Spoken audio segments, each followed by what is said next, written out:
Hey guys, welcome back to my channel. What if Naruto was neglected son of pervy Lisana? Movie. The Black Wizard Zeref was known throughout history as a monster who desired nothing besides death and destruction. Stories passed over the centuries retell the horrors of the demons which he brought into the world to do his bidding. Cultists worshipped the ideal of this dark and vile being and the values that he represented. Though what no one knew was the story of Zeref Dragneel, a cursed boy whose only wish was to bring his younger brother back to life. Though as the years passed, that dream faded into the darkness that followed him like his own shadow. This darkness was his curse. The Onxirum black magic which would kill anything that he loved. So this forced the boy who couldn't die to separate himself from all human contact and do nothing besides plan a way to take his own life and end this nightmare.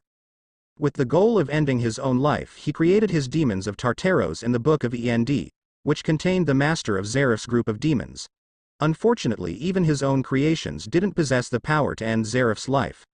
This forced the Dark Wizard to live throughout the centuries in his own depression, always hoping for the day when he would draw his final breath.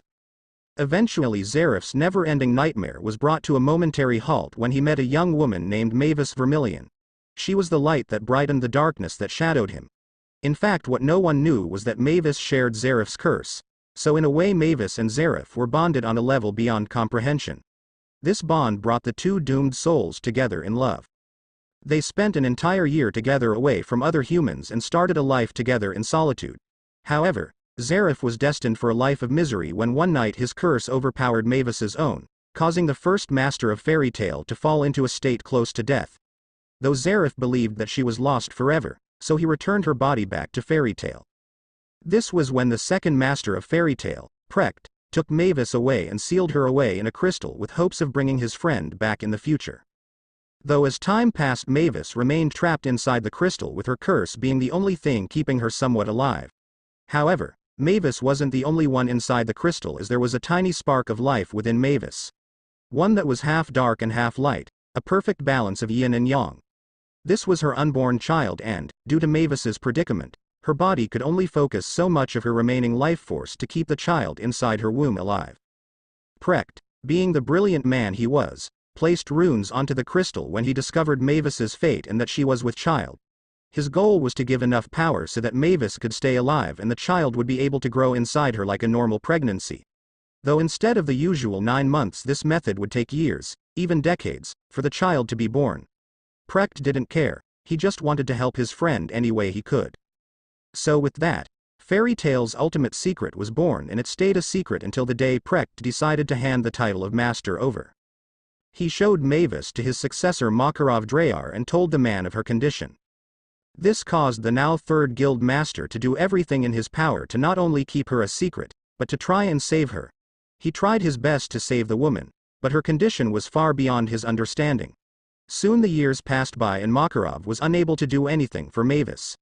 In fact, the short guild master now spent a majority of his time raising his grandson Laxus after he was forced to expel Laxus's father from the guild, causing the man to run off and leave his son behind. Soon the thought of saving Mavis fell into the background of Makarov's life, but that changed on the day of October 10th, X 768. Which is the day where our story begins. With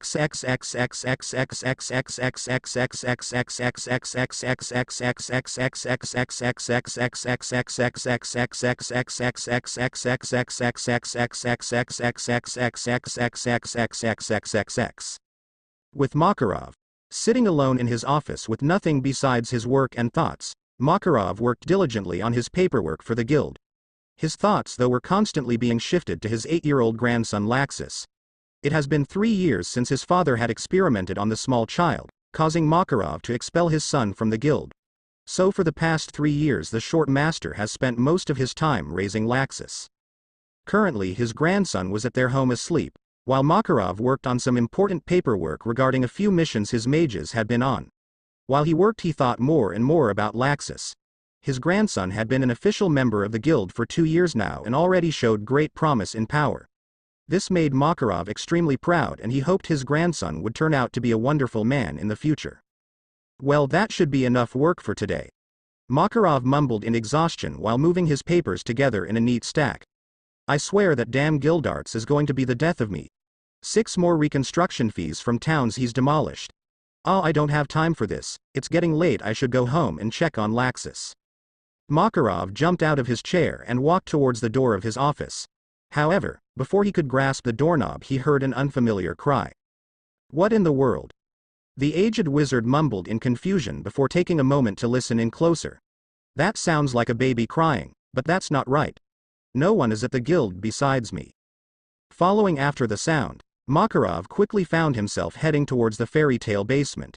Soon he found himself standing at the door of Lumen History, where the crying could be heard easily from within. Slowly preparing himself for a trap, Makarov prepared his magic and walked into the room. "What the hell?" The wizard saint mumbled in confusion as he walked over to a small child laying before the first master's crystallized body. "A baby boy. How is this possible?" Without thinking, Makarov picked the boy up and took notice of his spiky blonde hair that held a small streak of black down the middle. He also took notice of the child's beautiful bright blue eyes and whisker-like birthmarks on his checks. "You're a beautiful child. But how in the world did you end up here?" Makarov asked himself as he continued to observe the small baby. "The answer is simple, he is my son." A female voice answered, causing Makarov to turn around in surprise. "The first," Makarov shouted in a hushed tone, trying not to startle the baby. Mavis walked towards Makarov in her ethereal form and then looked to her body. "I have been pregnant with my little Naruto for years, but thanks to my condition giving birth wasn't really an option. So thanks to the help of Precht I was able to muster up enough magic to give birth to my son by teleporting his body out of my own." Makarov looked down to the child with wide eyes. "Precht only told me about you being trapped within the crystal. He never mentioned anything like this, but how could you sustain your life and his while being in the crystal?" Mavis smiled and tried to touch her son, but her hand passed through his body, causing the new mother to frown. "Like I said, it's all thanks to Precht. He figured out I was pregnant and devised a way to help my child grow and even created a way for me to get him out of my body once the time was ready. Now all that is left is for someone to raise my child. So I'm going to ask you to do it for me, Makarov. Raise my little Naruto." The short guild master was stunned. He didn't know if he could raise another child while running a guild at the same time. "First, I don't know if I can. I already have so many responsibilities and I'm not the best at raising children. Just look how my son turned out." Mavis puffed out her cheeks and placed her hands at her hips. "That's bull, Maki-chan. You were a great father and you were raising Laxus to be even better. Besides, you are the only one who can raise my son. No one but you knows about me and I can't raise Naruto." Makarov looked down to Naruto, who had fallen asleep in the master's arms. "Fine, I will raise him, but I would like to know who his father would be." Mavis waved the wizard saint off. "He's someone from the past you wouldn't know of. Besides, I have one more request. Naruto will not know of me. It would be much easier for him to grow up believing he is your grandson. But first he should have the right to know about you, and even if I lied to him and said he was my grandson, Laxus wouldn't believe that Naruto was my grandchild either." Mavis smiled and kept her gaze of her sleeping child. "He doesn't need to know about me or my sins," the first master explained cryptically. "And as for believing that he is your grandson, it would be easy to lie and say your son had another child which he left off with you." Makarov thought for a moment, then after a short time thinking to himself he looked down into Naruto with a smile. "Fine. I can accept those terms for the time being. Happy birthday, Naruto Drayar." Mavis smiled and started to fade away, knowing her son was in good hands. "Grow up well, Naruto, and know mommy will always be watching over you," the founder of Fairy Tail promised before she disappeared.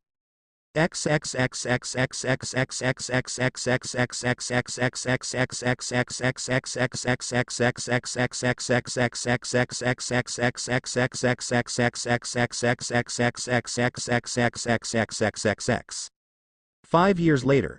X773. It has been 5 long years since Makarov had adopted Naruto into his family.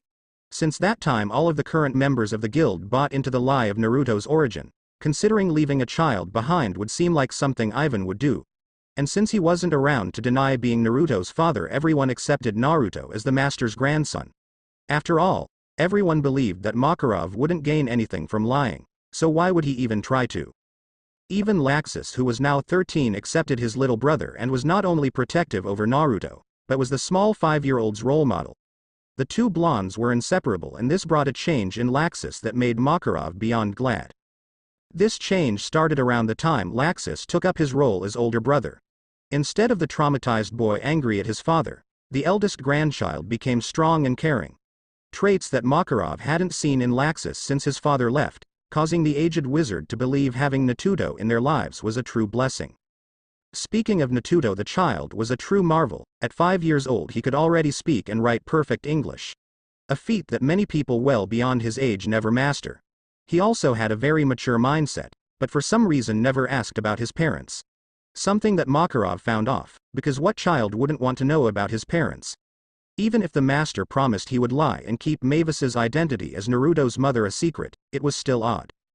Though there were two things that set Naruto apart from any other child his age. The first thing was his personality, which was a happy and carefree attitude mixed in with a little side of recklessness, especially when magic was involved. Bringing up the topic of magic, this is what made Makarov's life a struggle. See. Naruto held unrealistic amounts of magic within his body at the age of 5. In fact, the master believes that Naruto's magical reserves rival his own. Which was a scary thought when you think that all Naruto can do from this point on is grow stronger and stronger.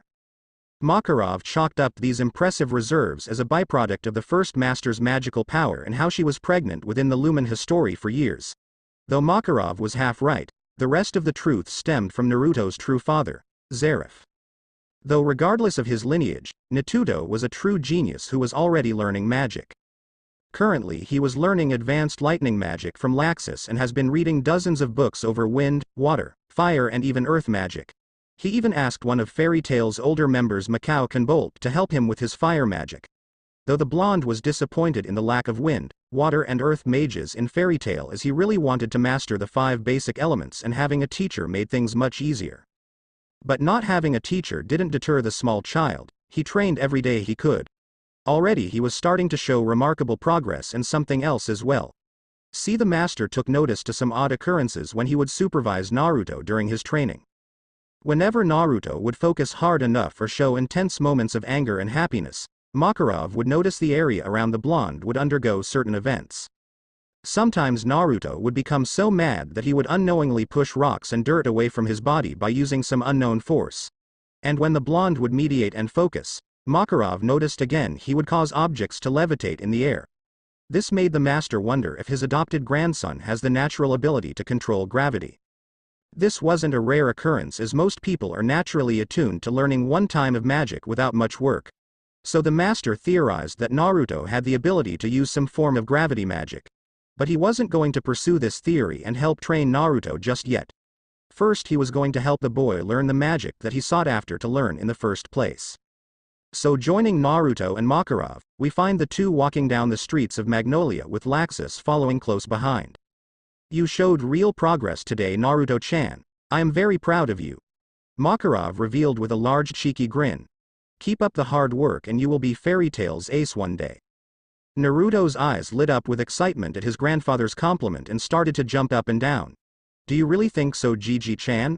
I mean, I work really hard and I can already use lightning and fire magic. I bet if I work even harder I can start using wind, water and earth magic too. Laxus smirked at his little brother's determination. The little 5-year-old wouldn't stop practicing till he was the best at everything. Settle down, Naruto. You are already learning 2 types of magic. Don't go overboard. You are only 5, for crying out loud. You have plenty of years to learn other types of magic. Laxus spoke as the voice of reason while ruffling Naruto's hair and causing him to calm down a little. Hey, I'm 5.5. Besides, I can't wait till I'm older because I'm going to be the strongest mage Fairy Tail has ever seen. So I have to start early if I want to pass you, Gigi-chan, and Gildarts in strength. Naruto shot back quickly, showing yet again how determined he was to grow stronger. Makarov smiled and picked Naruto up and quickly placed the child on his shoulders. I know you can do it, Naruto-chan. Just keep working hard and I'll be proud no matter what happens. Laxus looked up to his younger brother with a devious smile. The same one that Naruto would use when he would pull a prank. You know, Natuto, you can't be the best until you officially join the guild. Can't be Fairy Tail's ace if you are not a member of Fairy Tail. Naruto placed his hands around his face and started to panic. Ah crap, you are right, I'm not a member of Fairy Tail yet. The blonde shrieked in worry, causing Makarov and Laxus to chuckle. Well, why don't we fix that, Naruto-chan? Makarov promised with an honest smile. Naruto's eyes grew big and he hunched over to make eye contact with his grandfather. Really, Gigi-chan? I can become a fairy tale mage. The small boy shouted in excitement. I don't have a problem with it. Do you, Laxus? The eldest Drayar asked. Laxus crossed his arms and looked to Naruto with pride. He did train the blonde to use his strongest form of magic after all. Yeah, old man, I think he's ready to join the guild. He's already stronger than half the weaklings in the guild anyhow. The teen replied, showing a small distaste for the weaker members of the guild. Makarov pushed the weakling comment off and focused on Naruto. Well, that settles things. Let's head off to the guild and get you a guild mark. Naruto tossed his hands up in victory. Today was the day he became an official mage of Fairy Tail. And the ethereal form of Mavis watching above couldn't have been happier.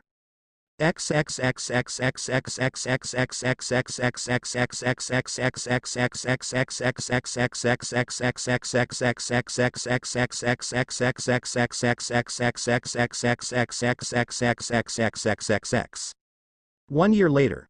X774. It has been 1 year since Naruto became an official Fairy Tail mage by getting his guild mark, which was a dark orange symbol stamped onto Naruto's right shoulder. Though he wasn't just a mage in name, considering with the aid of Laxus, Naruto has managed to complete several missions without trouble and even complete one A-class quest. Though that mission almost cost Naruto and Laxus both their lives, but it allowed Naruto to unlock some of his hidden potential.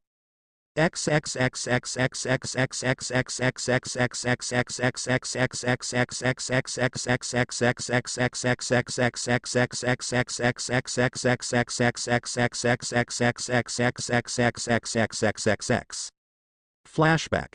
It was a simple mission really. Go into a town and clear out a group of dark mages that had been kidnapping children and shipping them off somewhere out to sea. Though things are never as easy as they seem. The Dark Guild was supposed to be low in numbers and overall pretty weak. No sweat for a powerful wizard like Laxus who was climbing his way into the ranks of S-class. Plus he had Naruto by his side who was young, but was already a B-class caliber mage. So the two brothers believed their mission would go without a hitch. And it did for the most part, as Naruto and Laxus decimated every dark wizard in their path. However, when they finally made their way to the guild's master, things took a drastic turn for the worse. See, even though the guild itself was pretty weak and the master had average strength, but he had a type of magic that Laxus couldn't stand against. Rubberman magic. No matter what Laxus did, his lightning had no effect on the man. Same went for Naruto, but the blonde still had his fire magic. Though even that wasn't enough, as the man beat both boys without mercy across his guild hall. You little shits dare come into my guild and defeat my underlings. I'm going to break every bone in your body, then I'm sending you to the Tower of Heaven. That way you can spend the rest of your miserable lives in slavery. The guild master declared in a vile tone while standing over top a beaten Laxus. Piss off. The elder brother growled, charging electricity through his body. He tried to send a jolt of lightning through the dark wizard. The man laughed as the lightning passed harmlessly through his body. Do you ever learn? The man sneered as he kicked Laxus in the ribs, causing the second-generation Dragon Slayer to cry in pain. Naruto was laying on his stomach a couple feet away and watched his brother get beaten in horror. Laxus knee. Naruto called out weakly in fear, before looking up to the man. Stop hurting him. The dark mage ignored Naruto and continued to attack the defenseless Laxus, causing the older boy to ball up and try to protect himself. Naruto, run away while you can. Laxus ordered loudly, ignoring the blonde's cries for the man to show Laxus mercy. Oh, he isn't going anywhere. The man chuckled as he kicked Laxus once more, causing the blonde teen to cough up blood. Naruto's eyes grew wide when he saw Laxus bleeding. Stop hurting my brother. The child shouted as he rose to his feet, his magical power slowly rising. The man slammed his foot down on Laxus's face and held it there. Oh, and what are you going to do, brat? The air around Naruto grew heavy and dirt and rubble started to float around him. I said stop hurting my brother, Naruto cried as he raised a hand up into the air. The man was taken by surprise when he was quickly lifted into the air. What the hell? He called out as he tried to swing and jerk his way free. Get lost. Naruto mumbled as he flicked his wrist, causing the dark mage to take off flying through the guild's roof and travel off into the distance. Laxus looked to his brother with wide eyes, unable to believe what he just witnessed his brother do. What kind of power was that? The elder of the two gasped in shock, while Naruto ran over to his aid.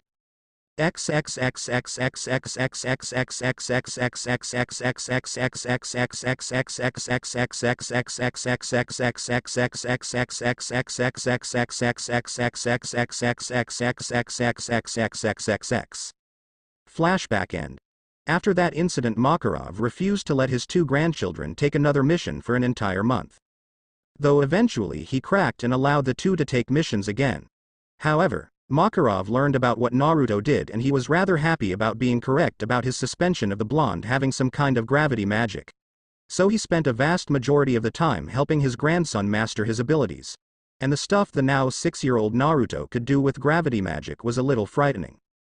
Not only could he pull and throw large and small masses, he could increase the gravity or decrease the gravity in a certain area, and even repel attacks with a force of gravity. This made the master believe that Naruto could really one day, when he becomes of proper age, be the new ace of fairy tale. And he was going to help his grandson get to that level. Today, however, wasn't a day to train or do missions. Instead, the master was busy with some legal documents and Laxus was out with his new friends, Freed, Evergreen and Bixlow, who created the group of his personal bodyguards, the Thunder God tribe. So Naruto's was left alone in the guild's main hall with nothing but his thoughts and a bowl of ramen while he sat at the guild's bar. Such a boring day. Naruto moaned in boredom while using his hand to make ramen levitate into his mouth. Stupid Laxus knee, ditching me for his cool new friends. I wish I had friends. Naruto sunk into depression as he realized there wasn't any members in the guild around his age. Sure, there was Laxus and his friends, but they were all much older than him and didn't really like to do the things he did. Hey kid. An unfamiliar voice spoke up from behind, causing Naruto to turn around. Where is the guild's master? I have to see him. Naruto looked down to the boy. He appeared to be a year or two older than Naruto, which made the blonde slightly happy. He also noticed the boy had a pack on his shoulders, so maybe he was thinking of joining the guild. Being too overjoyed to respond, Naruto started to look at his potential new friend's appearance. He was taller than Naruto by at least 6 or so inches and his spiky hair was jet black. The boy had a simple white coat with orange fur around the collar that was left open, revealing his plain blue shirt that went well with his plain blue jeans. Finishing his ensemble off was a silver cross necklace around his neck. Hey, you gonna answer me or keep looking weird? The kid asked while looking at Naruto with a cold expression. Naruto gave the boy a cheeky smile. Hi, I'm Naruto Drayar, future ace of fairy tale. The blonde introduced happily. Who are you? And would you be my friend? The name is Gray Fullbuster. And I'm here to talk to the master, not make friends. So once again, where is your master? The now named Gray revealed in an irritated tone, causing Naruto to pout and look away. No, I'm not telling you. The blonde replied stubbornly. Not till you become my friend. Fine, I'll just ask someone else. Gray replied smoothly while turning his back to Naruto. Freaking out, Naruto jumped off his stool and got in front of Gray. This made the older of the two smirk in victory. Alright, I'll help you find the master since we are friends now. Naruto explained quickly, causing Gray to sigh. You are really annoying, but call me whatever you want. Gray replied as he decided on giving up and letting the blonde call him friend. Alright, let's go. Grandpa should be in his office right now. Just follow my lead. Naruto revealed before taking off towards Makarov's office. Grandpa. The ice mage mumbled as he titled his head and followed after Naruto. Soon Naruto stopped at the door to Makarov's office and without waiting or knocking he walked inside. Hey Gigi-chan, my friend wants to talk with you. Makarov took a break from his documents and looked up to his grandson in gray. The latter of whom was gritting his teeth in annoyance, causing the master to laugh as he picked up on the situation. Well, since you are Naruto's friend, what can I do for you? The eldest Drayar asked, while folding his hands over his desk. Gray looked forward with a stern face and clenched his fists. Do you know anything about the iced shell spell? I've been searched countless guilds hoping someone would know how to reverse its effects. Makarov slightly frowned. I'm faintly familiar with the iced shell. It's a spell used by ice make wizards. If memory serves right, the spell takes the caster's body and molds it into ice that cannot be melted. Gray merely nodded, knowing all this himself, but he waited for the other half of Makarov's reply. To my knowledge, I never heard of anyone actually casting that spell. Nor have I heard of a way to reverse its effects. The master then rose to his feet and walked over to Gray. So tell me why a young ice-make wizard wants to know how to reverse its effects. Gray was taken back by surprise while Naruto looked to the boy in wonder. Wow, you're an ice-make wizard? That's awesome. The blonde shouted in excitement. You'll have to show me your magic. Ignoring Naruto, Gray looked towards the master. How did you know about my magic? Chuckling to himself, Makarov began to speak. It's fairly obvious with a boy your age traveling to different guilds asking about a dangerous spell. It's not hard to figure out you have connections with ice magic in some way. Besides, ever since you entered the room the temperature inside has dropped, which normally happens when an ice mage is present. So tell me, who is the person that used the iced shell spell? Gray looked down, his hair overshadowing his eyes. My master. Her name was and she protected me from a demon that killed my family and demolished my home. It's my fault she is dead. I went after Deliora against her wishes, so she paid the price to save me. So I'm going to do everything I can to save her. Makarov stalked over to the boy and placed a hand on his shoulder. Listen. Gray. Naruto chimed in. Makarov smiled. Gray, there isn't anything you can do for your master. She is gone, but there is one thing you can do. And what is that? Gray asked in a weak voice. He had lost everything and traveled so far for nothing. You can continue to live with the life she sacrificed for you. Join my guild and make new friends and cherish the memory of your master. I believe it's what she would have wanted for you. Tears started to run down Gray's face. Do I deserve such freedom? Do I deserve a chance at happiness? I believe you do. Makarov replied with a small smile, trying to cheer the boy up. Why don't you have my grandson show you around the guild? In the meantime, I'll get some paperwork set up and get you a place to live in town. Gray started to dry his tears and he looked over to Naruto, who was giving him a friendly smile. Alright, I'll give it a try. Great, my friend is going to stay. Naruto cheered happily, before his jaw dropped and he pointed a finger at Gray. What the hell happened to your clothes? Gray tossed his hands in the air and looked to the pile of clothes on the ground. Ah, you have to be kidding me. Makarov had a bead of sweat trickle down the side of his head. Gray was definitely going to make an interesting addition to Fairy Tail.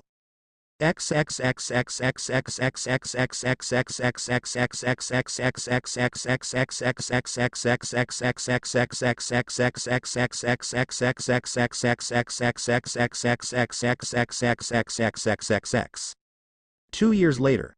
X776. It's been 2 years since Gray joined Fairy Tail and the Ice-Make Mage couldn't have been a better addition to the guild. Over the past 2 years he finally accepted Naruto as a friend and the two formed a very close bond. Gray was like a second brother to Naruto, just like Laxus, but Gray was more relaxed and goofy while Laxus had grown to be more serious as the years went by. Naruto didn't mind how his brother was changing as he would still do jobs with Laxus and the Thunder God tribe. Though he found himself doing a lot more missions with Gray as well. He eventually started doing enough mission to earn himself the moniker Yosei Kami, or the Fairy God in other words. This name came from how the small 8-year-old behaved in battle. Normally Naruto was a bright and childish boy who enjoyed life. Though in battle many of the dark mages he defeated described him in ways a child his age shouldn't be like. See, in battle Naruto was ruthless and powerful, so powerful that most of his opponent believed he wasn't a child but some divine being sent down to destroy the wicked.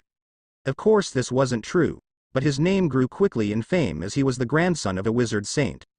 Also his power was impressive to say the least for his age. So thus the Yosei Kami was born. Naruto enjoyed his title as he felt it fitted the future ace of Fairy Tail, but the child wasn't foolish. He knew his moniker was only a name and he definitely had his limits. He was strong, but there were plenty of stronger mages in the world. Like his grandfather, brother and current ace of Fairy Tail Guildarts, just a few to name. Though he didn't let that fact deter him, it only pushed Naruto to train harder, improving his lightning, fire and gravity magic to all new heights. He even beginning to grasp the concepts of wind magic on his own, leaving only earth and water magic on his list. His magic wasn't the only thing that improved as his physical attributes had increased as well. This was thanks to all the missions and friendly spars he had with Gray and Laxus.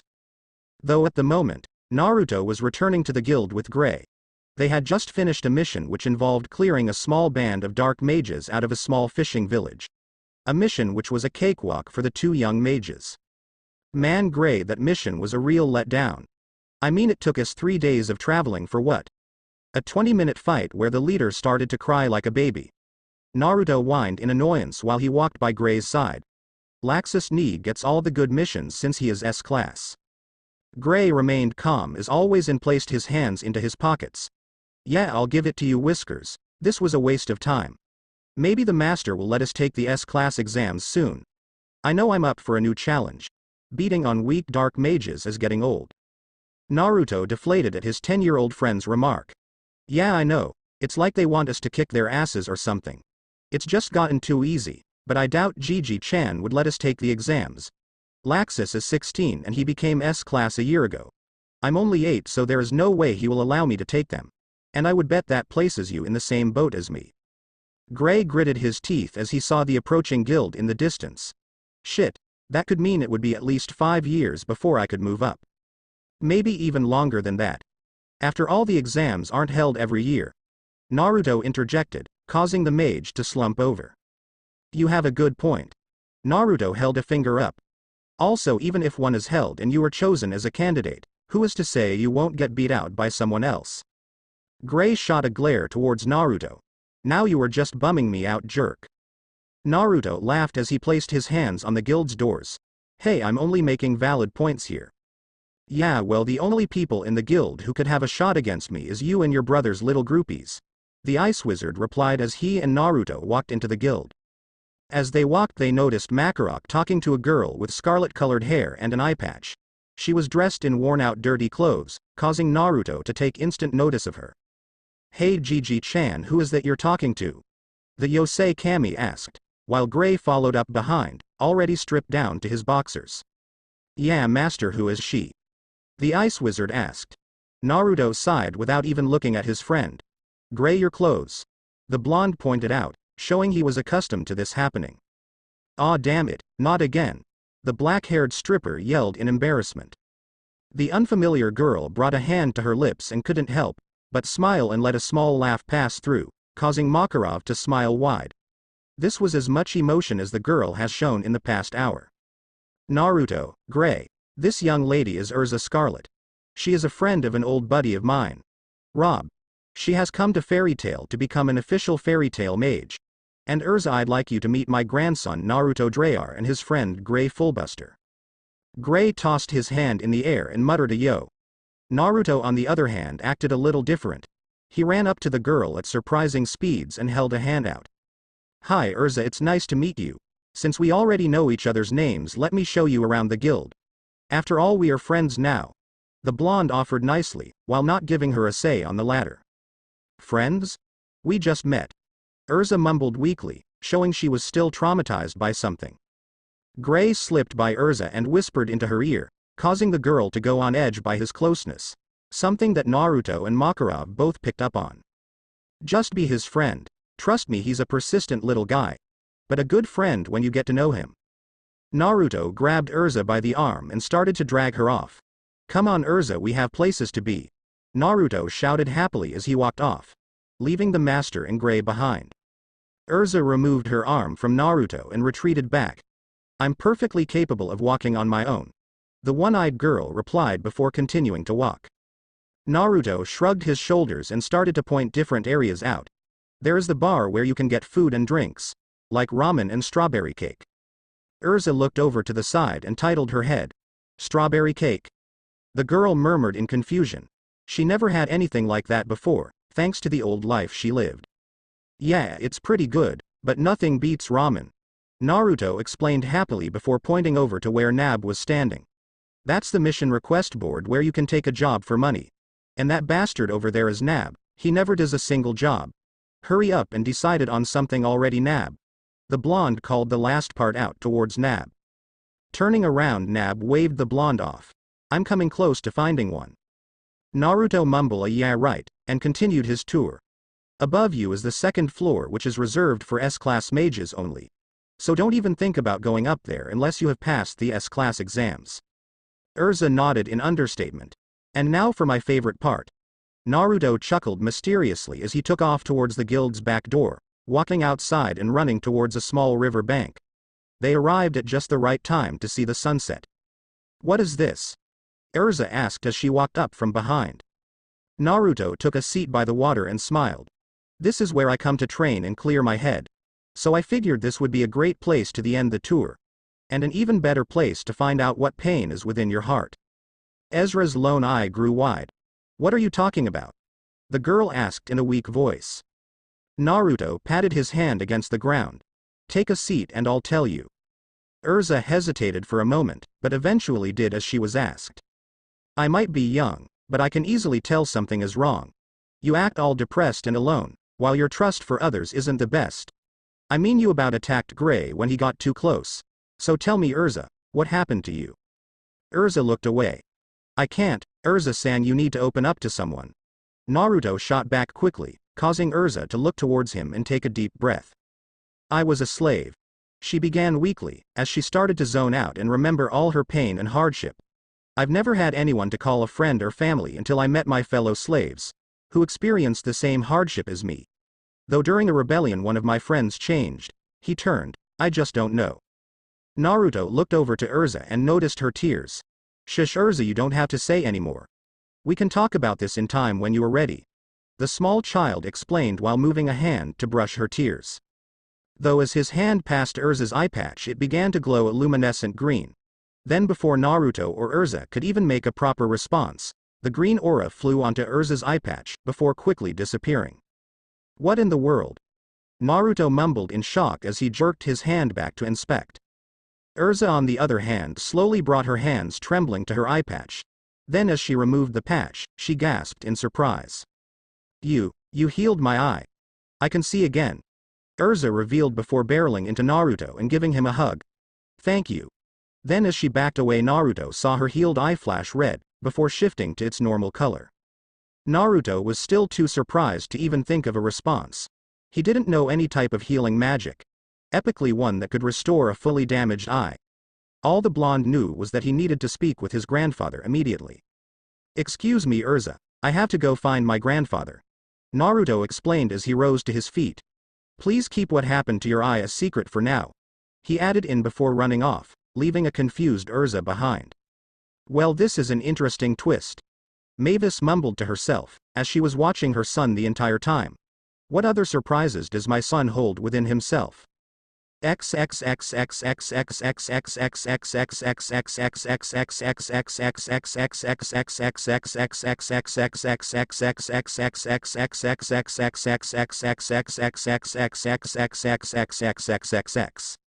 One year later. X777. It has been 1 year since Erza had joined the guild and Naruto had healed her eye. Like he said, Naruto went straight to his grandfather and explained everything. This brought the master a great deal of surprise and even caused him to look over Erza's eye. He found nothing wrong with the girl, showing that Naruto did truly heal her eye. This led the master to believe Naruto had another type of repressed magic. Though unlike his gravity magic, this was some kind of healing ability that could reform an eye. Which was no simple feat, making the master wonder what the limits of his healing magic was. It even made him wonder if it was a healing magic at all. Though until he got the answers he wanted, he forbid Naruto and Erza to speak a word about what happened. He didn't want people taking advantage of his grandson when he didn't know the drawbacks yet. Naruto and Erza easily agreed to the terms Makarov set, promising to keep what happened a secret. So for the last year, no one knew of Naruto's newest abilities beside a select few. This secret caused Erza and Naruto to grow closer as friends, referring to each other as siblings.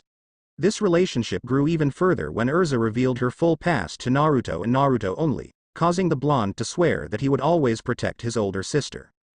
The two would even do missions together, and sometimes Gray would tag along, causing the Ice Mage to form a friendship with Erza as well. Though they worked together, they were not an official team, as Naruto enjoyed working with Laxus as well. So for now the blonde worked with various other mages throughout the guild. Though when he wasn't working a job or spending time with his friends and family, Naruto continued to train, and his training over the years has taken a serious spike. He had given up on learning water and earth magic for the moment, as he needed to find a teacher for those fields. But he improved his other magics and was currently learning how to use 2 types of magic at the same time. So we join Naruto in the backyard of the guild, meditating 10 feet in the air thanks to his gravity magic. In his left hand he had a spark of lightning dancing in his hand, while in his right hand there was a bright red flame flickering about. "Alright Naruto, you have this." The blonde mumbled to himself, while he slowly moved his hands closer together. "Just focus, picture the elements mixing in your hand." Slowly the fire and lightning started to bond and become one, causing Naruto to smile. "Almost there." Naruto spoke happily as a bead of sweat went down his forehead. "Hey kid, what the hell are you doing up there?" A loud and unfamiliar voice shouted. Naruto was caught off guard by the loud voice and he lost his concentration. This caused the magic in his hand to explode and send him rocketing into the ground. "Shit." The blonde cursed as he smacked the ground and got up on his feet. He quickly noticed the culprit behind his mess up. He was a boy around Gray's age and height, with spiky pink hair and a scale pattern scarf. "Don't sneak up on people, jerk." The unfamiliar boy walked up to Naruto and held his hand out. "Hey, I'm Natsu. My dad was a dragon and I'm a dragon slayer. Wanna fight?" Naruto tilted his head at the strange boy's rather quick introduction. "Sure, why not?" Naruto replied as he shrugged his shoulders while planning to pay Natsu back for interrupting his training. Natsu brought his arm back and smirked, instantly coating his fist in fire. "Fire dragon. Fall." Naruto mumbled as he lowered his hand, causing Natsu to slam into the dirt. "I win," the blonde declared as he walked off. Natsu growled as he felt the large force holding him down release. "Oh yeah? Well, your back is turned," the Dragon Slayer yelled as he charged forward. "So?" Naruto asked without turning around. He simply moved his hand to the right and Natsu flew into the river, making a loud splash as he crashed into the water. Naruto smirked as he walked towards the guild's doors. He was enjoying his little payback too much. 3, 2, 1. "I'll knock your block off, jerk," Natsu declared right on cue as he jumped out of the water. Turning around, Naruto started to spin his finger around in a circle, causing Natsu to levitate and spin midair. "I don't think you will," the blonde replied, spinning Natsu so fast he started to have the Dragon Slayer motion sickness. "Bye now." Natsu stopped spinning in air for a brief second, but that didn't last long as he went sailing backwards into the river once more. "Shit." Natsu screamed as he floated to the top of the river. "Why can't I hit you?" Naruto giggled and took notice of the fairy tale emblem on the boy's shoulder, concluding he was a new member to the guild. "I'm just better than you, it would seem." Naruto taunted in a playful manner, trying to get a rise out of Natsu. "And the name is Naruto, by the way. Naruto Drayar, and welcome to the guild, Natsu." Naruto then gave a wave and walked into the guild where a scolding red head was waiting for him. "Naruto, were you picking a fight with our newest guild member?" Erza asked in a commanding tone, causing Naruto to retreat backwards. "Erza, nay, you know I would never do such a thing." The blonde tried to reason, even though the scarlet-haired girl didn't buy into a word he said. "Oh really, then why are you backing away from me?" the elder mage asked in a sickly sweet voice. "Do you need punished?" Naruto looked around the guild for help. Gray noticed what was happening and already took off in the other direction. His older brother Laxus watched from the corner with some mild interest, as he didn't plan to help Naruto either. "I'm screwed," Naruto thought to himself while taking a hard swallow. Suddenly the doors to the guild flew open and Natsu came barreling in. "I got you this time, jerk," the pink-haired mage declared as he threw a blind punch forward, making solid connection with Erza's left cheek. The guild fell in silence as Natsu slowly realized what he had done. "Poor guy," Gray mumbled from across the room. "First day and he's already a dead man." Laxus laughed to himself.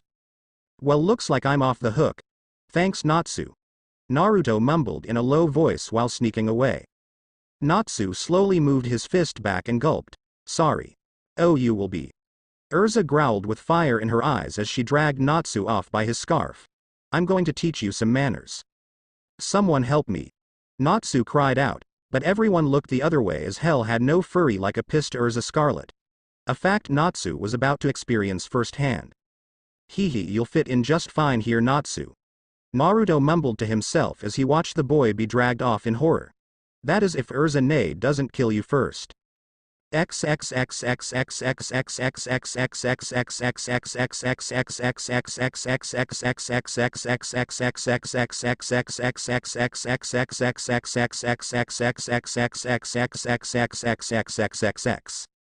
1 year later X778.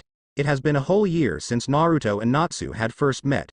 And since their first encounter, the Fire Dragon Slayer was determined to beat Naruto in a fight, considering he constantly challenged the blonde to a fight which would also end in Natsu being thrown through the air or smashed into the ground.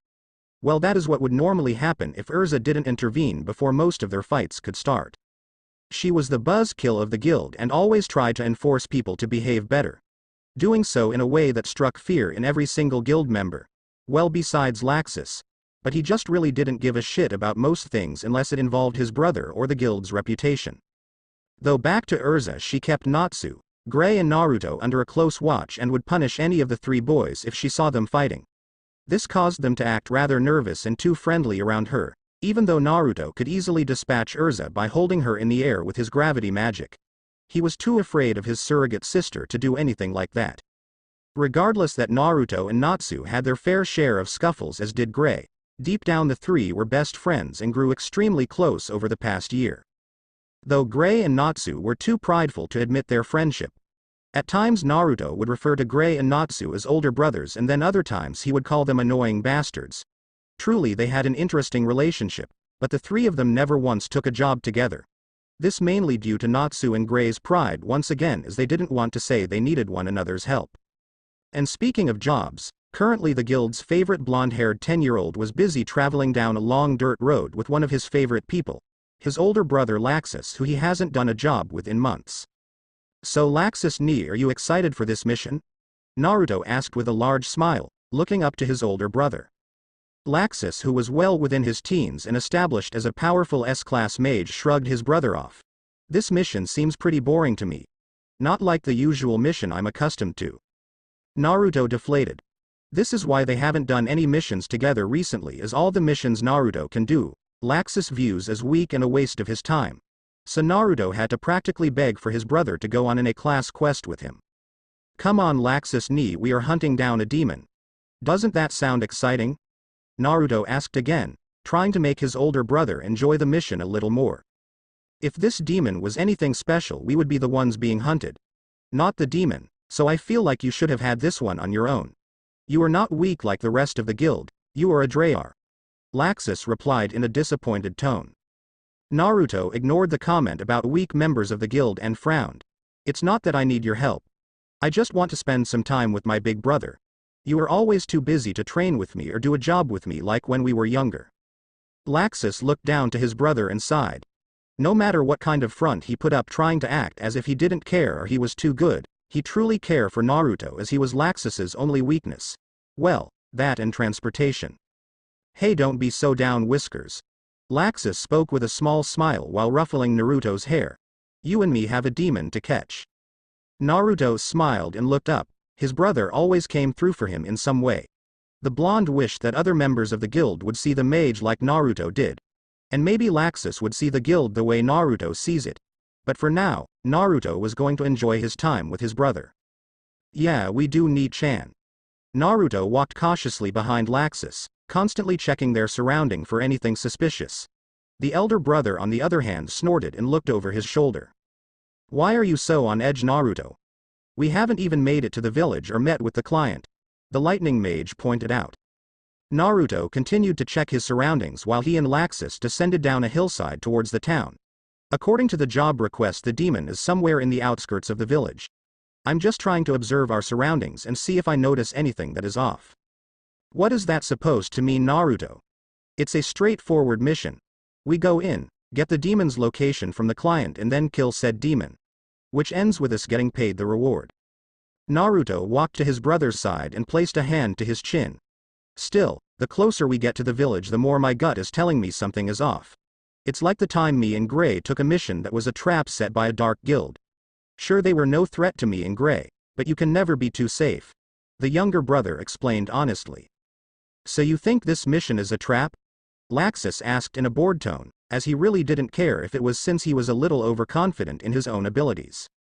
Naruto shook his head. No, that's not what I'm saying. I just have the feeling that something isn't right. Laxus rolled his eyes and walked through the gates of the village. Well, I can obviously tell this isn't a trap. Just look around Naruto, the town seems perfectly fine.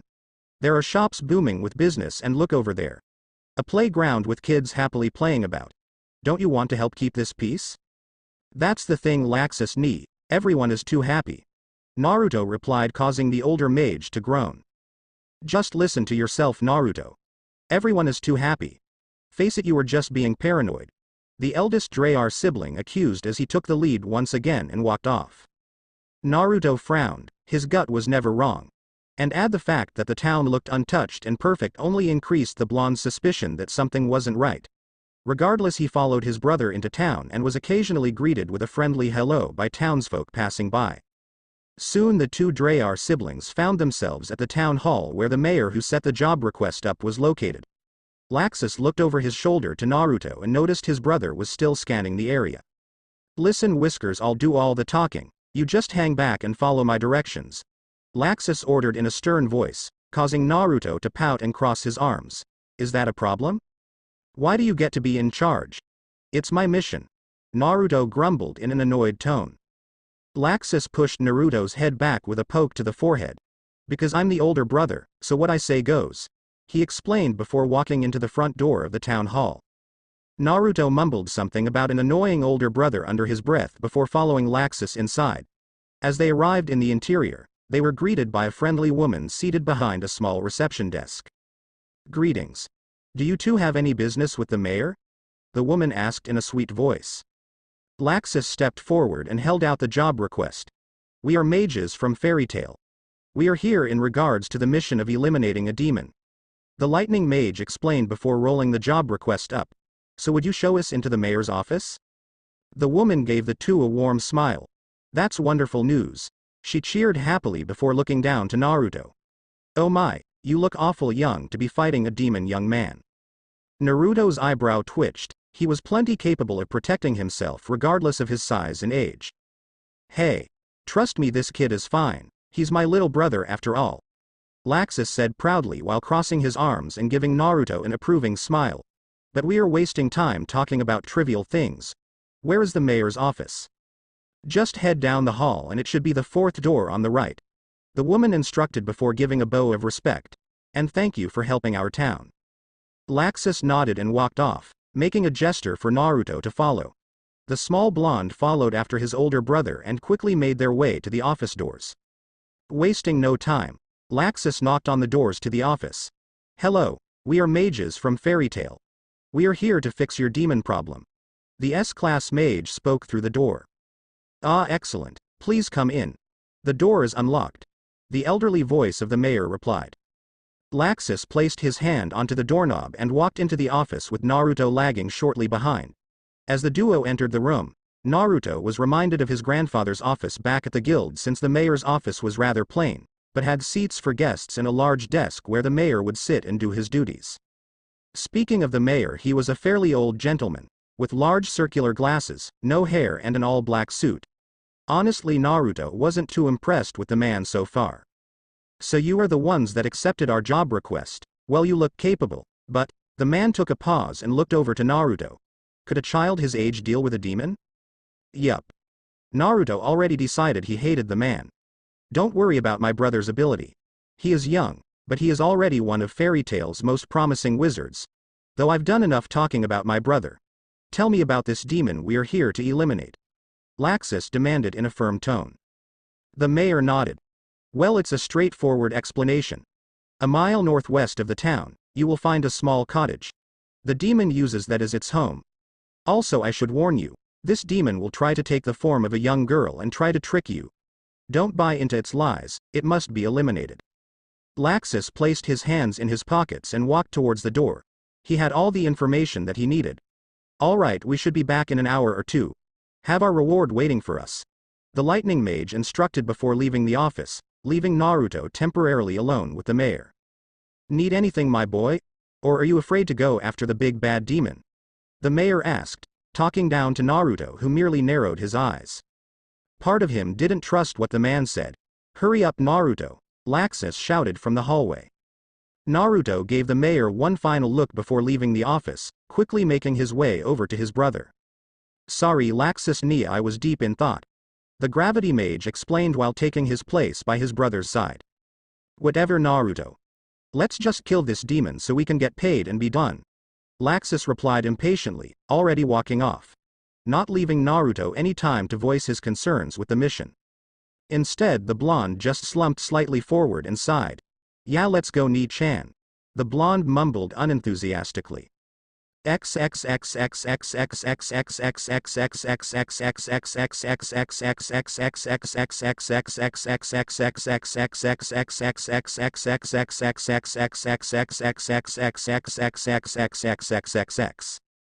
Outskirts of town. Inside the small cottage, sitting together in a small corner of the cottage, three siblings latched onto each other for support. They had experienced and lost so much, as their parents had died years ago and now they were currently marked as the family of demons. Though, this was because of the white-haired girl who was seated between her little brother and sister. See, the girl's name was Mira Jane Strauss and she was the one marked as a demon by the entire village. Her little brother Elfman and Lisanna refused to believe such lies, they knew what their sister was. But fear is a terrible thing, and because people feared Mira, their whole family had to pay the price. Mira nay I'm hungry. Lisanna cried in a weak voice, causing her sister to squeeze her tight. I know Lisanna, and don't worry, after sundown your big sister will get food. Mira replied sweetly, deciding to leave the method she's used to obtain food a secret from the girl. Elfman on the other hand knew what his sister would do and frowned. The townspeople stopped selling them goods and allowing them in shops. So during the night, Mira would sneak into the village and steal what they needed to survive. Maybe we should skip dinner tonight. Elfman proposed, trying to discreetly tell his sister not to steal. Mira turned red in anger. You and Lisanna have to eat. It's my job to make sure that happens. The eldest of the siblings replied emotionlessly while standing to her feet. Lisanna caught a glimpse of Mira's right arm, which had been altered to resemble a demon's arm. Mira, seeing her sister's gaze, jerked her black cloak in order to hide her arm. Mira, please don't. Elfman began as he stood up and faced his older sister, hoping his plea didn't turn into another argument. Mira took her good arm and pointed a finger at her brother. If the townspeople didn't shun us, we wouldn't be in this predicament now, would we? They should be thanking us for taking care of that demon. We can't control other people, but what we can do is not act like the monsters they think we are. Elfman shot back before leaning close in and whispering. Stealing isn't right, Mira. Lisanna watched her two siblings silently argue. She hated watching them fight. Though under the circumstances that they lived in, it happened too often to even get upset about. Instead she stood up and walked over to a broken window. However, as she peered outside, Lisanna's eyes grew wide. Mira nay, Elfman ni, we have a problem. The youngest of the three spoke up.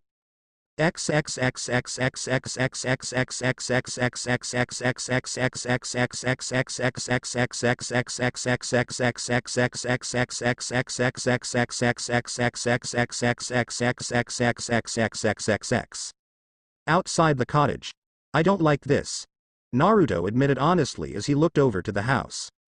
It was a one-story run-down home, with all the windows broken in and graffiti all over the walls and door. Reading words like, demon, evil, leave town, and so many more terrible things. What's not to like? Laxus asked as he walked slightly closer. The graffiti shows we are in the right place. Naruto couldn't help but roll his eyes. If the demon is such a threat, why would people risk their lives placing graffiti where the demon lives? The blonde asked, while inspecting signs of damage inflicted onto the house. Just look, Laxus, it looks like a mob attacked this place. I've already said it a dozen times today, but I have a bad feeling. And this right here only proves my feeling to be correct. Okay then, say I believe you might be right. What do you say we do? The elder brother asked, looking down to Naruto for a response. Simple. We walk forward and do a peaceful investigation. If things turn bad, you and I are plenty strong enough to protect ourselves. Naruto explained as he drew closer and closer to the house. Stop right there. A voice of a young female shouted out. Naruto stopped mid-step and looked forward, trying to locate the voice. Not taking much time at all, Naruto spotted a mess of white hair poking behind one of the broken windows. Laxus snorted and lightning danced around on his fingertips. Then without giving a warning, he fired a bolt of lightning towards the window, causing the female voice to shriek in fear. Laxus, stop! Naruto ordered while making a bolt of his own lightning and throwing it in order to cancel Laxus's attack. The two spells exploded with a loud crack of thunder, causing Laxus to growl and glare at his bother. What the hell are you doing, Naruto? The second-generation Dragon Slayer asked while getting in his brother's face. Naruto sighed and pushed a hand forward, causing his gravity magic to push Laxus back. I told you already, we need to investigate what is going on. Can you restrain yourself from attacking someone for 5 minutes? Laxus crossed his arms and walked over to a tree, then leaned against it. The mage closed his eyes and held up 5 fingers. 5 minutes, then I destroy that house and everything inside it. Naruto's eye twitched at his brother's literal reply. That's plenty of time, I guess. The blonde replied, already walking towards the house. Hello, I'm sorry for that little incident. My brother just likes to jump the gun every now and then. There was a pause of silence, causing Naruto to stop. My name is Naruto Draar. I'm a fairy tale wizard. My brother Laxus and I are on a job to hunt a demon. Is there one within the house? Laxus laughed and shook his head. Really, Naruto? Do you think a demon will tell the truth if one is inside or not? The mayor already said the demon takes the form of a small girl. My Nei-chan isn't a demon. The voice from before shouted back in anger. Naruto looked to his brother with a plain expression. I don't remember the mayor saying anything about siblings. Seems like he didn't tell us everything. Are you starting to believe me now, Laxus? His attention slightly piqued. Laxus walked over to Naruto's side. You have 2 minutes left. The eldest blonde declared.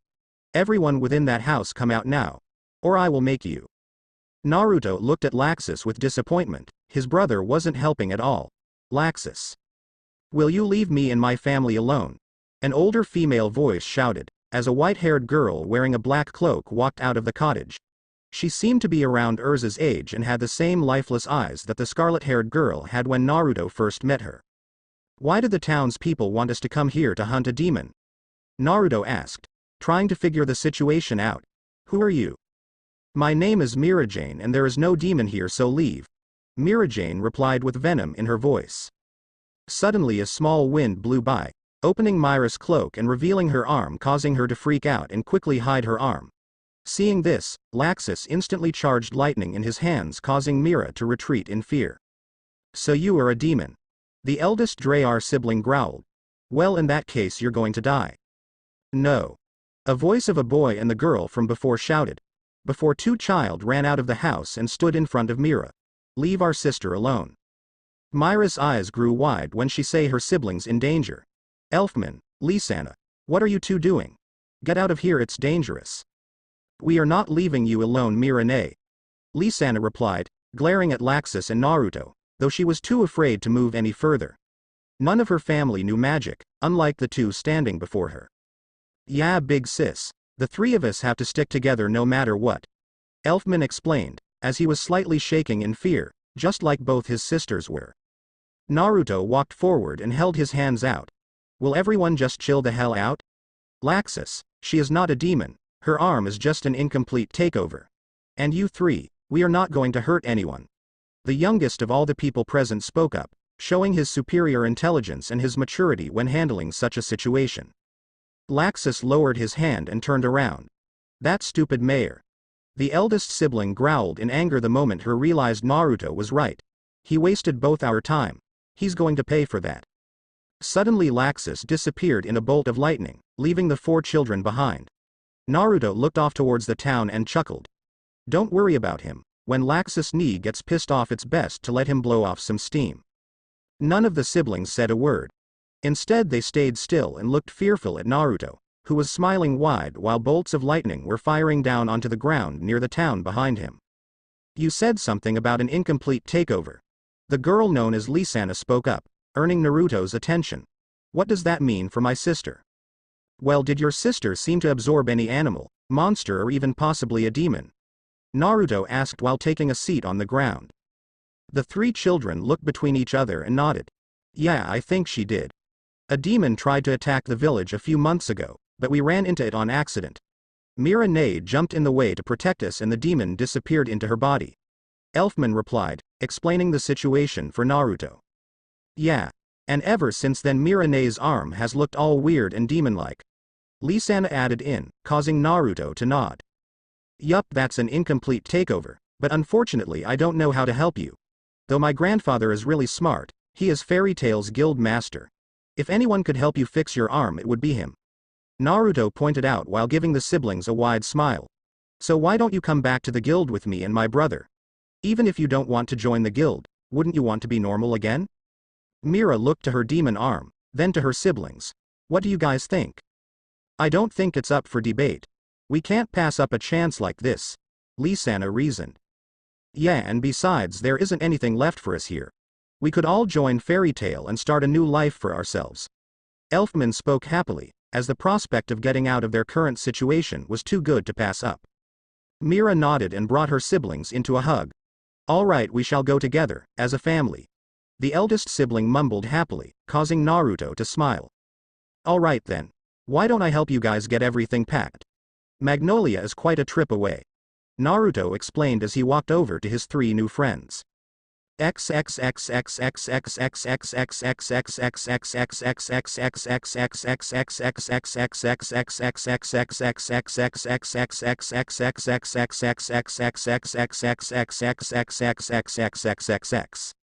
Seven months later, it has been 7 full months since Mira, Elfman and Lisanna had joined the guild.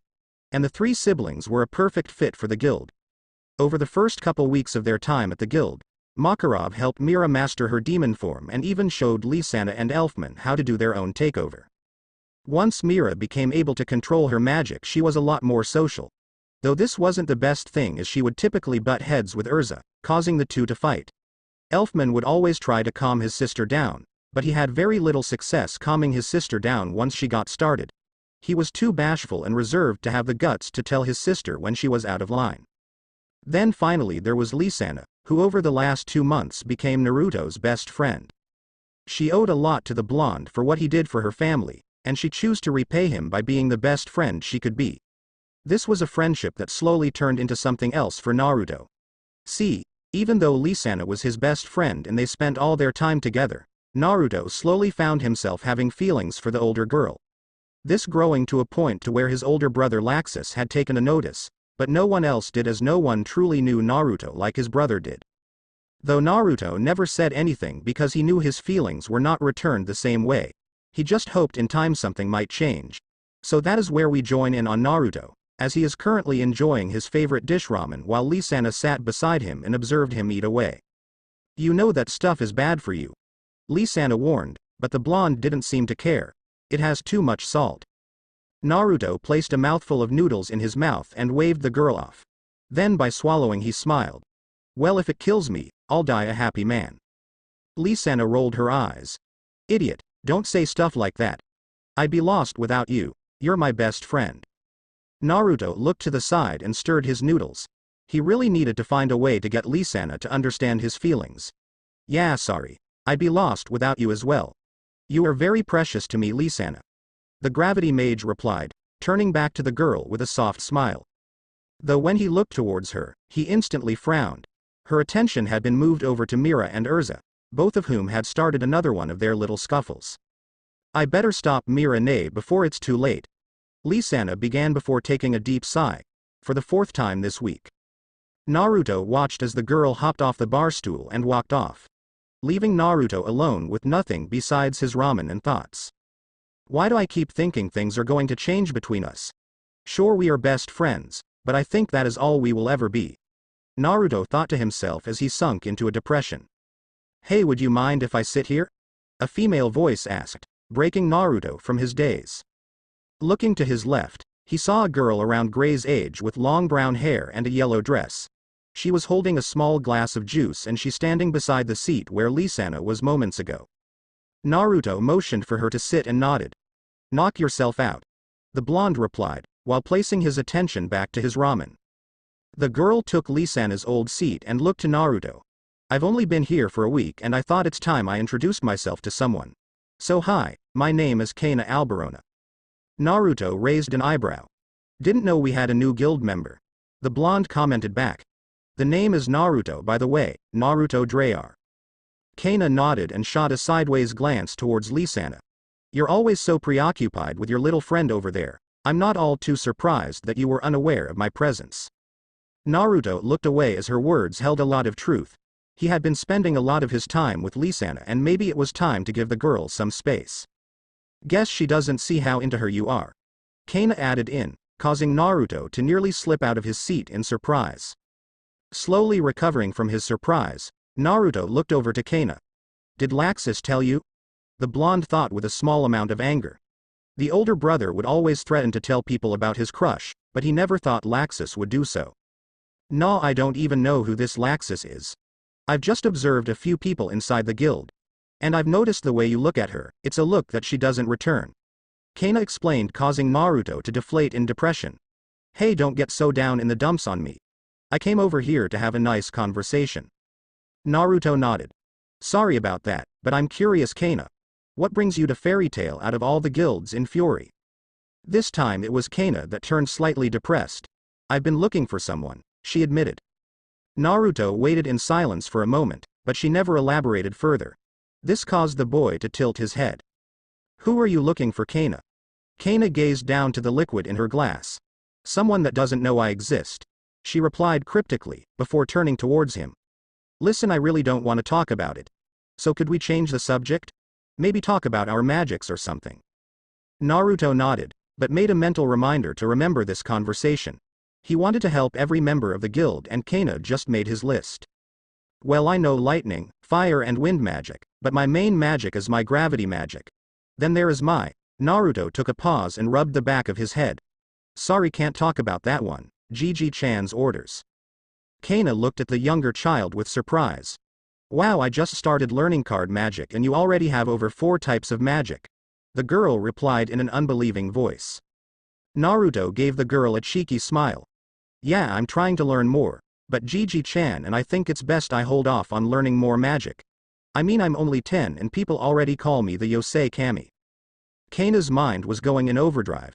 The kid sitting beside her was only 10 years old. 2 years younger than herself, but yet he was powerful enough to be called the fairy god.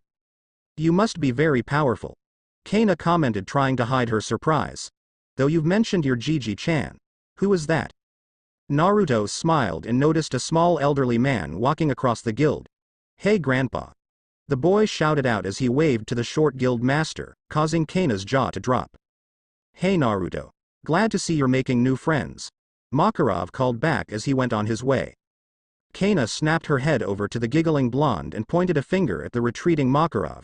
Your grandfather is the freaking master. The girl shouted in surprise. Naruto nodded his head. Yeah, and my big brother Laxus is one of Fairy Tail's 2S class mages. Kana nodded. That means his brother was placed in the same tier of strength as the man she was looking for. Though before she could say anything, a voice caught her attention. Hey Naruto, what's up? The voice of a completely naked Gray asked while taking a seat by Kana.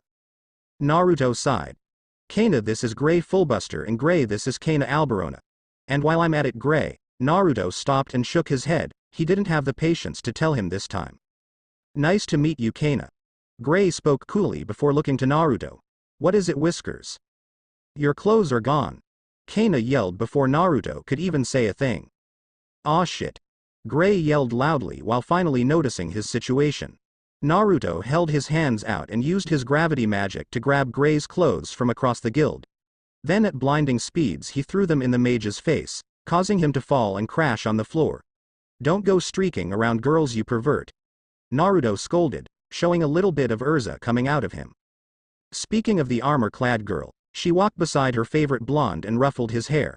Way to punish Gray for his foolishness. Erza commented before holding a hand out to Kana. Greeting, I'm Erza Scarlet. Kana took the hand and smiled. Kana Alberona.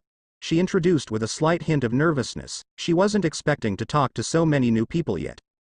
Naruto smiled and looked up to Erza. So tell me, Nate-chan, who won the fight? Was it you this time, or did Mira get the better of you? The blonde asked, causing Erza to get fire in her eyes. I would have beat her little whore ass into the ground, but...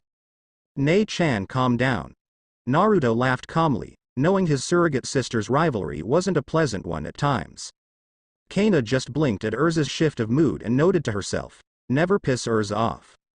My apologies, Naruto. I'm supposed to set a good example for you. Please strike me for my penitence. Erza begged as she bent over to be hit. Naruto sighed and looked over to Gray, leaving Erza in suspense. Gray, can you tell me what happened? The Ice Mage had just finished placing his clothes on and he ran a hand through his hair while he spoke. Flame Brain showed up with some huge-ass egg and said it was a dragon's egg. It distracted Erza and Mira long enough for me and Elfman to pull them apart. Wait, Natsu found a dragon's egg. The blonde mumbled in surprise. How come I didn't see any of this? Gray reclined against the bar counter. I don't know, you must have been busy talking to Kana. The black-haired boy replied smoothly, not really caring much about Natsu's egg. Kana giggled. I can account to Naruto's inability to not notice things when he is talking to someone. The brown-haired girl teased, thinking of their talk earlier about Lisanna. Erza smiled and took a seat by Naruto. Regardless of how forgetful Naruto is, the scarlet-haired girl began causing Naruto to slump over in annoyance. Natsu and Lisanna ran off to take care of the egg. So we shall see soon what it holds inside. Naruto looked to Erza. Lisanna ran off with Natsu. The smallest of the group asked, causing Kana to slightly frown at the tone of his voice. It sounded cracked and depressed. Erza nodded. Of course, they are very close friends, she explained, not picking up on Naruto's reaction. Yeah, Whiskers, it's not very surprising they ran off together, they are always together, Gray replied, not even noticing Naruto's downward look. Kana, however, picked up on Naruto's depression, so she did the best thing she could think of. She jumped off her seat and grabbed Naruto by his hand. Come with me, Naruto. Naruto was pulled out of his seat and looked to Kana, who was busy pulling him out of the guild. Hey Kana, where are we going? The gravity wizard asked. Kana smiled and looked to Naruto. You're my first friend from Fairy Tail, so since I'm new to town it's your duty to show me around, Kana ordered in a stern voice. Naruto smiled, he knew what the girl was doing. Alright Kana, I'll show you around town. Just follow me, Naruto said as he took the lead, and thanks. Kana nodded and walked beside the Yosei Kami. Don't mention it, Naruto, it's what friends are for, the card-using wizard replied. Naruto nodded and started to point a few things out as he walked with Kana. He showed her the local magic shop, the best places to eat in town, and even a few of Magnolia's landmarks. During this entire time Naruto didn't think of Lisanna ditching him and leaving with Natsu. Instead he enjoyed his time with his new friend Kana. And the two were starting to grow closer and closer as the time went by. Speaking of time, the sun was starting to go down, though Naruto and Kana didn't mind. They were busy enjoying each other's company. So tell me, Kana-chan, what do you think of Magnolia and Fairy Tail? Naruto asked with a small grin. Kana placed her hands behind her back and then she looked to the sky. I like it here, it's calm and the people are very nice. What about you? This has been your home longer than me. What do you think? I love this town and I love the guild even more. So I'm gonna keep growing stronger to protect what I love. I won't stop until I'm the ace of Fairy Tail. That is what I live for and that is my goal in life, Naruto declared boldly, sharing his dream with Kana. What is it that you strive for, Kana-chan? Kana didn't have to think long, she knew her goal. It was to find her father, but she wasn't willing to share this knowledge with Naruto yet. Instead she was going to tell him a lie about being a great wizard, but a voice stopped her. So you want to be Fairy Tail's new ace? Well, that would mean you have to be stronger than me. A voice spoke from behind, one that Naruto easily recognized. Turning around, both children were met with the sight of a tall, muscular man with shoulder-length orange hair that was slicked back. He wore a long, black, high-collared and tattered cloak with shoulder plates, while around his waist is a simple belt. He was also sporting loose-fitting dark pants, complete with an armored waistguard bearing plates similar to the ones on his shoulders, tucked inside simple black boots. Gildarts. Naruto addressed normally, causing Kana's eyes to widen. You're returning from another job already? Gildarts nodded and looked over Kana. Yeah, I probably won't be hanging around for long, but tell me, Fishcake. Who's the girl you were with, is she your girlfriend? The elder wizard asked in a teasing manner. Naruto rolled his eyes and looked over to Kana, quickly noticing something was wrong with her. Though he chose to ignore that for the moment. No, her name is Kana Alberona. She joined the guild a couple days ago and I'm showing her around town. Well, it's nice to meet you, Kana. I'm Gildarts. The orange-haired father introduced, not even knowing his own daughter was standing before him. Kana nodded and looked down. She didn't have the courage to confront her father about her identity. Soon the trio fell silent and Gildarts made a long sigh. I'm exhausted from all my traveling, so I'm headed home. And Fishcake, it's been a while since we sparred. Why don't you meet me outside the town in the forest for a friendly fight? Gildarts proposed, getting excited about testing the blonde's strength. Naruto shrugged his shoulders. Sure, I'm down to kick your old ass into the ground. Gildarts threw his head up and started to laugh. Alright, we will see if you can back up your words tomorrow. The Crash Wizard laughed out while he started to walk off. See you kids later. Kana looked to Naruto's with wide eyes. You can't really be thinking about fighting him tomorrow? The female wizard spoke up once Gildarts was gone. Naruto looked over to Kana with a serious gaze. You seem to know Gildarts is a powerful man and you acted rather weird when he was around. So I'd assume he is the person you joined the guild to meet. I'd even go so far as to say you are his daughter. Naruto concluded, causing the girl to drop her jaw. Yep, definitely his daughter. Your magic is almost identical to his. Kana looked down and rubbed her arm. Yeah, he's my 2-chan. Though he doesn't even know I exist. My Ka-chan only told me about him and where to find him before she passed away. Naruto looked down. I'm sorry for your loss, it must have been hard to lose your mother. Kana nodded. Yeah, it hurt. Though in a way you are lucky, you still have your father. And you got to meet your mother and know that she loved you. I've never met my parents before. Gigi-chan told me about my father once before, but I could tell he was lying. Naruto explained in a dry voice, his emotions completely void. I don't know why he would lie, but I didn't, nor do I care now. My family is the guild and that will never change. Kana smiled a little bit at the boy's words. You know, for someone so young you're pretty mature. Naruto shrugged his shoulders. Whoever my real parents were must have been level-headed individuals. Though I don't care to know who they are, so could you keep what I said between us? Of course Naruto, my lips are sealed. The brown-haired girl promised. Naruto bowed in gratitude. Thank you Kana, but speaking of parents. Are you going to tell Gildarts the truth about who you are? If you want I can be there to support you when you do it. Kana brought the blonde into a hug and started to tear up. You would really do that for me? Naruto chuckled as he felt the girl squeeze harder. Yeah, we are friends after all. I just hope you don't get mad if I kick your dad's ass tomorrow. Baka. The girl mumbled in a low voice.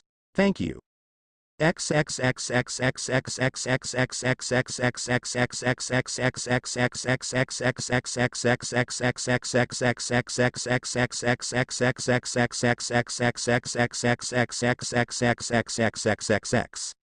The next day, Gildarts stood in a small clearing. His arms were crossed and his emotions were blank.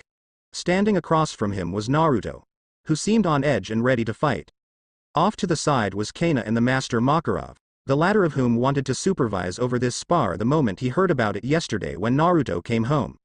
The blonde excitedly proclaimed that he was going to fight Gildarts and win. So the master wanted to watch over the spar and see what would happen. Kana on the other hand wanted to come and watch her new friend battle against her father.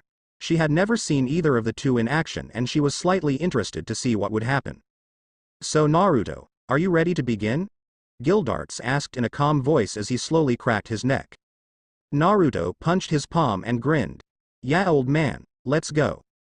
Gildarts held his right arm out and made a come at me sign. Naruto, not wanting to waste any time, charged straight towards the S-class wizard. Head-on attack. Gildarts mumbled in disappointment as he raised a hand to strike the blonde down. That is something Natsu would do. Naruto smirked and electricity danced around his body. Then before he could touch Gildarts, his body turned into lighting and phased straight through the Crash Wizard, sending hundreds of volts through his body. What was that? Naruto asked with a snicker, his body reforming a few feet behind Gildarts. Looks like I already got the first hit in. Gildarts held back his laughter and turned his body towards the blonde. Getting a solid hit in and tricking your opponent are two different things. Besides, that didn't even tickle. I thought the great fairy god was better than that. I mean, look, you didn't even move me. Naruto growled and raised his hand up. Oh, I'll move you then. He fired back, using his gravity magic to rip the ground up beneath Gildarts, sending the Crash Mage floating into the air. Gildarts smirked and held his hand onto the floating ground. Then by channeling his magic, Gildarts destroyed the floating earth, causing it to rain down at high speeds at Naruto. In response, Naruto held both hands up while showing no emotion, causing the chunks of earth to float midair. Then without a warning he sent everything flying back at Gildarts. "Won't work," Gildarts proclaimed, before sweeping his hand to the side and casting his crash magic, resulting in all the rocks and clumps of dirt being blasted into dust. Naruto huffed in annoyance as he watched Gildarts land back onto the ground. He was standing in a crater where dirt and rock used to be, but he didn't take any step forward or backwards. All Naruto managed to do was move the man up and down, and that pissed the blonde off. "I'm going to send you flying," Naruto announced, lifting his hand up. Gildarts didn't move. Instead his body faintly radiated a white magical cloak of his crash magic. "Oh? I'd like to see you try," the elder mage challenged. Naruto gritted his teeth and raised his magical power, causing the dirt and rocks around him and Gildarts both to fly up into the air. Even Naruto's hair seemed to defy gravity, but still the crash mage did not budge. This made Naruto lose his temper and push even more magic into his attempt to move Gildarts. Though it felt like the blonde was lifting something that wasn't there, and this never happened before. Over with Makarov and Kana, the two saw the lines of sweat pouring down Naruto's face. They could easily tell the young mage was straining himself. Makarov knew his grandson and he knew beating Gildarts was his goal, so he could see why Naruto was pushing himself so far. Though he also knew that at his current level, no matter how powerful he was, Naruto stood absolutely no chance against Gildarts. "Master, what is going on? Why is Naruto's magic not working against Gildarts?" Kana asked the short grandfather while looking towards her new friend with worry. Makarov sighed deeply. "Gildarts is using his crash magic to counter Naruto's magic. See, Gildarts' magic can destroy any type of magic and structure as long as he can overpower what he is trying to destroy. So as you might be able to see, Gildarts is slowly pumping out his magic and countering the effects of Naruto's gravity magic. So unless Naruto could overpower Gildarts, he cannot touch the man. So basically Naruto is screwed," Kana summarized, her voice laced with sadness for her friend. Makarov narrowed his gaze on his grandson. "I wouldn't say that. Naruto has an interesting ability to rise to new levels when against a difficult challenge. If anything, I believe this fight will help Naruto grow tremendously." Kana looked forward with wide eyes. "Do you really think so, master?" Makarov crossed his arms and watched the fight closely. "We will see, Kana-chan, we will see." Back over with the fight, Gildarts was starting to grow bored of how things were going. "Are you done yet, Naruto? 'Cause so far you've shown me next to no improvement." The S-class mage began in disappointment before rising his magical pressure. "Looks like it's time to end this." Naruto gritted his teeth and pushed his gravity magic even harder. For a split second his eyes flashed white and Gildarts was slightly moved upwards and back. Though this phenomenon didn't last long as Naruto stopped altogether and started to pant. He was exhausted and getting nowhere with his current method of attack. Gildarts on the other hand was momentarily stunned. He didn't know what actually happened. He just knew that somehow, Naruto summoned up enough magic for a brief second to overwhelm his magic. And that was something Gildarts didn't expect to happen. "Impressive," Gildarts mumbled to himself before looking over to Makarov, who signaled him with a nod. "Let's see what your real limits are, Naruto." Naruto slightly tensed his body when he noticed Gildarts dash towards him. Without even thinking about it, Naruto raised a hand above his head and summoned a bolt of lightning. "Heavenward halberd," Naruto cried out as he tossed a spear of lightning magic right at Gildarts. Pivoting his foot, Gildarts slid across the dirt and held one hand forward. Then with his crash magic he easily dispatched Naruto's lightning. As he continued to slide, he prepared his other hand behind his back for a devastating punch. "End of the line, Naruto," Gildarts called out as he prepared to finish the fight in one punch. Time seemed to slow down for Naruto and everyone watching. Kana looked towards her father and newly found friend, not wanting harm to be brought to the latter. Makarov watched with anticipation to see what his grandson would do. He knew Gildarts never held back. Though he was very confident he wouldn't hurt his grandson. Finally there was Naruto, who had his hands held slightly in front of his body. He could attempt to block the punch, but he wasn't physically strong enough to stop a fully grown man. Especially one who was as strong as Gildarts was. Though as all seemed lost and Naruto was about to accept his fate, something clicked inside of him. He didn't know where it came from or what it was, all he knew was two simple words. Shinra Tensai. Naruto mumbled with power behind his voice and his eye glowing white once more. This was followed by a tremendous force of gravity slamming into Gildarts and sending him rocketing backwards. Though Naruto wasn't done there, he held his right hand forward and reached out towards Gildarts. Bansho Tenin. Naruto called out, causing Gildarts to stop midair for a brief second. Before he even knew it, he found himself being forcefully pulled back towards Naruto. Readying himself, Naruto's left fist danced to life with lightning magic.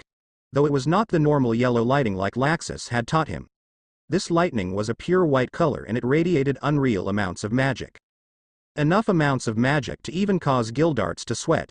So to save his own skin he pushed one hand forward and sent a wave of crash magic forward hoping to force Naruto to move away, but the blonde held his ground and refused to move. Instead he held his hand outward and allowed Gildarts' magic to collide with his lighting. The end result was Naruto's lightning slicing through Gildarts' crash magic like butter. Makarov saw this shocking phenomenon and could tell Gildarts was in serious trouble. Naruto, that's enough. Stop this at once. The grandfather shouted in a commanding tone. Naruto took notice of his grandfather's order and stopped Gildarts in midair. This made the crash wizard hover in the air while Naruto's lightning sparked a few inches from the man's chest. I'm impressed, Naruto. You really got me there. Gildarts chuckled nervously, he still didn't know what to make of the situation. Though for now he figured why not compliment the blonde on his surprising strength. Naruto's eyes stopped glowing and reverted back to his normal bright sapphire blue color. Thanks Gildarts, I'm guessing our spar is over then. The blonde droned back, already lowering Gildarts down to his feet. Yeah, I think it's best we leave this one as a tie. The older mage replied, inwardly thinking that wasn't the outcome that was about to happen. Gildarts for the first time almost lost a fight to another mage and it was a 10-year-old child nonetheless. That's fine. I'll just beat you and become Fairy Tail's ace another day. Naruto replied with a shrug, earning a tick mark from Gildarts. Though after his little display the man didn't argue. Instead the master walked over and ruffled Naruto's hair. I'm proud of you Naruto, you've grown so strong for someone your age. And you didn't tell me you practiced new gravity and lighting spells. Naruto tilted his head in confusion. The gravity spells were something I just tried for the first time, but I didn't use any new type of lighting magic Gigi-chan. This time Makarov looked toward Naruto with confusion. Then what was that white lightning you used? It was powerful enough to cancel out Gildarts' crash magic, I've never seen anything like it before. Yeah, best don't keep secrets. What was that you did back there? Gildarts chimed in wanting to know the answer as well. Naruto looked between the two elder men with confusion. He didn't know what he did and he had no proper answer. Instead he held his hand out and summoned his regular yellow-colored lightning. See my lighting as its normal color, tell them I don't know what happened Kana. The master and ace of Fairy Tail looked over to Kana. She's seen the exact same thing they did, but she knew the blonde had no clue what happened. Whatever Naruto did earlier I can tell he had no clue what happened. So I believe it may be something to look into in the future. Kana explained, trying to be honest and take up for her friend at the same time. Makarov nodded, completely agreeing with the girl's words. Yes, Naruto is filled with plenty of surprises, maybe this was just the newest one he had to show. Gildarts smirked and looked down to Naruto. People call me a monster brat, but I can see why you are called a god. I was nowhere near your power level when I was your age. You almost made me go all out. Naruto and Makarov both formed sweat drops on their heads. Though they both knew Gildarts didn't give his all, but they did know if the fight didn't stop when it did, well, Gildarts would have regretted not taking the fight as serious as he should have. Yeah, sure old man, but since our spar is over, I believe Kana has something she wants to tell you. Naruto revealed, earning Makarov and Gildarts' attention while at the same time making Kana turn red from embarrassment. Oh, what would that be? Gildarts asked the small brown-haired girl. Kana looked towards Naruto for help and the blonde gave her a warm smile. He silently mouthed the words, you can do this at Kana. Kana stopped and took a hard swallow. I'm Yo. Gildarts raised an eyebrow as he watched the girl struggle to speak. Yes, what are you? Makarov looked between Kana and Naruto, his skin turning pale as he started to read the situation. Thinking to himself Gildarts was in for a shock if his hunch was correct. You are, Kana drifted off and couldn't find the words to reveal the truth. Naruto groaned at his friend's backward behavior, so he decided to take matters in his own hands. Listen here, Scruffy. Naruto spoke up, while walking in front of Gildarts and looking the man in the eyes. Scruffy. The man mumbled the name, which was a shot at his rugged beard. She. Naruto pointed a finger at Kana. Is your. He moved his finger towards Gildarts' daughter. Gildarts' jaw hit the floor and Kana's eyes grew wide. The cat was out of the bag and Makarov was smirking on the inside about being right once again. What? The Crash Wizard yelled in shock, running over to Kana and looking her over. Who was your mother? Rukia? Anko? Robin? No, the eyes are off. Nami? Yoko? Bulma? No, that isn't right either. Olivier? Kushina? How many freaking women have you slept with? Kana yelled out in anger. You know what, I don't care to know. I just wanted to tell you that I exist. I don't expect you to be around or be a father to me. So see you around, Gildarts. Kana then turned on her heel and stomped off, but before she could move more than 2 feet, Gildarts wrapped his arms around her and held her close. Cornelia. Gildarts whispered her mother's name into her ears. Now I can see it as clear as day. You are Cornelia's daughter. Kana started to tremble and tears flowed down her cheeks. Yeah. She mumbled in a weak voice. Gildarts smiled. Cornelia was the only woman I ever loved. She was the only woman I ever married. I was devastated when she left me, but I never knew we had a child. If only I knew, I would have been there for the both of you. It's fine, you don't have to be there for me, Kana replied in a weak voice. Gildarts gripped tightly onto his daughter. Beautiful and stubborn, just like your mother. I promise from here on out I will always be by your side. That's if you will allow me to. Kana turned around and allowed Gildarts to see her tear-filled face. Of course, Tu-chan, that's all I want from you, Baka.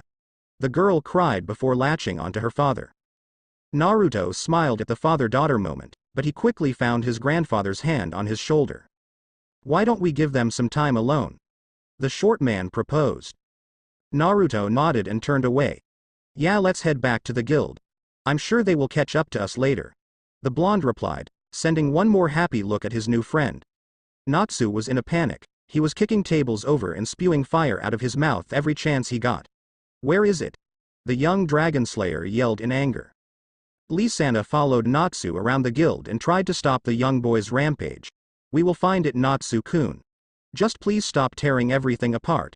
The smallest of the takeover siblings begged. Her plea fell on deaf ears, however, as Natsu continued to rampage about the guild, causing many of the weaker members to flee the building. Though the stronger wizards like Mira, Gray and Erza remained. Will you cool your jets, matchstick? Gray yelled as he pushed Natsu back and forced the dragon slayer's rage towards himself. Just what is your problem? Natsu growled and shoved his forehead into Gray's. Grr, you stupid snowman. I bet you were the one that stole my dragon egg, the pink-haired wizard accused. Gray gritted his teeth and started to push Natsu backwards. I don't have your stupid egg, flame brain. The ice wizard spoke honestly. Liar. Enough. Erza declared as she pushed the two apart. Gray didn't steal your egg, Natsu. He's been at the guild all day. So take a deep breath and tell me everything that happened. Mira walked over and crossed her arms. I bet that idiot ate the egg and doesn't want Lisanna to know. I did not. Natsu yelled towards Mira. Why would I eat my dragon? Mira shrugged her shoulders. You're an idiot, that's why. Erza glared at her rival and got in her face. Be polite. The girl ordered in an angered-filled voice. Oh, and what will you do if I don't tin can? Mira asked in a challenging tone. I'll kick your half-dressed ass, you demon bitch. Erza replied, causing the two to lock hands and start to push each other while tossing insults. While this was happening, Natsu turned to Gray and started to accuse him once more. I don't believe Erza. I know you stole my egg. Gray punched Natsu in the chest. I didn't steal your stupid egg, moron. The ice mage yelled in anger. Liar. Natsu shouted while tackling Gray to the ground. Lisanna watched the four wizards duke it out and frowned. None of this fighting was helping anything, but it felt like she was the only one that knew that. If only Naruto was here. The younger girl sighed in depression. He would know what to do. But I am here. The voice of Naruto replied from behind, making Lisanna jump back in surprise. Naruto, don't scare me like that, the older girl ordered, while placing a hand on her beating chest. Hee sorry Lee-sana-chan. But why are they at each other's throats this time? The blonde asked while looking towards his fighting friends. Lee-sana looked to Naruto with the look she had when she wanted something from him. Natsu's egg is missing, could you stop them so we can find it? Naruto nodded and held his hand out, making the 4 fairy tale wizards float into the air and away from each other. That's enough, you 4. I swear I'm the youngest, but at the same time the most mature. My apologies, lil brother. Erza spoke sincerely to her surrogate brother. You may punish me for my actions. Yeah, whatever. Mira grumbled in an annoyed tone. No matter how mad she was at Erza, she could never be mad at Naruto. She and her family owed him a lot after all. Blame Flame Brain for this. Gray accused while trying to take another swing at the pink-haired boy. Naruto sighed and made the two float even farther away from each other. Natsu, Lee-sana tells me your egg is missing. So instead of blaming your fellow guild members, why don't you ask them to help you find it? Natsu pouted and looked away. He hated when Naruto would make sense. Fine. Can you jerks help me? Naruto sighed and started to make the Dragon Slayer spin. Use your manners, Natsu. Erza smiled and gave Natsu a thumbs up. Good punishment, Naruto. Naruto rolled his eyes and stopped spinning Natsu. Then he opened his mouth to speak, but someone else beat him to the punch. Everyone calm down, I have the egg. The voice of Elfman spoke from behind the group. Naruto turned around and found Elfman smiling while holding a giant egg. The egg itself was white with blue flame designs. Elfman ni, why did you steal Natsu's egg? Listener asked in a disappointed voice. I didn't mean to cause a panic, but I was afraid you or Natsu would crush the egg in your sleep. So I've been keeping it warm for you guys. The middle child explained honestly. You can have it back now if you would like. Elfman walked forward, but the giant egg blocked a majority of his eyesight, so he was unable to see the cup laying on the ground in front of his feet. Then before anyone could say a thing, Elfman tripped over the cup and the egg went flying into the air. Everyone's eyes grew wide as they watched the egg descend down onto the ground. Listener turned away as she didn't want to watch her egg smash. Naruto on the other hand released his friends from his gravity magic and jumped forward. And with just enough time, Naruto caught the egg in his hand. Though as he held it, his hands glowed green followed by small black designs growing out of his hands and onto the egg. What the hell? Naruto mumbled as he almost dropped the egg in surprise. Great save, Naruto. Natsu praised as he snatched the egg out of the blonde's hands, not noticing the new appearance of the egg. Erza eyed the younger mage. She saw what happened but she didn't know what to make of what she saw. Yeah, good job, Naruto. Elfman stood to his feet and rubbed his head in embarrassment. I'm sorry everyone, I didn't mean to cause so much trouble. The white-haired boy apologized. Lee-sana smiled. It's okay, big brother Elf. Everything worked out in the end. You were doing what you thought was best. It would appear so. The voice of the master boomed as he walked among the group of young mages. I'm glad Naruto got back from his spar with Gildarts quick enough to save the day. Natsu looked towards Naruto with a hint of jealousy. What? You got to fight Gildarts? That's not fair. I already called dibs on fighting him next, jerk. The Dragon Slayer whined, earning a bonk on his head by Erza. You aren't strong enough to fight Gildarts. The scarlet-haired mage pointed out before looking at the unharmed Naruto, thinking to herself just how strong the young blonde was. Besides, last time you challenged Gildarts to a fight, he hit you so hard that you flew across town. Gray, Lee-sana and Mira chuckled at Natsu's expense, causing the pink-haired wizard to jerk his head off to the side. Naruto sighed and decided to try and pick his friend's spirit up. Hey, look at it this way, Natsu. You have an awesome dragon's egg. No one else in the guild has a dragon's egg, Naruto pointed out. Natsu smiled at that and opened his mouth to speak. Though just then the egg started to crack and shake. Ah, my dragon is hatching, the young boy shouted. Everyone leaned in closer and watched the egg glow bright. Then before they knew it, the egg shattered into dust, leaving nothing besides a small blue cat in Natsu's hands. Gray started to snicker at his rival's expense while Erza brought a hand to her chin and censored her head to the side. Mira and Lee-sana grew hearts in their eyes as they looked down at the small baby cat. Natsu just stared down at the small ball of fluff in his hands. He was disappointed it wasn't a dragon, though he couldn't help but look down lovingly at the cat in his hands. Naruto and Makarov looked at this cat with a different point of view. They knew cats didn't lay eggs, so there had to be something going on that they didn't know about. Nice dragon flame brain. Gray laughed in a low voice, taking a shot at his rival's new cat. Screw you, Gray. The fire wizard yelled in response, holding his cat tightly. Happy is better than any dragon. Well, besides Igneal. Happy? Lisanna asked with a small giggle. You are naming him Happy? Natsu nodded with a goofy grin. Aye, sir. Aye, sir. The small cat mimicked, causing everyone to go silent in shock.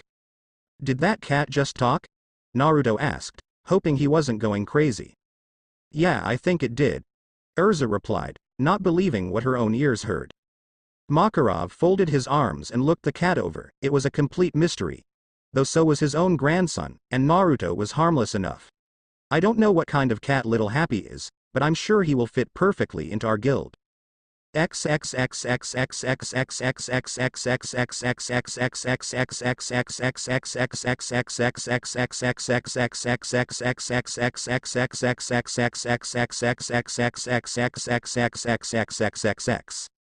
Four years later, X782. It has been 4 years since Happy was hatched and Naruto had fought Guildarts. Over that time, the guild discovered that not only could Happy talk like a normal human, but the blue cat could also use magic and grow wings for flight. A feat that was very useful for Natsu, as he would have Happy carry him through the air, allowing the Dragon Slayer to fly high into the sky with his partner. Also, during the past 4 years, Kana and Guildarts grew increasingly close. Finally, they were able to have the father and daughter relationship which Kana yearned for so badly. Not only did Guildarts become a good father towards Kana, he also became her teacher as he taught her how to use his crash magic, making Kana one of the guild's most powerful members. Speaking of members, over the last 4 years Fairy Tail had gained dozens of new members. Some of the more notable ones would be Levi McGarden, Jet, Droy, and a mysterious boy by the name Mistogen. The masked boy was even able to become an official S-class mage.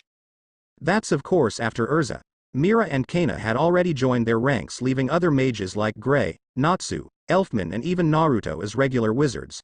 Of course, the only reason Naruto wasn't S-class was because of his grandfather.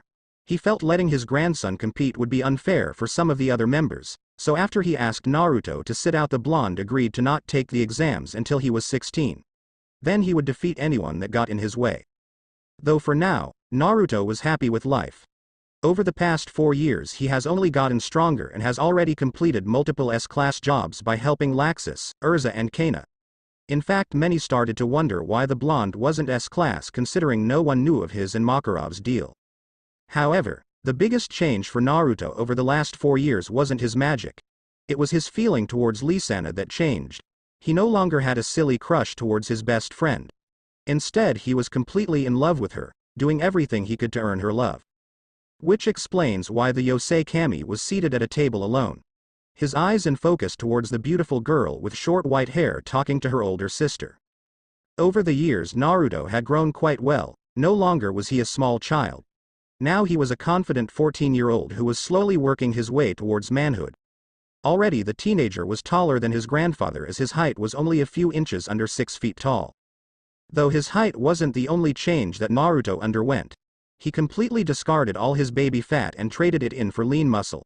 His hair had become medium length, wavy and spiked, while being a light blonde color like his mother's, and the black stake across his hair slowly receded away.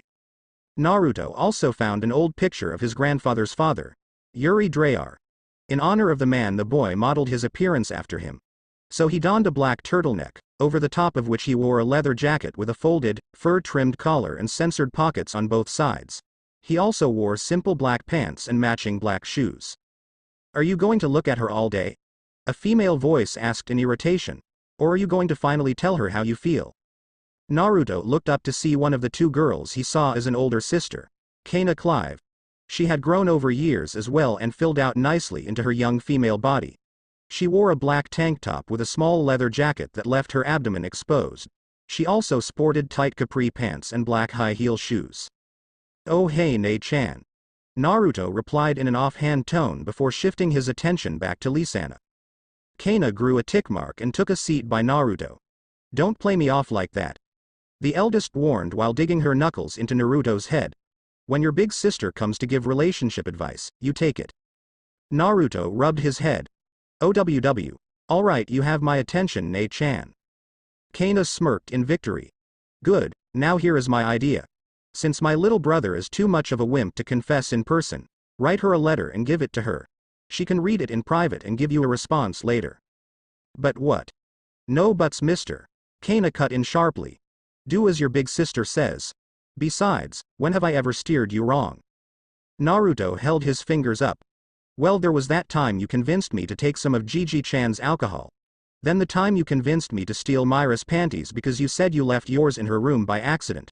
I thought either her or Lisanna-chan were gonna kill me. Then there was. Okay, you proved your point. The elder mage deadpanned. But this time I'm right and not trying to prank you. Naruto sighed in defeat. Fine, I'll give it a try, and if this is another prank I will stuff itching powder down all your clothes again. Kana growled with fire in her eyes. That was you. Bastard. I thought it was Natsu and Happy. Naruto gulped and rubbed that back of his head. Well, I done goofed. The blonde chuckled in a nervous voice. Kana started to radiate white magical pressure as she cracked her knuckles. Oh yes, you sure did. She replied before taking a swing at Naruto's head. Quickly dodging and running towards the door, Naruto called out for forgiveness. Please don't kill me, Ne-chan, I'm sorry. Too late, asshole. Kana shouted while chasing the blonde down. As the two ran out the guild, they pasted Mira and Lisanna. Both girls just sighed and shook their heads, knowing neither Naruto nor Kana would ever change.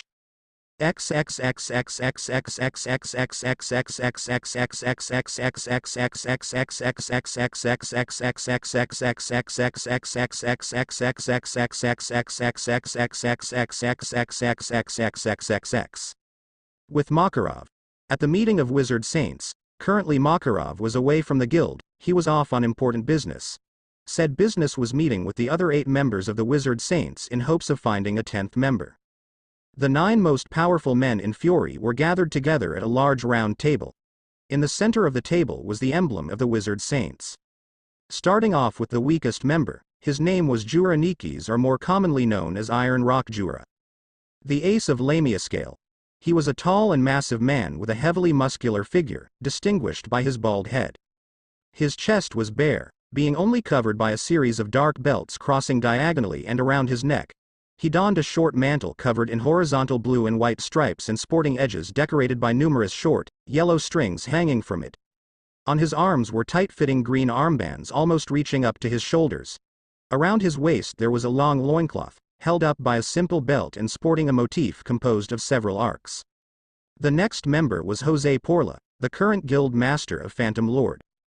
Jose was a tall, slim man with long, straight, black hair reaching down to his shoulders and a thin mustache. He had a long and sharp face, vaguely pointed ears, prominent eyelashes and dark-colored lips.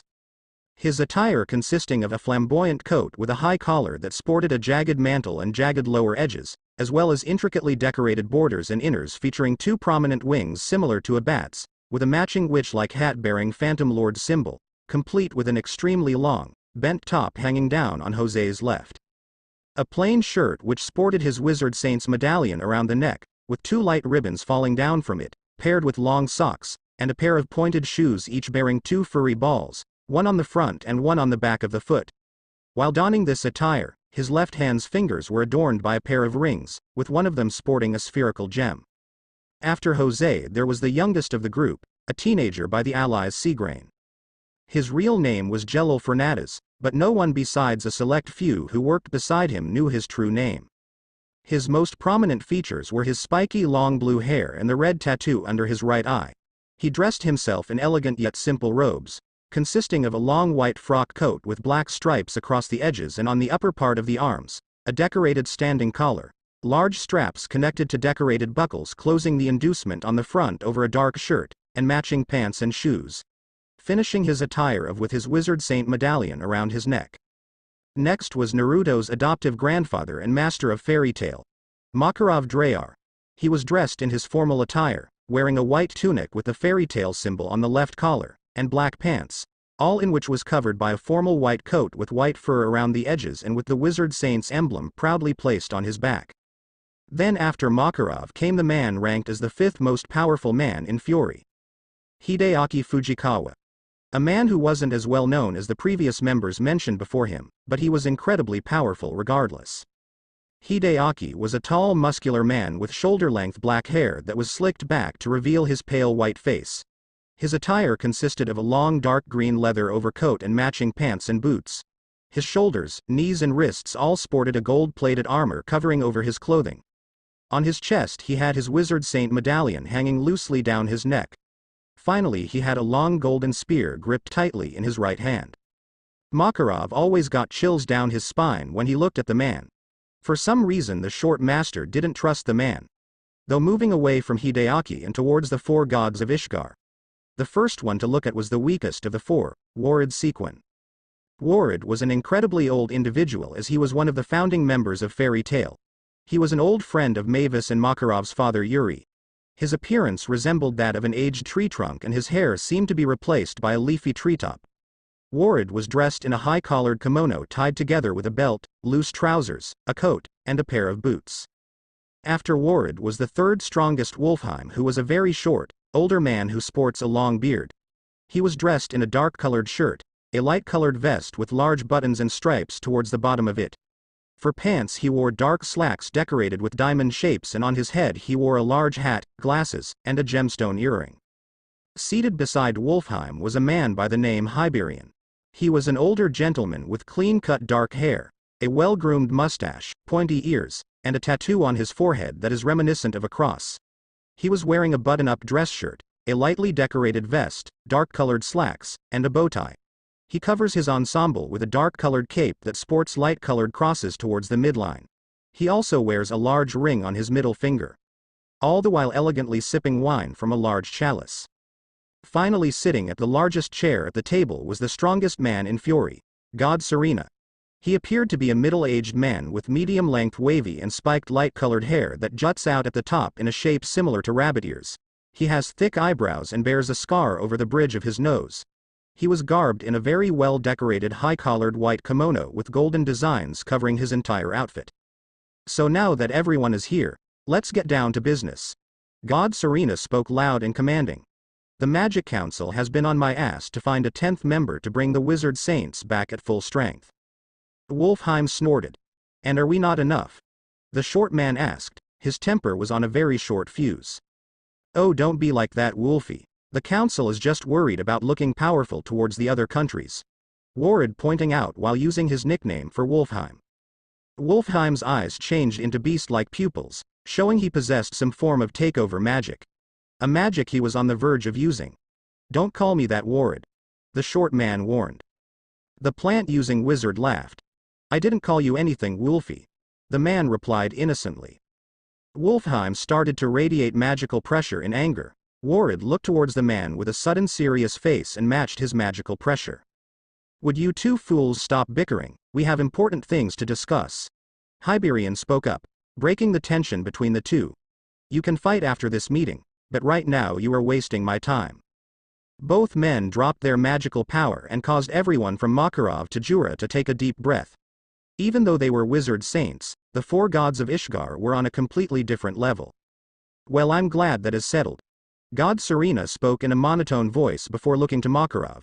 Did you convince Gildarts Clive in joining as our new member? Makarov cleared his throat as all the attention was thrown towards himself.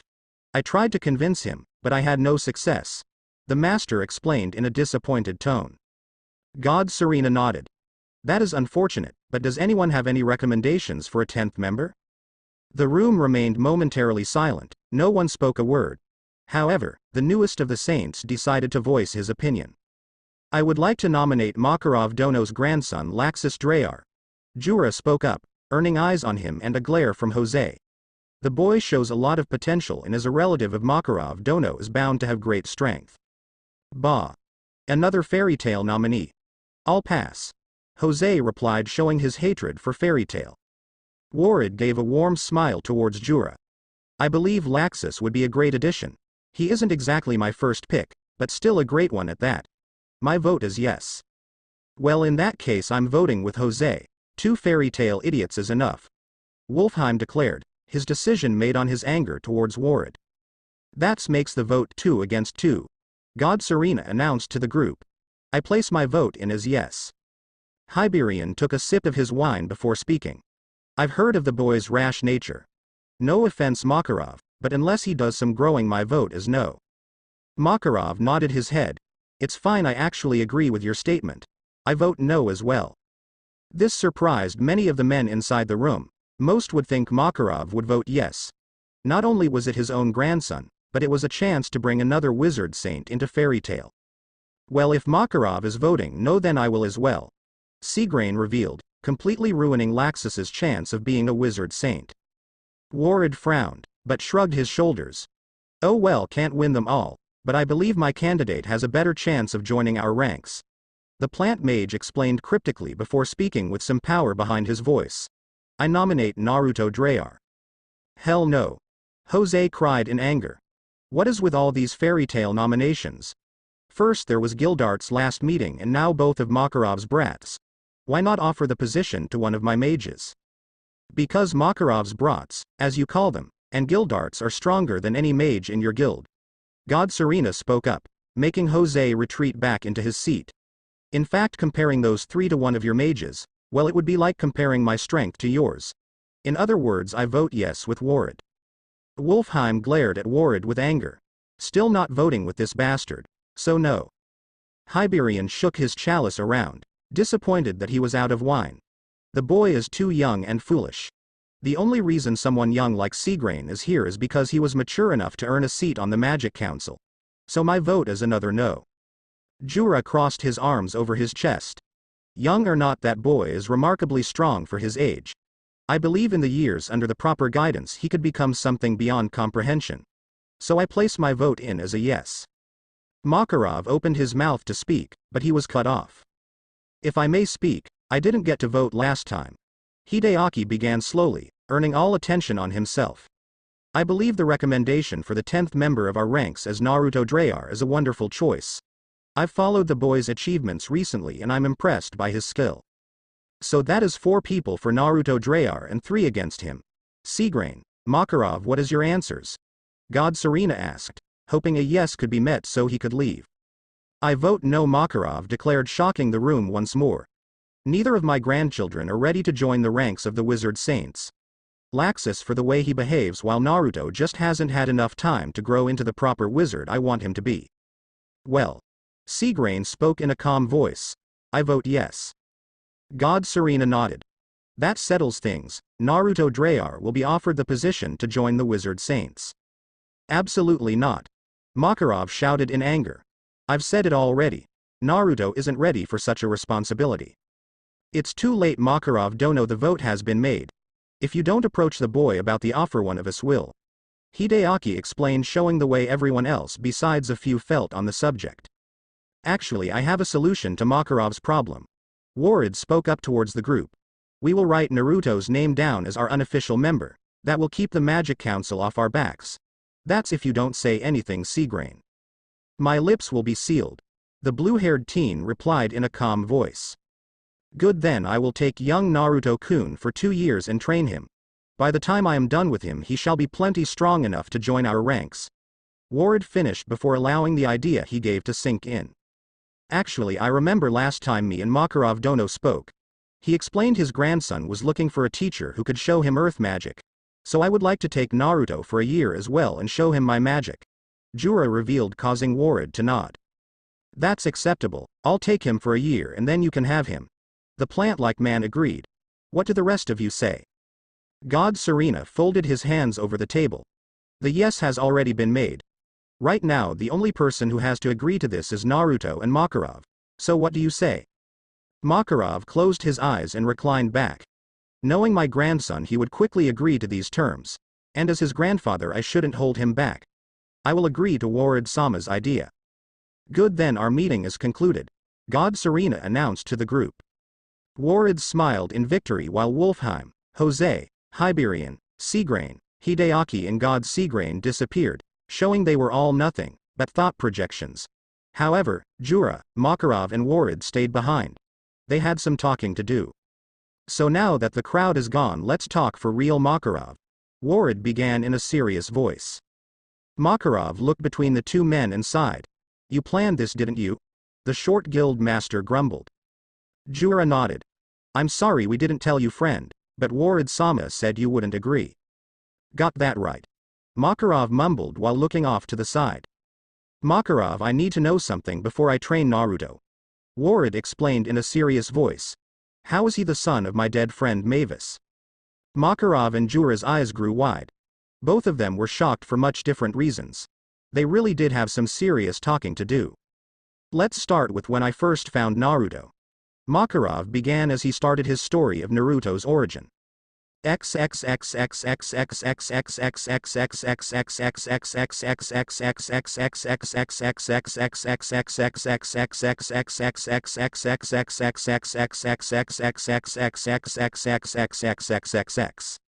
With Naruto.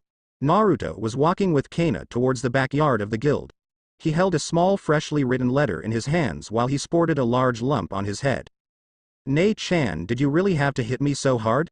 The younger of the two whined as he rubbed his head. Kana glared at Naruto. You're lucky I'm still helping you, she replied before dramatically pushing her hair to the side. Just shows what a great big sister I am. Yeah, don't go around tooting your own horn. The blonde mumbled while looking off to the side. Kana growled and whacked Naruto over the head, causing the blonde to almost fall over.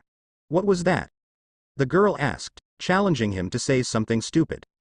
My Nei-chan is the best, the blonde replied with fake enthusiasm. Kana crossed her arms and spotted Lisanna in the distance.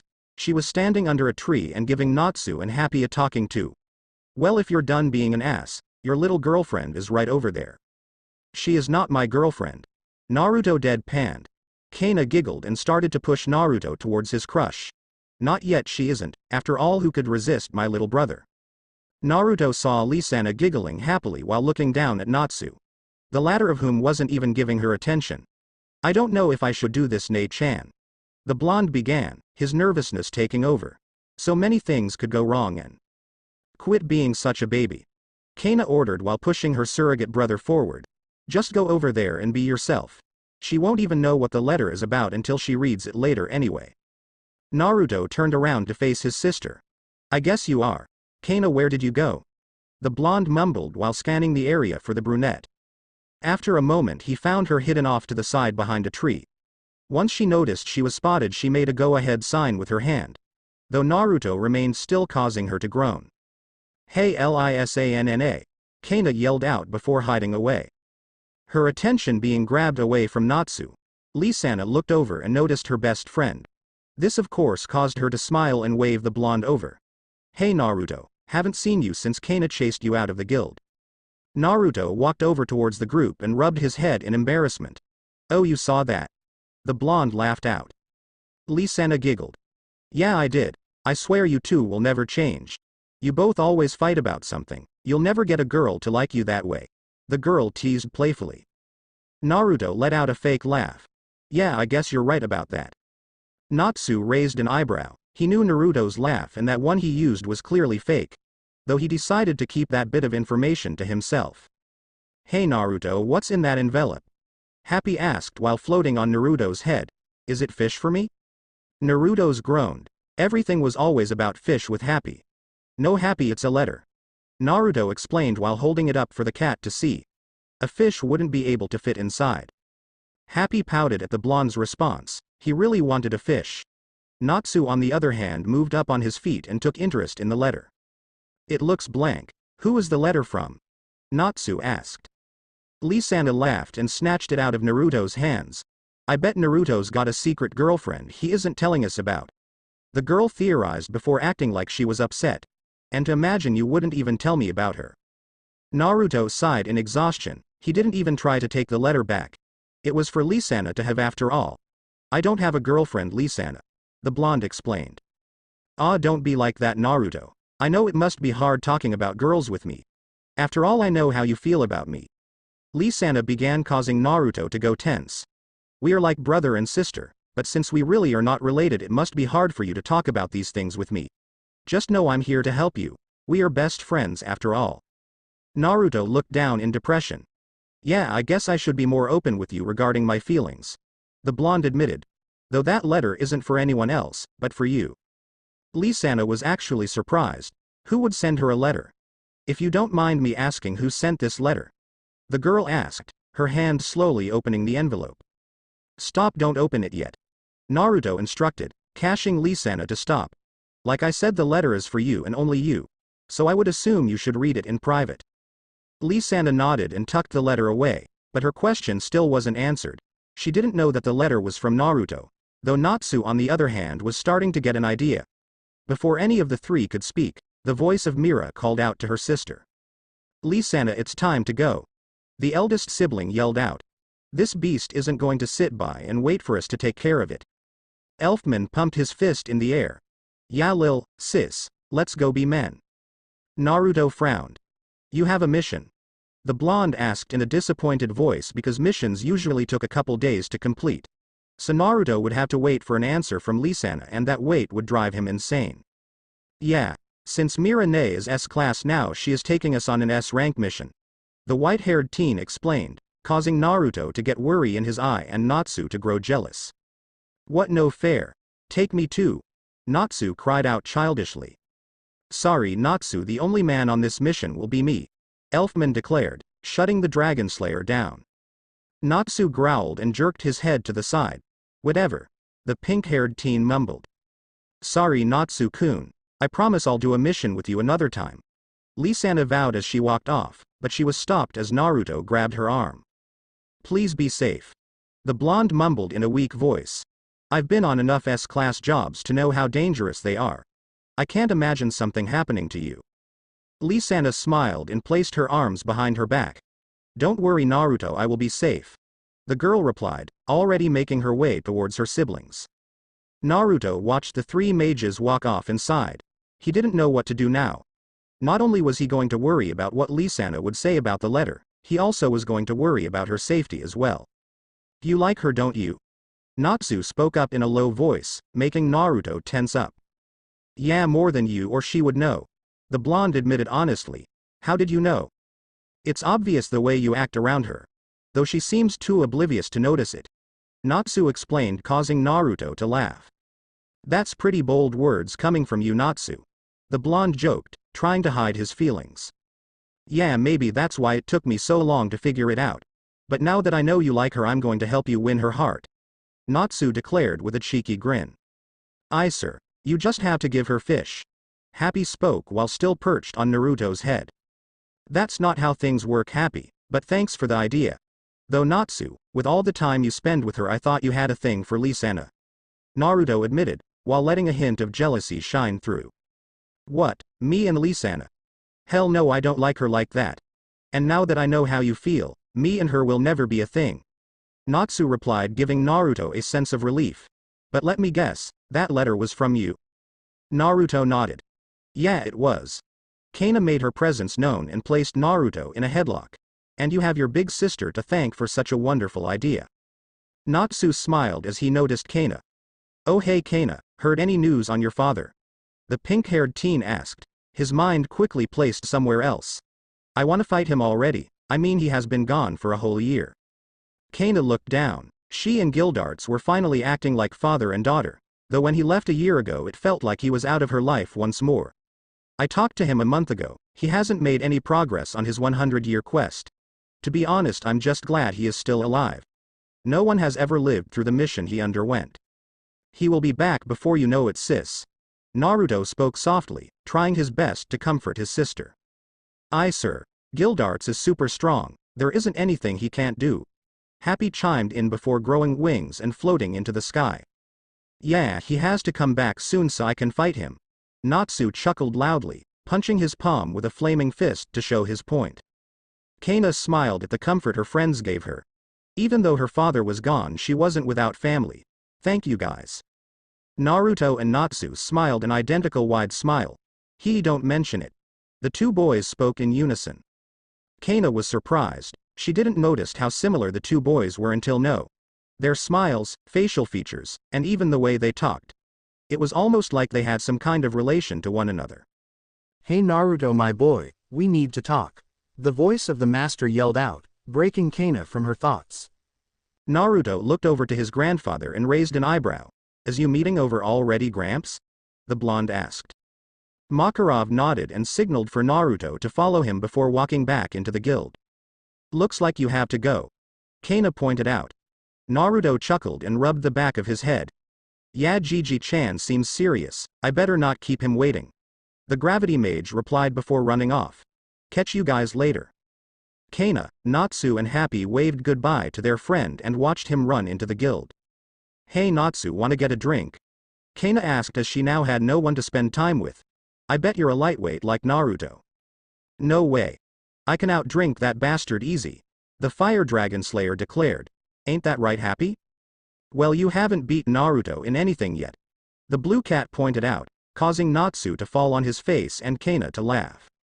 Back with Naruto inside the guild, the blonde wizard was currently walking into his grandfather's office. Once he entered the interior, he was not only greeted by his grandfather, but two other individuals as well. Being struck with confusion, Naruto raised his eyebrow. What did you want to talk about, Gigi-chan? And what is Warad Sequin and Jura Niki's doing here? The blonde asked, easily recognizing the two powerful men. Makarov held his hand out. Please take a seat and I'll explain. Naruto complied and took a seat between Jura and Warad. As he took his seat, he noticed their bodies flicker, signaling they were thought projections. Warad couldn't help to look at Naruto with a hint of nostalgia. He dressed like his old friend Yuri, but everything from his light blonde hair color and features screamed Mavis. It's a pleasure to meet you, Naruto-san. Warad greeted. Likewise. Naruto replied with respect. It's an honor to meet a founding member of my guild. I would also like to say what a pleasure it is to meet the famous Yosei Kami of Fairy Tail. Jura spoke up, extending his own greeting. Naruto nodded with a smile. I'm flattered that you've heard of me, Iron Rock Jura. Like I told Warad, it's an honor. Jura cracked a grin and looked to Makarov. Quite the polite and humble grandson you have here, Makarov. Jura praised while keeping the fact he knew Naruto's true lineage a secret. The master made both men swear to keep what they learned to themselves. Yes, he makes this old fool very proud, but let's get down to business. Makarov proposed, his features turning serious. Naruto, some interesting events have unfolded in the last hour. All of which involve you. What do you mean involve me? Naruto asked with confusion. He knew his grandfather had a meeting with the wizard saints and he knew he was currently in a room with 3 wizard saints. It's simple really. Warad began as he folded his hands over his lap. You've been selected to be the 10th member of the wizard saints. Naruto's eyes grew wide, the news making him stand on his feet and slam his hands on his grandfather's desk. Are you serious? The blonde shouted in surprise. Do you really think I'm ready for something like this? Hell, I'm not even S-class yet. Makarov held his hand up, causing Naruto to take his seat. Now you know just as well as I do that you could be S-class. Though being a wizard saint is something on a completely different level. That's why Warad and Jura are here. Naruto looked between the two men. Okay, so why are they here? The blonde asked quickly. Jura cleared his throat. We offered to train you and evaluate you as a possible member of our order. The tall bald wizard explained. So we came to see if you would accept our offer. Naruto was surprised. Being a wizard saint was a tremendous honor. And being offered to be personally trained by 2 of their members was unheard of. I don't know what to say. The blonde admitted, too stunned to think of a proper answer. Well, if you say yes, I would take you away for a year to train. Then I would send you to Jura for another year of training. Which will end with you being evaluated as a possible member of the wizard saints. Warad explained, lying about the last part as technically all Naruto would have to do is agree to become a wizard saint, but the blonde didn't know that. Naruto looked down. That was 2 whole years away from his friends and the people he loved. People like Lisanna, and the blonde wondered if he could take that kind of commitment. Sure, on one side Lisanna could reject him, then a 2-year training trip would be perfect. Though on the other hand, what if she returned his feelings? Would Naruto pass up such a big opportunity for a girl? I don't know about this. I'd miss everyone in the guild so much, Naruto admitted honestly. Jura nodded. That's understandable, but we are offering you a chance to grow stronger. That way you can always protect the guild and all the people that you love inside it. Naruto nodded as his point made sense. Makarov on the other hand looked lovingly towards his grandson. Naruto, even though I would miss you terribly, if you truly wish to become the guild's strongest, an opportunity like this could help you reach that goal. I'm sure all your friends would understand why you would leave. Of course you cannot tell them about you being offered the position of a wizard saint. We have to keep that on the down low for now. Naruto nodded and started to think to himself. He was staring to think about taking the offer. You know, Naruto, you remind me of an old friend. Warad spoke up, grabbing Naruto's attention and making Makarov and Jura turn pale. My friend would do anything for the friends she cherished. I have the feeling that you would do the same. Naruto nodded. Of course I would. The blonde spoke without hesitation. That's why you should take the offer. There is a lot of dangers out in the world and your friends and guild will need your power to survive. Warad explained, leaving all the information he knew of Mavis out, making the other two men sigh in relief. Naruto looked to his hands and clenched them into fists. He was already one of the guild's strongest, but he wasn't the strongest. Now he was given the opportunity to become the strongest and he was going to take it. Alright, Warad-sensei and Jura-sensei, I'll agree to your offer. Naruto revealed, causing both men to smile. When will my training begin? Excellent. I will arrive at Magnolia in 1 week to take you away. My advice would be to go say your goodbyes and pack your belongings. Warad instructed before disappearing. I will take my leave then as well. I look forward to teaching you some earth magic, Naruto. Jura said before he disappeared as well. Naruto looked to his grandfather. Now the two were alone and they could talk more freely. Do you really want me to leave, Gramps? Makarov shook his head. I don't want for any of my children to leave the guild. But it's not like you will be gone forever. It will be hard to be away from you, but I know this is for the best. The aged wizard explained before standing up and walking over to Naruto. You've made me the proudest grandfather for 14 years. I know you will continue to do so in the future. Naruto smiled and brought his short grandfather into a hug. His words causing a small tear to roll out of his eyes. I promise, Gigi-chan, I'll never stop making you proud. Naruto walked slowly out of his grandfather's office with a disheartened expression on his face. Sure, he was going to get the chance of a lifetime, but he was going to miss his friends terribly. Honestly, the blonde didn't know if he had the strength to go 2 years without seeing his loved ones. Though as he approached the guild's bar where Kana was seated by Natsu, he took solace in the ideal that this training was to protect those he loved. Everything I'm going to do is for them. Naruto thought to himself as he watched his surrogate sister laugh. Kana, who was busy downing her 8-pint of fairy ale, noticed Naruto out of the corner of her eye. Then while continuing to drink she waved the blonde teen over. Naruto smiled and took a seat by the beautiful brown-haired drunk. You know, drinking all that booze isn't good for your health, Ne-chan. The blonde scolded before looking over to Natsu. The pink-haired wizard had his head rested against the bar counter and he looked to be in pain. I mean, just look at Natsu over there. Kana snorted and waved the bartender for another round. Please, I'm getting lectured by Fairy Tail's very own ramen addict. Kana shot back, causing Naruto to rub the back of his head. Besides, I can't help it that Natsu can't hold his liquor. Then again, you aren't the best drinking buddy either. Naruto rolled his eyes. Yeah, cause a 14-year-old should be a hardcore alcoholic. The blonde grumbled sarcastically. Kana shrugged her shoulders. Never know if a job you take will be your last. That's why I live my life to the fullest and do whatever the hell I want. That doesn't mean you have to drink like a fish every chance you get. Naruto pointed out. Try substituting your fairy ale for ramen. You are hopeless, you know that, right? Kana mumbled in an annoyed tone, before she started to drink again. Natsu groaned and rubbed his head. Will you both shut up? Everything is so loud and it hurts. The Dragon Slayer whined to himself, making his little blue partner laugh. Alcohol must not agree well with a Dragon Slayer. The small cat giggled out. Naruto let a small smile cross his lips. It would seem so, but happy I have a job for you. The payment is 1 whole fish. The blonde revealed, causing Kana to raise her eye in curiosity. I'll do whatever you ask for a fish. Happy agreed with vigor, not even knowing what the request was. Alright, go find Erza, Ne and Gray for me. Then bring them here, Naruto instructed. Aye, sir. Happy saluted before flying off. So Naruto, what's that all about? Kana asked, already picking up on her brother's odd behavior. Did something happen while you talked with the old man? Naruto folded his hands over the guild's bar and nodded. Yeah, but let's wait till everyone is here before going into detail. Kana seemed to accept the answer and waited for Happy to return.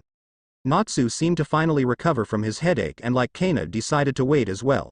He was also quite interested in what Naruto had to say. Eventually the small blue cat flew back over with Gray and Erza lagging behind.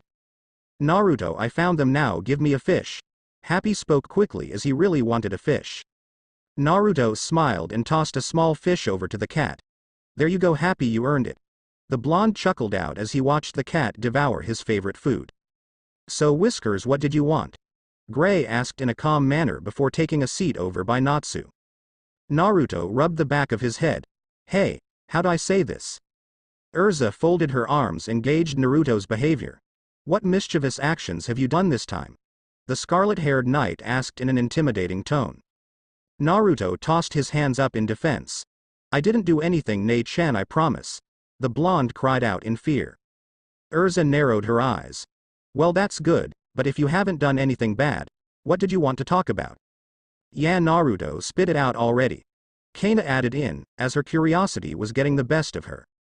Naruto sighed and tried to find the correct words. After a moment of thinking he found the words and courage to speak. In a week I'm leaving Fairy Tail.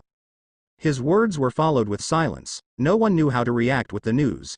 It was a bombshell that none of them expected Naruto to drop. What do you mean you're leaving Fairy Tail? Natsu asked in a loud voice. He knew the blonde wasn't taking a job because he wouldn't gather them all up like this if that was the case. What could make you want to leave the guild? Are you not happy here or something? Gray asked right after Natsu, both boys having no idea what Naruto was thinking. Naruto shook his head and looked down. That couldn't be farther from the truth. I love this guild and everyone in it, that's why doing this is so hard. The blonde explained slowly. But I've been given an opportunity that I have to take. So that's the reason I have to leave the guild for a while.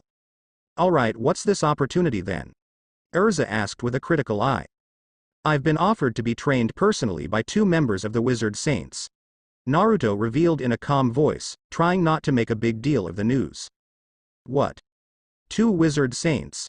Kana shouted in surprise. It's unheard of for a Wizard Saint to take a student, but you were telling me that 2 of them are going to train you? Naruto nodded and ran a hand through his hair. Yeah, apparently they've heard of my exploits and now have interest in my potential. So they approached Gigi-chan about training me. Natsu looked at his friend with a rare form of seriousness. How long will this training last? 2 years. Naruto replied calmly. 2 years. Kana, Gray, Erza and Natsu all shouted together. Naruto nodded. Yeah, I told you guys it would be a while. The blonde began before tightening his fists and looking down. Trust me, I don't want to leave you guys for so long. Though this is my chance to grow stronger, so I have to go. Everyone looked to Naruto with a sad expression. Each one of them cared for the blonde like a younger brother. It would be hard to let him go, though they could see it was even harder for him to leave. I support your choice, little brother. Erza spoke first as she grabbed Naruto's head and slammed it into her chest plate, making a loud thump and almost knocking Naruto out cold. Just be safe and stay out of trouble. Naruto smiled and wrapped his arms around Erza. I promise I will. The blonde mumbled before breaking the hug. Gray stood up, already completely naked, and held his hand up. The guild's gonna be pretty boring around here for 2 years without you. I'm gonna miss all the pranks me and you pull on your sis. Naruto held his hands to Gray's mouth and gave the boy a sickly sweet smile. Gray, don't talk and go put some clothes on. Gray raised an eyebrow and looked at Naruto with confusion. Though as he noticed the 2 female figures radiating magical pressure from behind, the Ice Make Wizard got the idea real quick. Oh, Naruto. Kana spoke in a way too cheery voice, making Naruto twitch nervously. Remember our little talk earlier? Was there any other accidents that happened to me or Erza caused by you? Erza growled and summoned a sword from her requip space. Turn around and answer the question, Naruto. The girl demanded.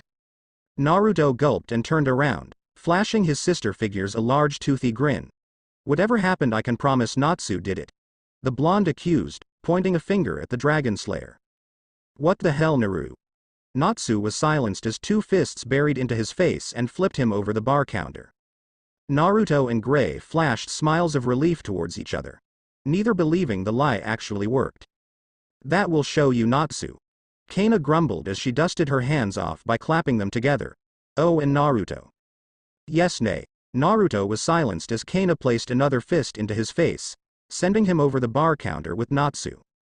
You're the worst liar ever. The Crash Wizard shouted in anger. Gray watched the events unfold and started to back away nervously. Though he backed into something metal and sighed. Turning around, he only got the glimpse of scarlet hair and a fist. Then, like Natsu and Naruto, he went flying over the bar counter, landing on both Naruto and Natsu. Get off me, snowman! Natsu cried out. And Naruto, we are so fighting in 2 years for that. Shut up, flame brain! Gray shouted back in anger. Do you want to fight too, asshole? The fire wizard asked. Bring it on! Gray yelled back as the two started to fight on the floor. Why the hell are you still naked? Naruto cried out as he tried to get away from the two teens. Erza and Kana smirked in victory as they got their payback. Well, Kana got her payback, to Erza it was just another punishment. Happy, who had just finished eating his fish, chuckled at the scene unfolding before him. Hee hee, Naruto, better watch out. If Lisanna finds out you are letting naked guys crawl on you, she will never love you back. The small cat pointed out carelessly, forgetting Naruto's crush on Lisanna was a secret. Gray and Erza both stopped what they were doing and looked at the blonde with shock. Holy shit, why didn't I see that earlier? Gray spoke with surprise in his voice. You are always spending so much time around her and always look at her really weird. Hey, I do not. Naruto cried as he glared at Gray. Kana sighed and placed a hand on her hip. Yes, you do. The brown-haired teen pointed out, making Naruto slump over. But don't worry, it's a cute weird. That doesn't make me feel any better. Naruto mumbled in a depression-filled tone. Erza crossed her arms and walked over to Naruto. Even though she is that witch's sister, as your sister I approve of your choice in women. Even though my brother is too good for some harpy. The scarlet-haired wizard spoke sincerely, though she mumbled the last part to herself. Natsu walked over to Naruto and placed a hand on his fellow wizard's shoulder. What are you going to do if she doesn't get back before you leave? I don't know, she has the letter I gave her. Though who is to say she will return my feelings? Naruto replied in a sad voice. Erza and Kana both sighed and raised their fists into the air. Then in one swift motion they both knocked Naruto over the head. Don't be so down on yourself, they both scolded. Naruto rubbed his head and pouted. Why are you two always hitting me? The blonde whined out. Kana smirked with a gleam in her eye. Hey, they are fists filled with love, the Crash Wizard replied. Erza nodded and pumped her arm forward. And I have plenty of more love to give out. I think I'll pass. Naruto grumbled in annoyance. Beside, I have to go find Laxus knee and tell him what is going on. Erza and Kana rolled their eyes at the mention of Laxus. To Naruto the older blonde was a great brother, but to everyone else he was an ass. Have fun with that. Kana mumbled as she went back to drinking her alcohol. Erza smiled and wrapped the blonde in another hug. After you're done we can go out for strawberry cake and ramen. Naruto smiled and broke the hug. I would like that, Nei-chan, the blonde admitted. Gray walked beside Naruto and held a hand up. I'm gonna head home and chill, don't forget to make some time to hang with me before you leave, the ice wizard instructed.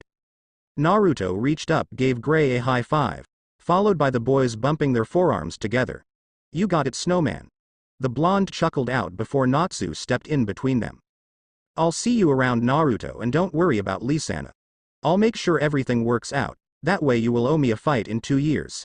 The pink-haired boy explained, showing his true motive. Naruto sighed and slumped over. Is fighting people all you ever think about? Aye, sir. Happy chimed in before anyone else. Natsu loves to fight. Naruto smiled. Yeah, and you got a deal, Natsu, in 2 years I'll come back to kick your ass. The blonde replied with a cheeky grin. Natsu growled and shook his fist. That's what you think, jerk. I'm gonna train twice as long as you, the pink-haired boy declared. Naruto opened his mouth to point out the Dragon Slayer's flaw, but instead he shook his head and walked off. Alright, Natsu, we will see, but I'll talk to you guys later. I have to go track down Laxus knee. The group of fairies waved the blonde off with warm smiles. Naruto couldn't help to crack a grin as he made his way towards his brother's usual hangout. He had a lot of great people in his life and it made the blonde very happy. I wonder how Laxus knee will take the news. Naruto mumbled to himself as he walked the streets of Magnolia. Knowing that I'll be growing stronger and that will make the guild stronger, He will probably be all for the idea. Naruto turned down a street corner and approached a small warehouse. This of course was the location to find Laxus when he wasn't on a mission or didn't want to be at Fairy Tail. As Naruto grew closer, he brought one hand up and made a sideways motion, causing the sliding doors of the warehouse to slide open with his gravity magic. The now opened warehouse was revealing nothing besides darkness. However, he knew that didn't mean no one was there, as his brother's followers/friends normally placed runes to conceal themselves from others. His suspicions about the runes turned out to be true once he approached the opening and noticed a small outline of purple writing on the ground. "Yoni-chan, you got a moment?" Naruto asked as he walked into the building. Stepping on the other side, Naruto was met with a bright light and four figures. The first was sitting on a crate, lazily flipping through a magazine, her right hand twirling a strand of her brown hair. She wore a revealing green dress with a pattern that resembled vines on it, and purple high heels. She also donned a coat somewhat resembling the one Laxus would occasionally wear. This woman was the self-proclaimed strongest woman in Fairy Tail, Evergreen. The next was a tall, muscular man. The upper part of his body was covered by a dark cloth which was almost completely plain, with the exception of a pair of lines on his chest. His pants were a matching black and were held up by a belt, which bore the Fairy Tail insignia. Finally, his face was concealed by the knight-like helmet over his head. This man was Bixlo, another friend of Naruto's brother. Standing in between Evergreen and Bixlo was the leader of the Thunder God tribe, Fried Justine. Fried is a slim man of average height with waist-length light green hair. His bangs were brushed to one side, covering the majority of his face. He wore a knee-length double-censored coat, which possesses a wide collar, large lighter-colored cuffs decorated by a darker line on the back part, and edges adorned by two thin golden lines. Around Fried's waist is a pair of buckled belts, attached to which on his left hip is his sword. Fried's attire is completed by a pair of loose light-colored pants tucked inside simple boots. Finally, there was Naruto's older adoptive brother, who was sitting in the far back of the room sporting his trademark coat with a fur trim. "What do you want, Naruto? Come to hide from Kana and Erza again? Because if so, I'm quite disappointed in you." Laxus began in a monotone voice. "You are one of the guild's finest and one of the people who shall be allowed to stay in the guild once I'm master." Naruto sighed and waved his hand to the right, forcing a crate to slide over towards him. Then before the crate could come to a complete stop, the blonde jumped onto the crate and took a seat. "Show off." Bixlo grumbled. "Show off, show off, show off." The floating totems behind Bixlo mimicked. "You know Gigi-chan isn't even planning on retiring yet, so I wouldn't go around calling yourself the next master yet. After all, who says he would even pick you as his successor?" Naruto asked, making Laxus growl and lightning flash around his body. "Just tell me why you are here, Naruto. I know it's not to come here for a pleasant chat, so what's your motives?" Laxus asked in a slightly annoyed tone. Naruto crossed his arms and looked down. "In a week I'm leaving for 2 years, the blonde revealed. "Why?" "I'm being trained." "By who?" "2 members of the Wizard Saints, they each will train me for a year at a time." Laxus nodded and rubbed his chin. The 3 members of the Thunder God tribe looked to Laxus and waited to see his reaction. They didn't know what to think. The fact that someone like Naruto got an opportunity to train with 2 Wizard Saints was unheard of. "Well, I can only assume in 2 years you will become quite the mage. This is good. My new Fairy Tail will need a strong ace, so make sure to grow as powerful as possible," Laxus instructed, making Naruto slightly frown. "What? No, I'll miss you, little bro. What happened to my kind big brother?" Naruto asked in a joking voice. Evergreen snorted. "Laxus kind? Kid, do you even know your brother? He isn't kind, he is the strongest Fairy Tail mage," the brown-haired girl declared. "And I'm the strongest female Fairy Tail wizard." This time Naruto snorted. "Please, Erza ne, Mira and Kana ne are 10 times stronger than you. They are the real strongest women of Fairy Tail." The blonde fired back, causing Bixlo to laugh. "Laxus, I forget how much spunk your little brother had. The kid's a freaking riot, ain't that right, babies?" Yeah, yeah. The totems chanted. Evergreen glared at Naruto and slightly pushed her glasses down. "Don't make me turn you and your little fangirls into stone. Cause if I have to prove myself I will." Evergreen stopped this at once. Fried ordered in a stern tone, making the female flinch. "How dare you, threatening Laxus-sama's little brother?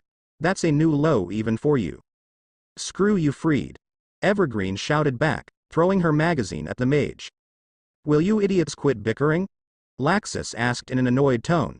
I'm trying to talk to my brother. Sorry, Laxus. They both yelped together. Naruto crossed his arms and smirked. What's the matter, Ni-chan? You seem extra pissed off today. The younger blonde noted. Laxus gave Naruto a death glare, but once he noticed the blonde wasn't intimidated, he sighed. I was going to take an S-class quest, but Mira and her stupid siblings took the last one. So I've been stuck in town all day and I haven't done a single thing. The oldest of the Dreyar boys explained. In fact, when I'm master weak wizards like Mira, Lisanna and Elfman will never take an S-class quest. Naruto frowned at his brother's words. He not only insulted his friends but he also insulted the woman that Naruto loved. Why are you always so down on everyone? You even treat your own friends like shit. I respect power, and if you're weak I have no need to associate myself with you. Laxus replied harshly. And I will treat people the way I see fit. Naruto growled and jumped off the box, and in a fit of rage he sent the crate flying into a wall with his gravity magic, making the large piece of wood smash into tiny bits. Well, if you continue down your current road you will never be master. Naruto growled as he started to stomp towards the exit. A real master wouldn't belittle his friends.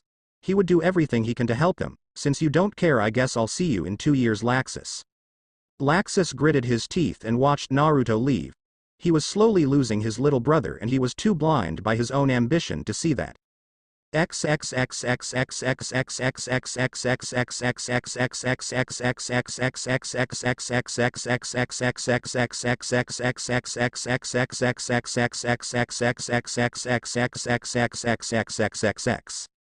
Three days later, Naruto slowly walked through the streets of Magnolia.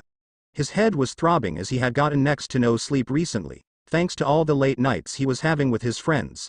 Considering after Kana, Erza, Gray, Happy and Natsu learned they didn't have much time left with Naruto before he left, they wanted to really squeeze 2 years worth of time together in 7 days. This of course took a small toll on Naruto as he has been so busy with his friends. The blonde hadn't once returned home. In fact, Naruto really didn't want to go back home and see his brother. Naruto was quite upset over his older brother's behavior. So until he leaves for his 2-year training trip, Naruto has been rotating between staying with Gray and Natsu. Though currently the fairy god was slowly approaching the doors of the guild. He had stayed the previous night with Gary and the ice make wizard had left for the guild a few hours before him. So that left Naruto alone as he made his way to the guild. Just a few more days then I'm leaving this place for 2 years. Naruto mumbled to himself as he looked up to the sky and noticed a storm was rolling in.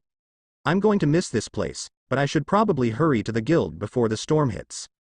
Naruto continued towards his guild and noticed the doors were swung wide open. This was odd considering when a storm would be on the way, his grandfather would always keep the doors shut.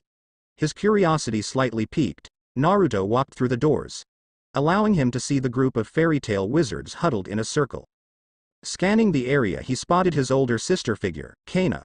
She was near the edge of the group and she had tears in her eyes. Kana, nay, what's going on? Naruto spoke loud enough to earn eyes on him.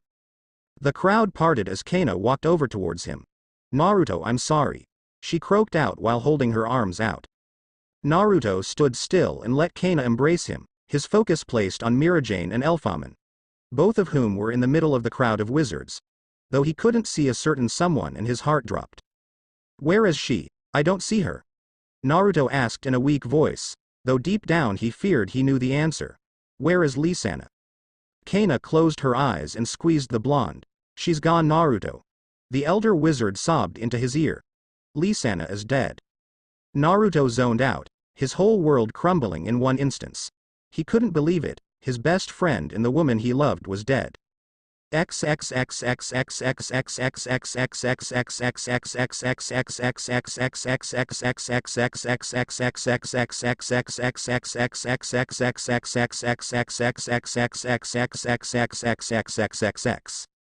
Two days later, it has been 2 days since Elfman and Mira had returned with the grave news of Lisanna's death. The event had completely rocked the world of every single member of Fairy Tail, none believing the cheerful 15-year-old was dead.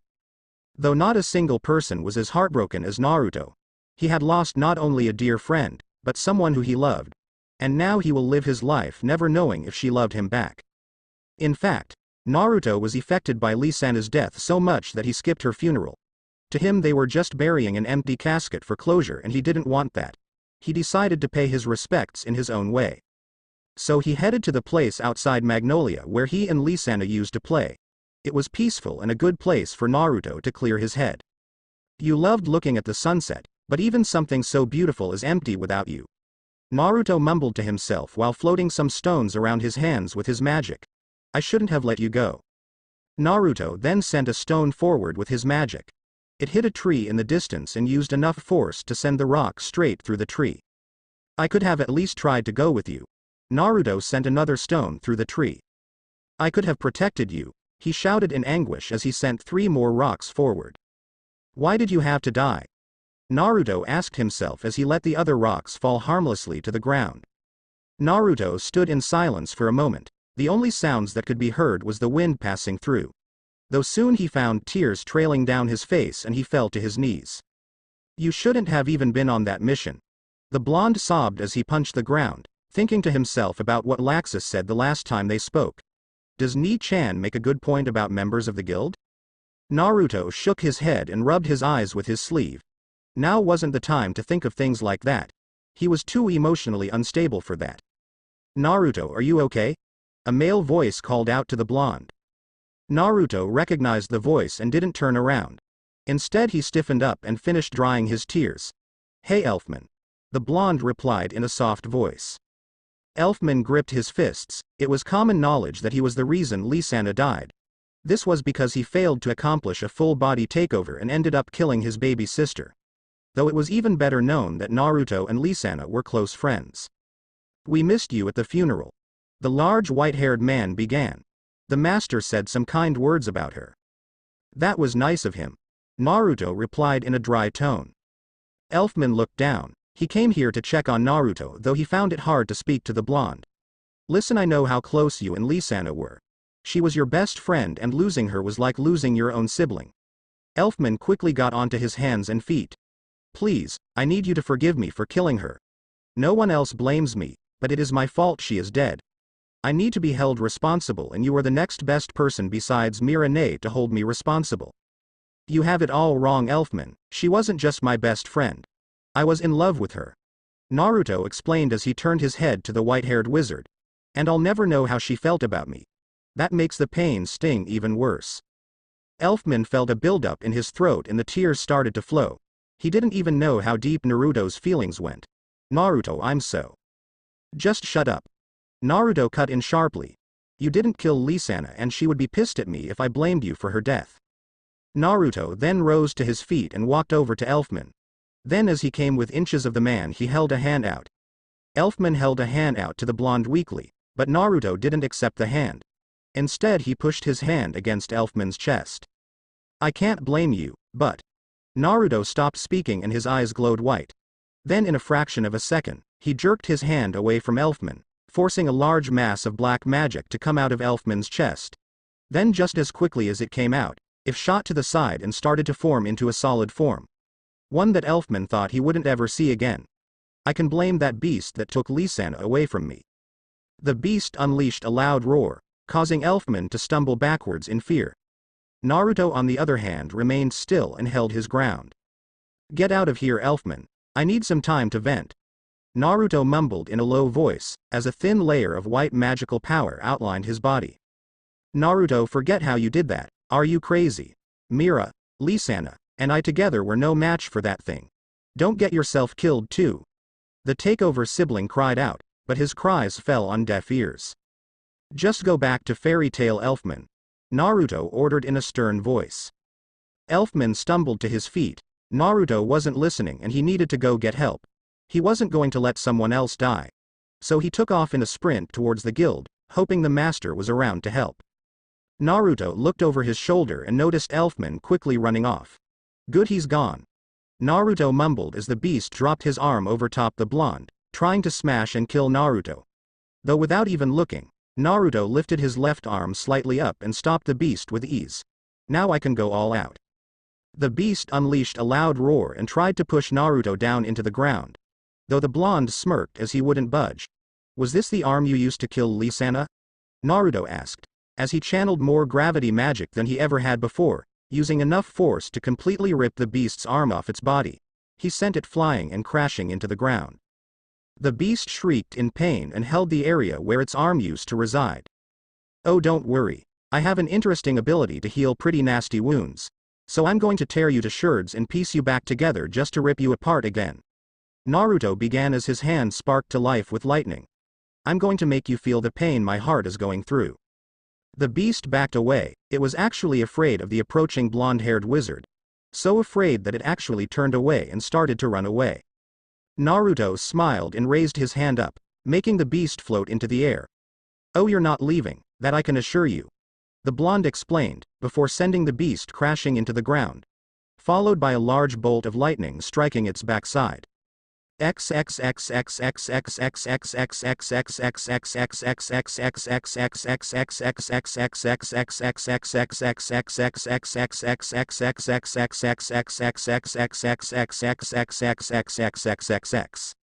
Few minutes earlier at the guild, the atmosphere in the guild was the complete opposite of its daily norm. Kana wasn't drinking, she was too worried about Naruto to do that.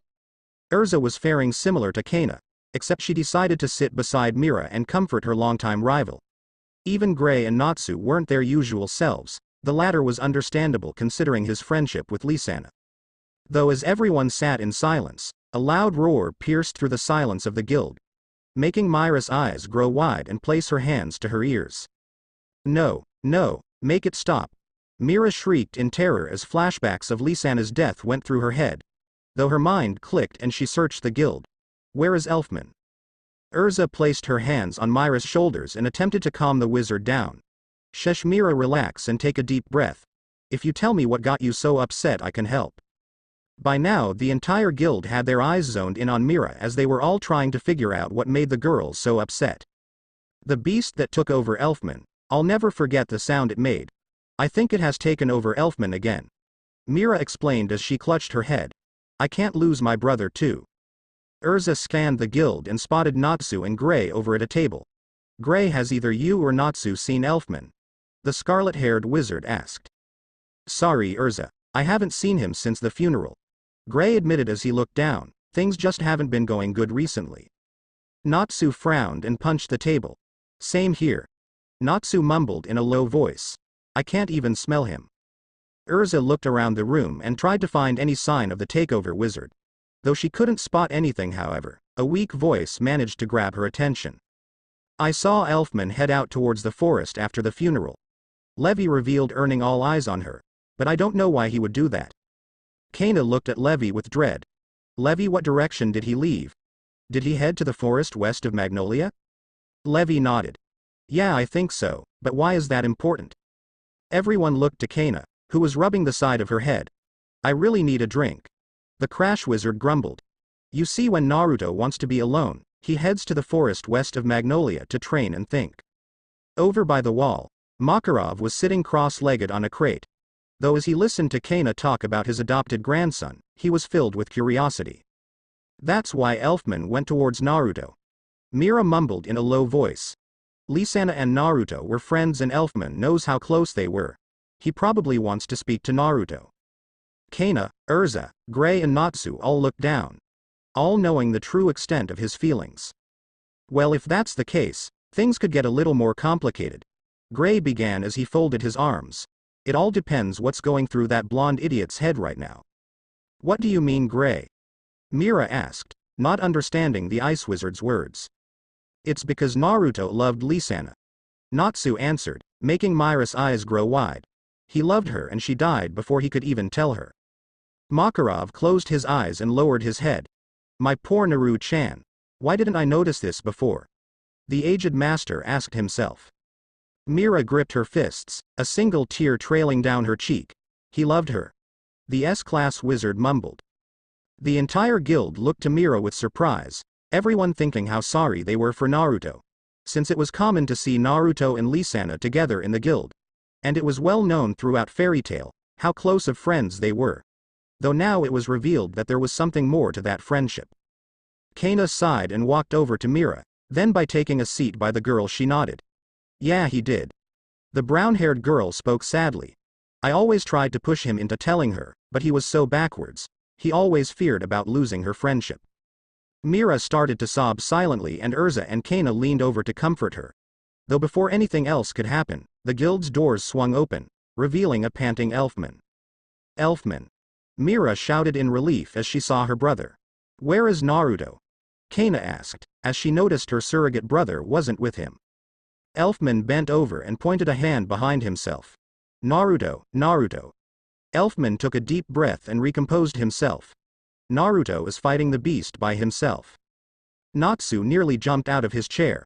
What? The Dragon Slayer yelled. I thought its soul was trapped in your body. Elfman opened his mouth to speak, but he was silenced as Kana and Erza went rushing past him. They both lost a friend and they were not waiting to lose a brother as well. Kana and Erza have the right idea, we can talk later. Right now let's go make sure Naruto is okay. Gray shouted as he followed after the older wizards. Natsu nodded and took off. Come on Happy, aye sir. Makarov sighed and jumped off the crate. He knew how powerful Naruto was, so he knew the blonde would be fine against the beast. However, he was concerned about Naruto having an emotional breakdown. Don't worry Naru-chan, I'm going to be there for you. The master mumbled in a low voice. His short legs carrying him to where Naruto was. Soon one by one every fairy tale wizard ran out of the guild, leaving only Mira and Elfman. Come on Elfman, we should go as well. That beast won't take anything else from us. Mira mumbled in a weak voice as she walked over to her brother. Elfman was shaking with fear, but he knew his sister was right. You're right Ne-chan, let's go.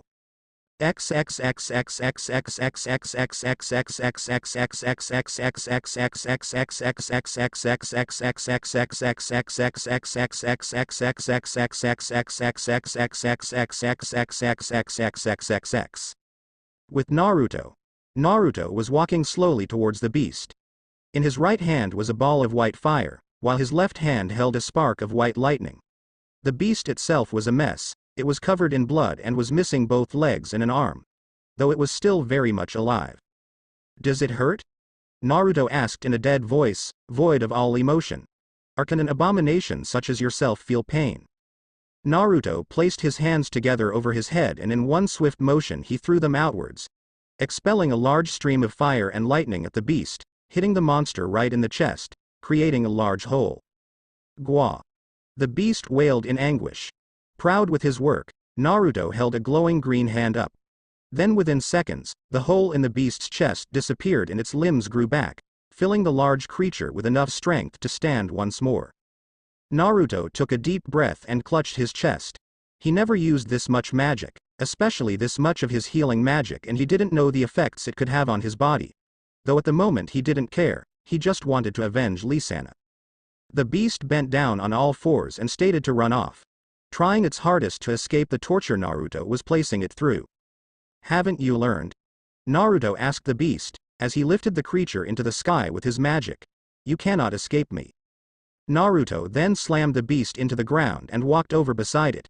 Then by clicking his fingers, a large tornado of wind started to spin around Naruto and the beast. That should discourage you from running away. Now where were we? Outside the twister of wind, Kana and Erza had just arrived on the scene. Both were filled with worry as they noticed the twister of wind, which was obviously Naruto's. Though to make matters worse, neither girl was able to get a glimpse of Naruto or the beast inside the roaring winds. Kana ran over and attempted to dash past the twister, but her body was quickly deflected back. Shit.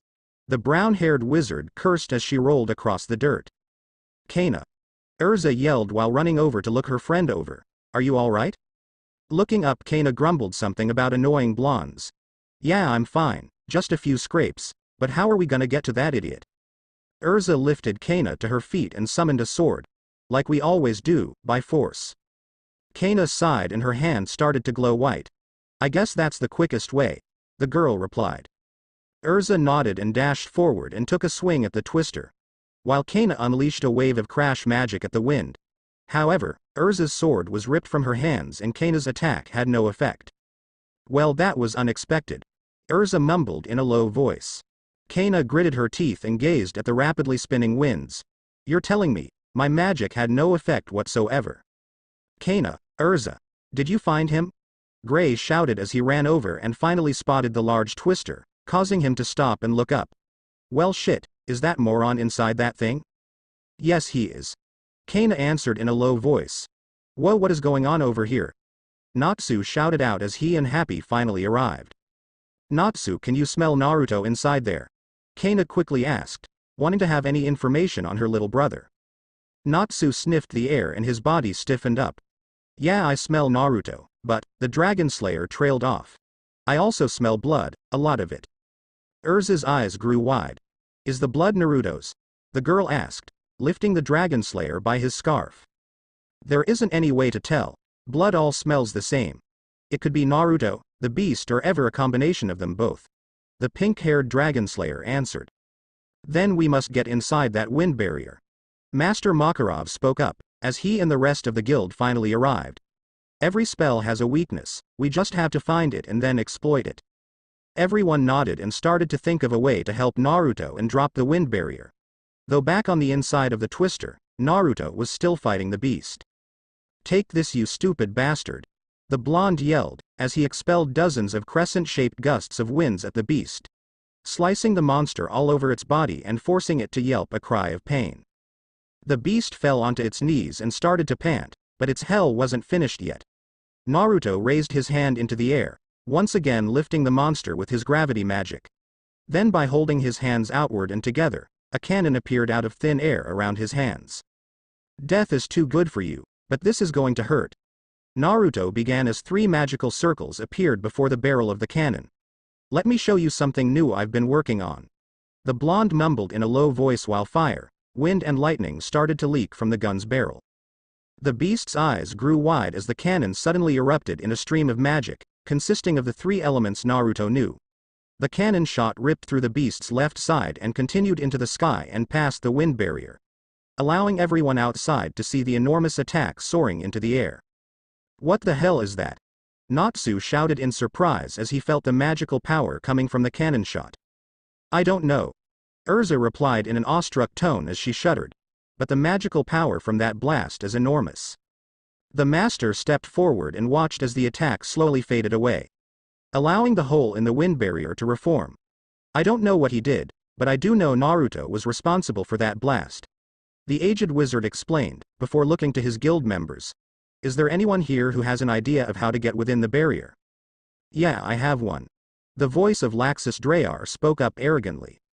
Everyone looked to the side and watched the blonde S-class mage walk towards the group of fairy tale wizards.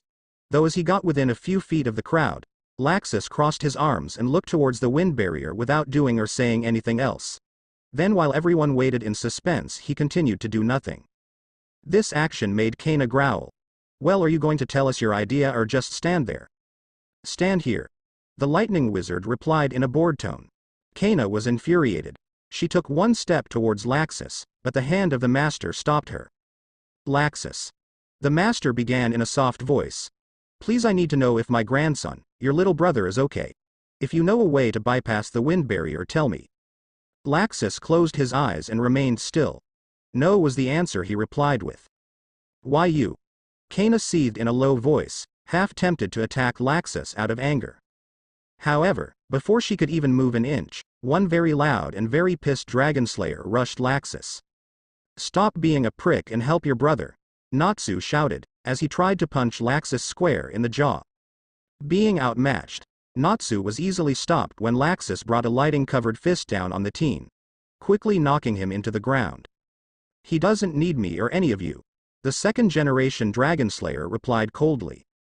Gray gritted his teeth. Like Natsu, he wanted to knock Laxus off his high horse, but he knew he couldn't do so. Erza, on the other hand, was about to rush the teen down and force him to comply with her demands of helping Naruto.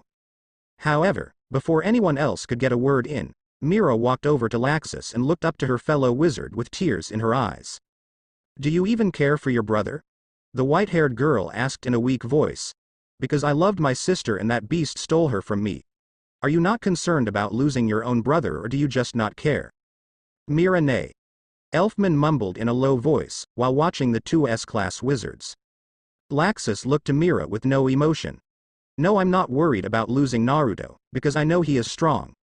Honestly, you are all so concerned about going in to help him, while none of you thinking about why there is a barrier. Naruto doesn't want the beast to escape until he mangles its lifeless corpse. That's why no one can get in or out. Everyone was surprised by this revelation.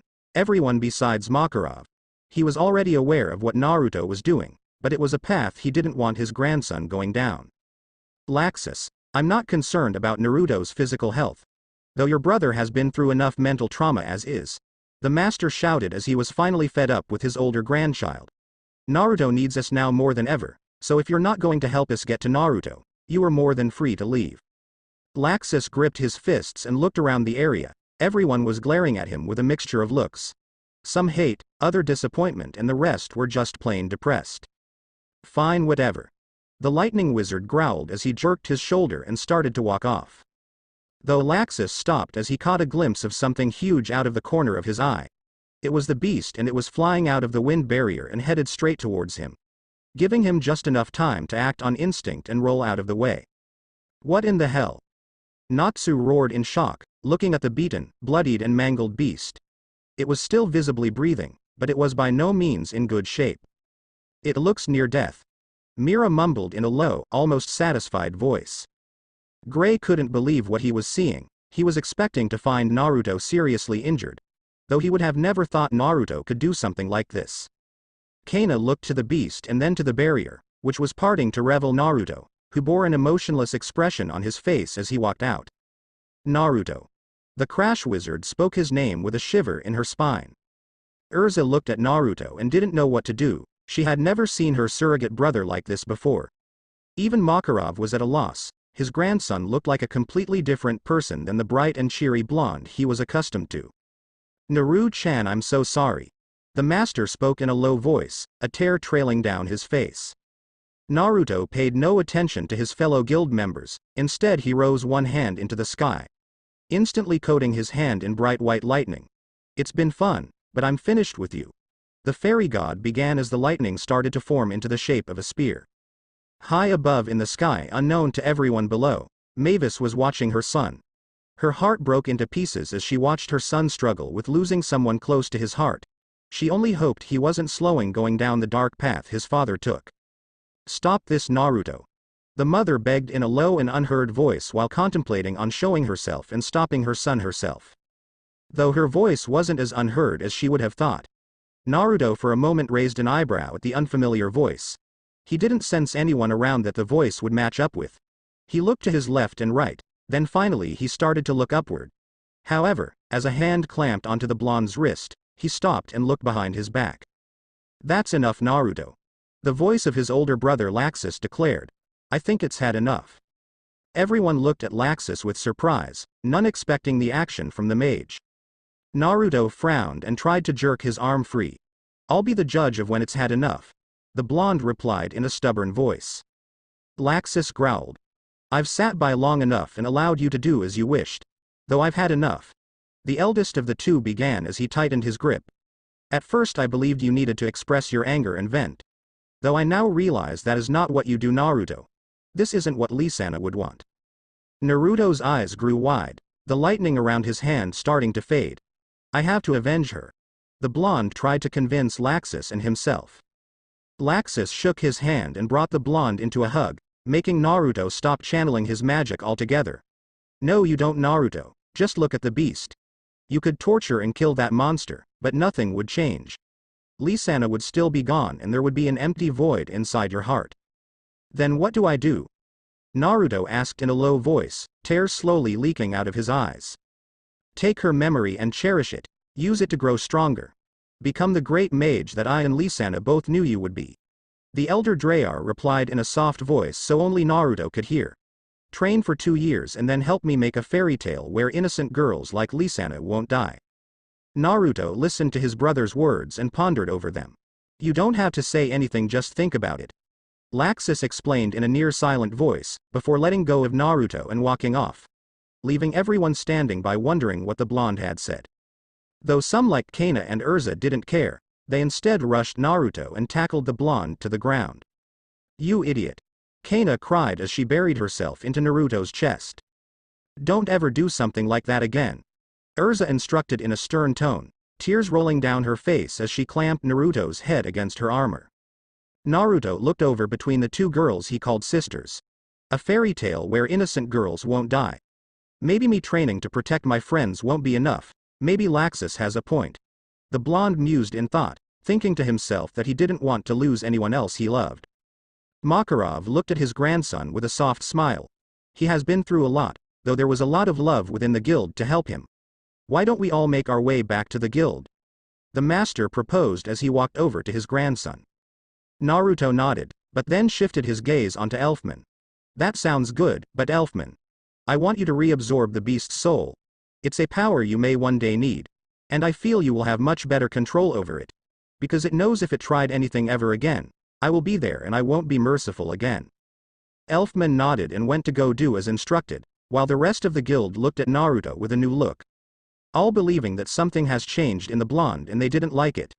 Today was the day that Naruto embarked on his 2-year training trip. Currently the blonde was standing with a suitcase in hand outside the main gate of Magnolia. He was waiting on the arrival of his new teacher for the following year, Warad Sequin. As he waited, Makarov stood in silence behind his grandson. Neither were saying much, as it was the crack of dawn and both were quite tired. Though the silence was starting to grow on Naruto's nerves. Why couldn't I just meet him at the train station? It would have been so much faster than traveling on foot. Naruto whined in a dry voice, slowly propping himself against the town gate. Warad-sama can be very odd at times, but you will find that out soon enough. The elder Drayar explained, before closing one eye and folding his arms. Taking a moment to look Naruto over. Though how are you holding up? I'm fine. Naruto lied quickly, his voice sounding annoyed by the question. Makarov frowned. It's okay to talk about how you are feeling, Naruto. I know Lee-san. I said I'm fine. Naruto cut in sharply, as he didn't want to continue the conversation. The master nodded and decided to drop the subject. You know, your friends will be upset that you didn't say goodbye. Naruto shrugged his shoulders with a sigh. It's better off this way. Besides, this will only be temporary, I won't be gone for good. Naruto pointed out, as his thoughts drifted to Lee-sana, who he believed was gone for good. That's the spirit, Naruto.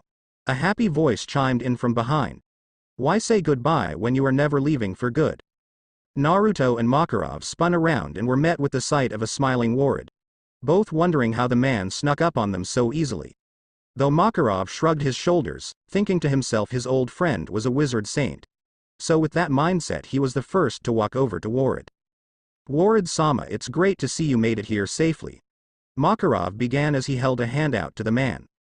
Warad smiled playfully and patted Makarov's head. It's good to see you too, Maki-chan. Last time I saw you in person, you were only this tall. The wizard saint joked, while holding his hand by Makarov's forehead. Naruto couldn't help to release a snicker at the man's words. Though after a moment he caught himself and stopped. Warad, it's good to see your sense of humor, like my height, hasn't changed. The third master of fairy tale grumbled, while placing his hand back to his side. Warad nodded and looked at Naruto. Well, trust me, next time you see your grandson he will have changed. I'll mold him into a fine wizard saint. The man promised, speaking with a serious tone. Making it appear like he was a completely different person than moments before. Naruto grabbed his suitcase and slung it over his shoulders. Well, let's head out then. Makarov frowned at how quickly his grandson was wanting to leave. These next 2 years were going to be hard. Alright, Naruto. Stand right over there. Warad explained as he pointed to a large open area. Raising his eyebrow in confusion, Naruto complied to the strange man's instructions. Is this good? Naruto asked, standing in the center of the area. That's perfect. Warad replied in a happy tone, as he walked over to the blonde. Just remain still. Naruto did as he was told and watched Warad close his eyes. Then as he felt the man build his magical power, the ground started to shake. What the hell is going on? Naruto gasped as he started to sway off balance. Makarov smiled as he realized what the old wizard was doing. Brace yourself, Naruto. The grandfather instructed with a small smirk. Before Naruto could even question what his grandfather meant, a large red flower ripped out of the ground beneath him and carried both him and Warad high into the sky. Holy shit! Naruto exclaimed, as he looked down to the master, who was at least 20 meters below him now. There we are. Traveling by flower is always faster than a train and it's free too, Warad exclaimed with a loud laugh. Naruto was amazed, he had never seen anything like this in his entire life. He then looked to the strange wizard saint who was laughing at his own joke. He places up this persona of an idiot, but deep down he is a fantastic mage. This is the level of power I need to be at. Naruto thought to himself with amazement. Well, are you ready to go, Naruto? Warad asked. Naruto shook himself out of his daze and nodded. Yeah, let's head out. Naruto. A loud group shouted. Recognizing the voices, Naruto looked down to see Kana, Erza, Gray, Natsu and Happy. All of them were running towards the base of the flower and waving him down. You shithead. Trying to leave without saying goodbye. Gray shouted out with mock anger. That's not cool at all. Snowman is right. Now you owe me like 3 fights. Natsu chimed in, speaking in the same tone as his rival. I and you owe me a fish. Happy yelled out. Erza narrowed her gaze, making Naruto shiver at her glare. For not saying goodbye to your big sister, I will make sure to punish you with no ramen once you return. And I'm just gonna kick your ass, Kana added in with fury. Naruto looked down, but he felt a light hand on his shoulder. Go say goodbye, you 6 share a close bond. Cherish that always, one day your farewell may be for good. Naruto nodded and jumped off the flower, then by using his gravity magic he floated down to his friends. Though before his feet could even touch the ground, Naruto found 5 bodies tackling him to the ground. I'm gonna miss you so much, Happy wailed out, speaking for the entire group. I'm sorry. Naruto mumbled, disappointed in his own actions as he comforted the small cat. I shouldn't have left like this. Kana smiled with a small tear in her eye. I'll forgive you this time. The Crash Wizard replied, as she started to squeeze the life out of Naruto. I want to punish you for your foolishness, but that will have to wait. Erza admitted with tears pouring out her eyes. Natsu censored a smirk and tried to hide his tears. Get really strong, Naruto. That way I won't beat your ass too bad next time we fight. The Dragon Slayer spoke without any backing behind his words. The group of fairies laughed at the pink-haired wizard's words. You're never gonna change, Natsu. Gray laughed as he shook his head. I hope the same goes for you, Whiskers. Naruto wiped his tears with the sleeve of his jacket. You guys. The blonde croaked weakly. They were the reason he wanted to get stronger in the first place. As he wanted to protect all of them. Am I doing the right thing? I believe so. Erza replied in a warm tone. I second that. Kana added in. Happy, Natsu and Gray chimed together. Naruto smiled and backed away from his friends. I don't deserve such great friends, thank you all for caring about me. Gray scoffed and tried to play the blonde's words off. Yeah, don't go and get too emotional on us, you loud mouth. While giving Naruto a kind smile, both Kana and Erza smacked Gray over the head, making the Ice Wizard's head spike into the dirt. Don't listen to him. Kana instructed. Never be afraid to show your feelings, especially around your big sisters. Erza explained with compassion in her voice. Naruto slowly began to float into the sky. I promise I won't, I love you guys. The blonde revealed as he slowly made his way back to Warad. We love you too. Kana and Erza both replied in a fit of sobs. They weren't ready to let their little brother leave. Natsu placed a comforting hand on each girl's shoulder, then by looking up he gave the blonde a toothy grin. See you around, Naruto. Landing on the flower, Naruto let a small smirk pass his lips. See ya. The blonde replied sadly, before the flower unexpectedly shot off at insane speeds away from the area. Sighing to himself, Naruto watched the town he knew as home slowly shrink into the horizon. Then as the flower traveled, he took the opportunity to sit down and collect his thoughts. Jewel for your thoughts, Naruto? Warad asked as he took a seat by his new student. It's nothing really, but I will admit leaving them all behind is hard. Though I will see them again and by then I will be strong enough to protect them all. Naruto declared as he looked off into the distance. Warad chuckled. That's a funny choice of words. The man pointed out as he extended his body out and looked up to the clouds. Protect them all, huh? They seem like a perfectly capable bunch to protect themselves. Yeah, they are, but... Naruto began as he trailed off in thought. He lost Lisanna and now he feared of losing his sisters and 2 best friends. He didn't want that to happen, he couldn't lose anyone else. And he feared what would happen to himself if he lost anyone else. Warad glanced over to Naruto. You know, when someone is determined to protect something, they do so out of a fear of loss, so tell me. That poor girl from your guild, Lisanna was her name. You two were close and you were afraid of losing someone else close to your heart. Naruto flinched, giving Warad his answer. I see, so you were close to her. The wizard saint noted, before he began to laugh to himself. Is something funny? Naruto asked with a hint of rage behind his voice. Does the death of the woman I loved amuse you? Warad shook his head and looked down to his pupil.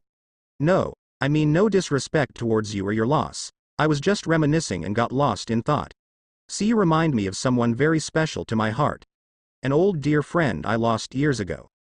Slightly interested, Naruto raised his brow. Oh, how so? She was a woman who had lost her parents at a young age. She was raised as a servant and treated like trash, but one day everyone she came to know was killed, leaving her stranded alone on an island for years. Though even through all that, she never once cried. She feared that if she cried she would never see a fairy. Naruto narrowed his eyes. That's a tragic story, but I don't see how that connects with me. Oh, I forgot that part. Warad chuckled before pointing to Naruto's hair. She had light blonde hair like you. The man revealed before laughing to himself. Naruto rolled onto his back and almost fell off the flower, then by recomposing himself he glared at the man. Are you kidding me? My hair color is what reminds you of her. The blonde yelled out, not believing how weird his new master was. His laughter slowly fading, Warad slowly turned serious. There is one other thing, like my friend you are determined to protect your friends. Like her you care for everyone you call friend and you treat them like family. It's a trait I haven't seen so prominent in another person until now. The plant wizard explained softly. You may go by the name Drayar, but you carry her will and vision of what fairy tale is. Naruto looked down and let the words Warad soak in. What was her name? Warad smiled wide. She was the first master of fairy tale, Mavis Vermilion. Mavis. Naruto muttered the name and for some reason cracked a wide smile to match Warad's. Could you tell me more about her? Warad nodded. He promised he wouldn't tell Naruto who his mother was, though he never promised that he wouldn't tell Naruto everything else he knew about Mavis. Let's see, I first met Mavis years ago on a small island called Tenro.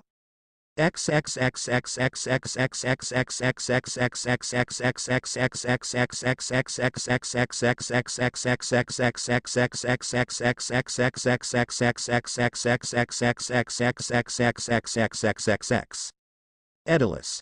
Alone in a small room located inside the fairy tale of Edilus.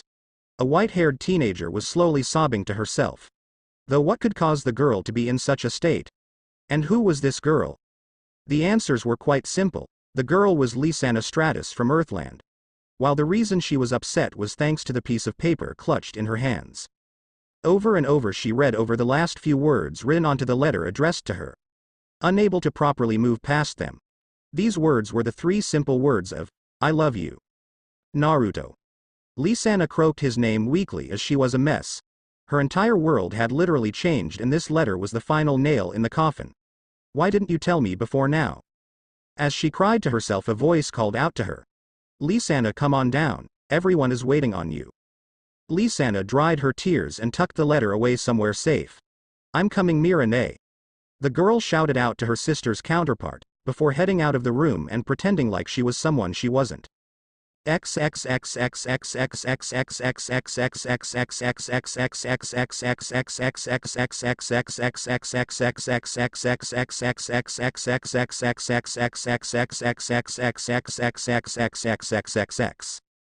Six months later with Naruto. 6 months have passed since Naruto first left Fairy Tail, and since then the blonde has done nothing besides train.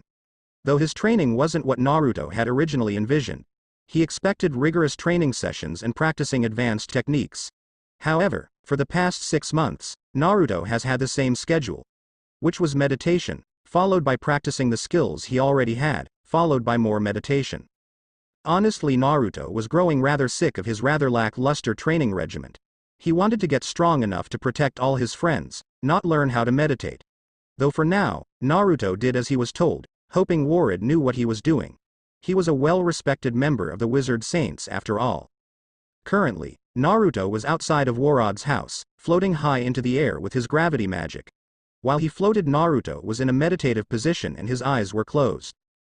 Down below, the blonde wizard, Warad, was moving around his garden, watering the various plant life that surrounded his home. As Warad watered the plants, he began to hum a happy tune to himself. Naruto listened to his master, who was now slightly distracting him. He tried to block the older wizard's noise out, but as the time passed by, Warad was starting to grow louder and louder. Eventually Naruto's eyes snapped open and he looked down to Warad. "Okay, I can't focus anymore," Naruto grumbled, as he floated his body onto the ground. "Can we please focus on learning something new?" Warad placed his watering can down and looked over to Naruto. "We have been working on something new," Warad replied in a happy tone. "Haven't you noticed yet?"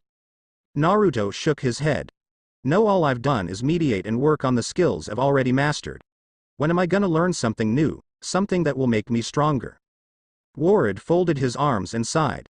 "You already have so much power inside you, power that you can't even control. Like your ability to amplify your spells and turn your magic white, an ability which you have no control or understanding about. So let's work on controlling that power then," Naruto replied in desperation, showing his desire to improve himself. "But we have been doing just that," Warad explained while poking Naruto's chest. "From what your grandfather told me, this power comes from when you are pushed either physically or mentally. I theorize it could be triggered by a combination of both. So maybe if you meditate and find inner enlightenment, it could help you understand more about not only your powers, but also about you as an individual." Naruto rolled his eyes and took a seat on the ground. "What is there for me to figure out?" Naruto asked in a dry tone. "I already know everything I need to know about myself." Warad sighed and took a seat. "But do you really?" the old wizard began, while looking to the sky. "You don't know your parents, you don't know where this power you have comes from, and you don't know how to forget Lisanna's death." Naruto flinched at the last part, the memory of his loss still fresh in his heart and mind. "I know all I need to know about my parents, like for example, Ivan is not my father," Naruto declared, giving his master a hard stare, while moving the conversation away from Lisanna. Warad was surprised. Makarov never mentioned Naruto knowing Ivan wasn't his father. "What makes you say that, Naruto?" Naruto glanced over to his master, just by the way Warad spoke. Naruto knew that Warad was aware that Ivan wasn't his father. "So you know he isn't my father as well," Naruto mumbled while moving to lay on his back. "Well, I've known for years now, it's just I've had this feeling that he wasn't my father. Grandpa is unaware I know the truth, but this doesn't change anything. Grandpa is still Grandpa and Laxus is still my brother and I'm Madrayar." Warad smiled at Naruto. "That's quite mature, but don't you wish to know your birth parents?" "Maybe one day," Naruto mused, while watching the clouds roll by. "But for now I want to focus on protecting my current family, Fairy Tail." Warad smiled and stood up. "Well, let's get working on making you stronger then." Naruto smiled wide. "It's about time, I'll do whatever you ask of me." "Well, keep meditating. Then once you've finished, I'll show you something interesting," Warad revealed in a cryptic voice, causing Naruto to nod and continue his training.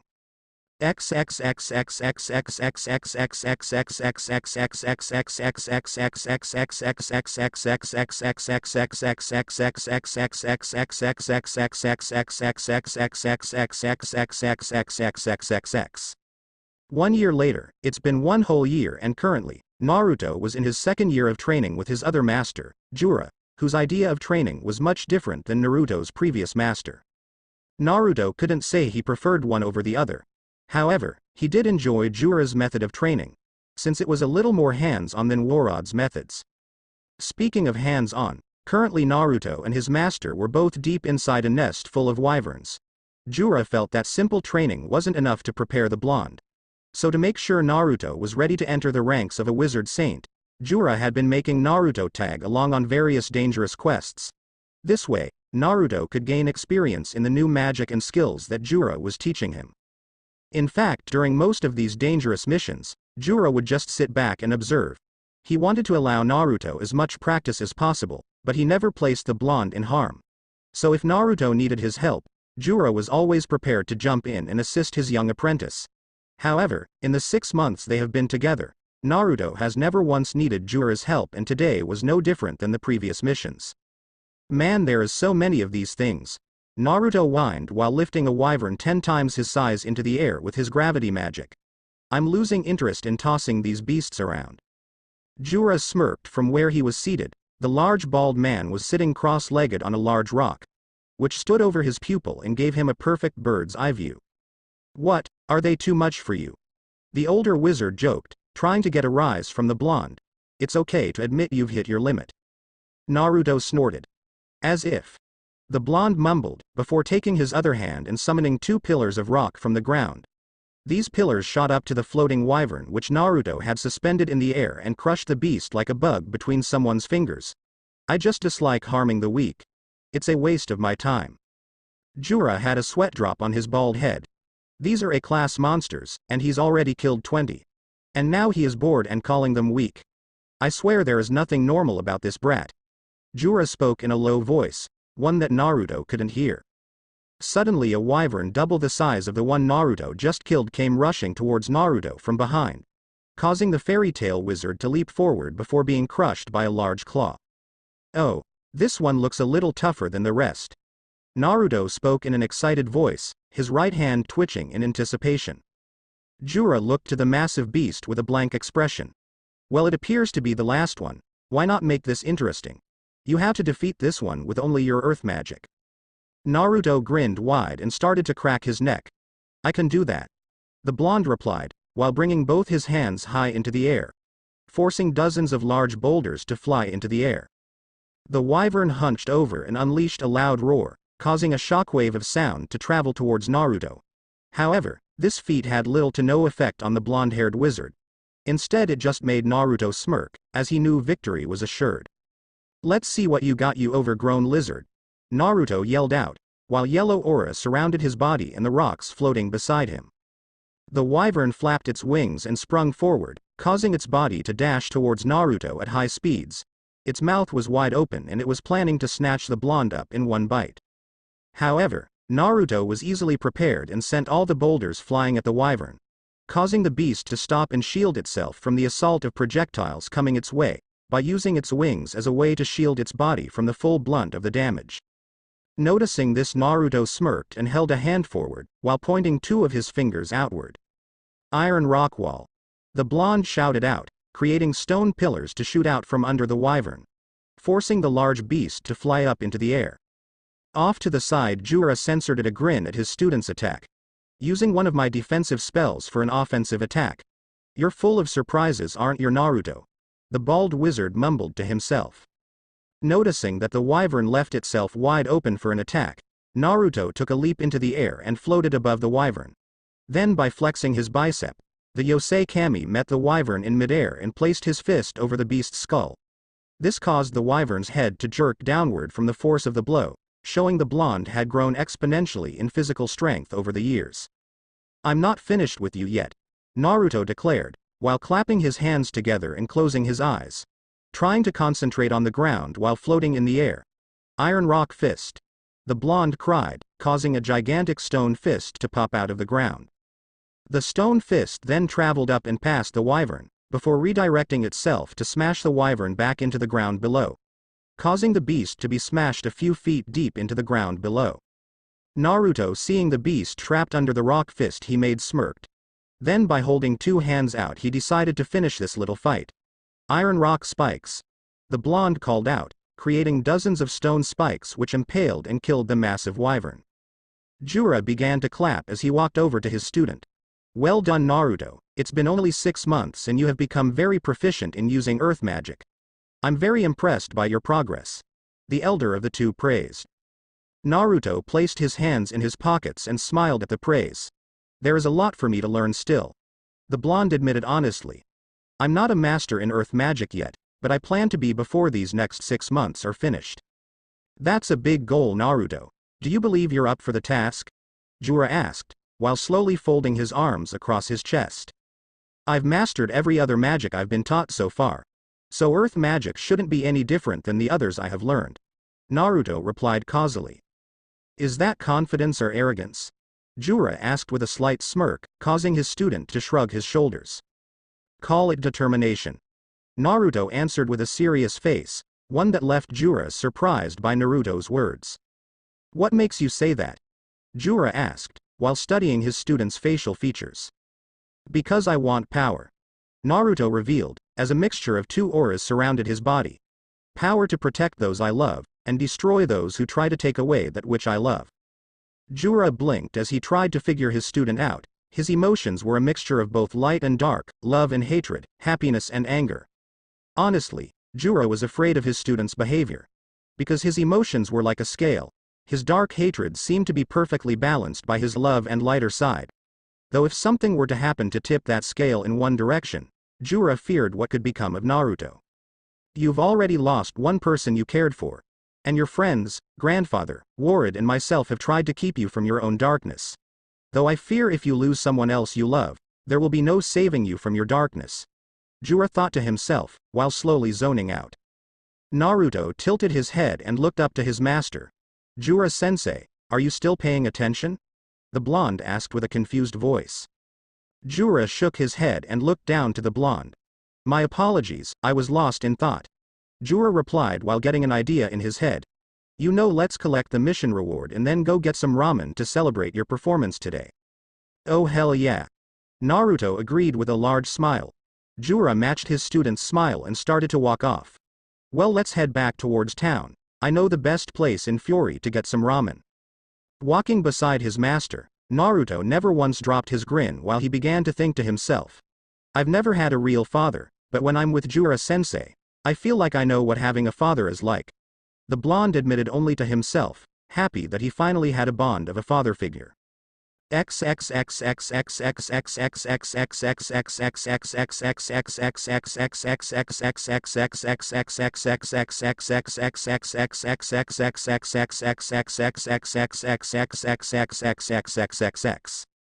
Six months later, the now 16 Naruto Dreyar had officially finished his 2-year training.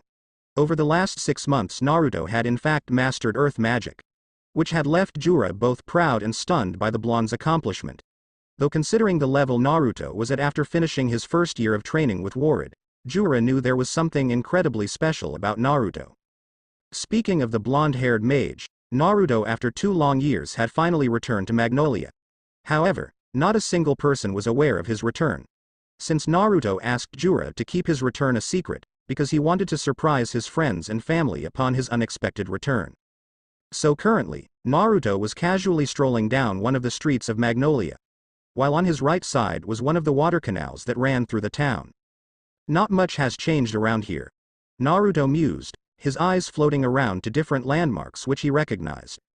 Though unlike his hometown, Naruto himself had undergone a few changes.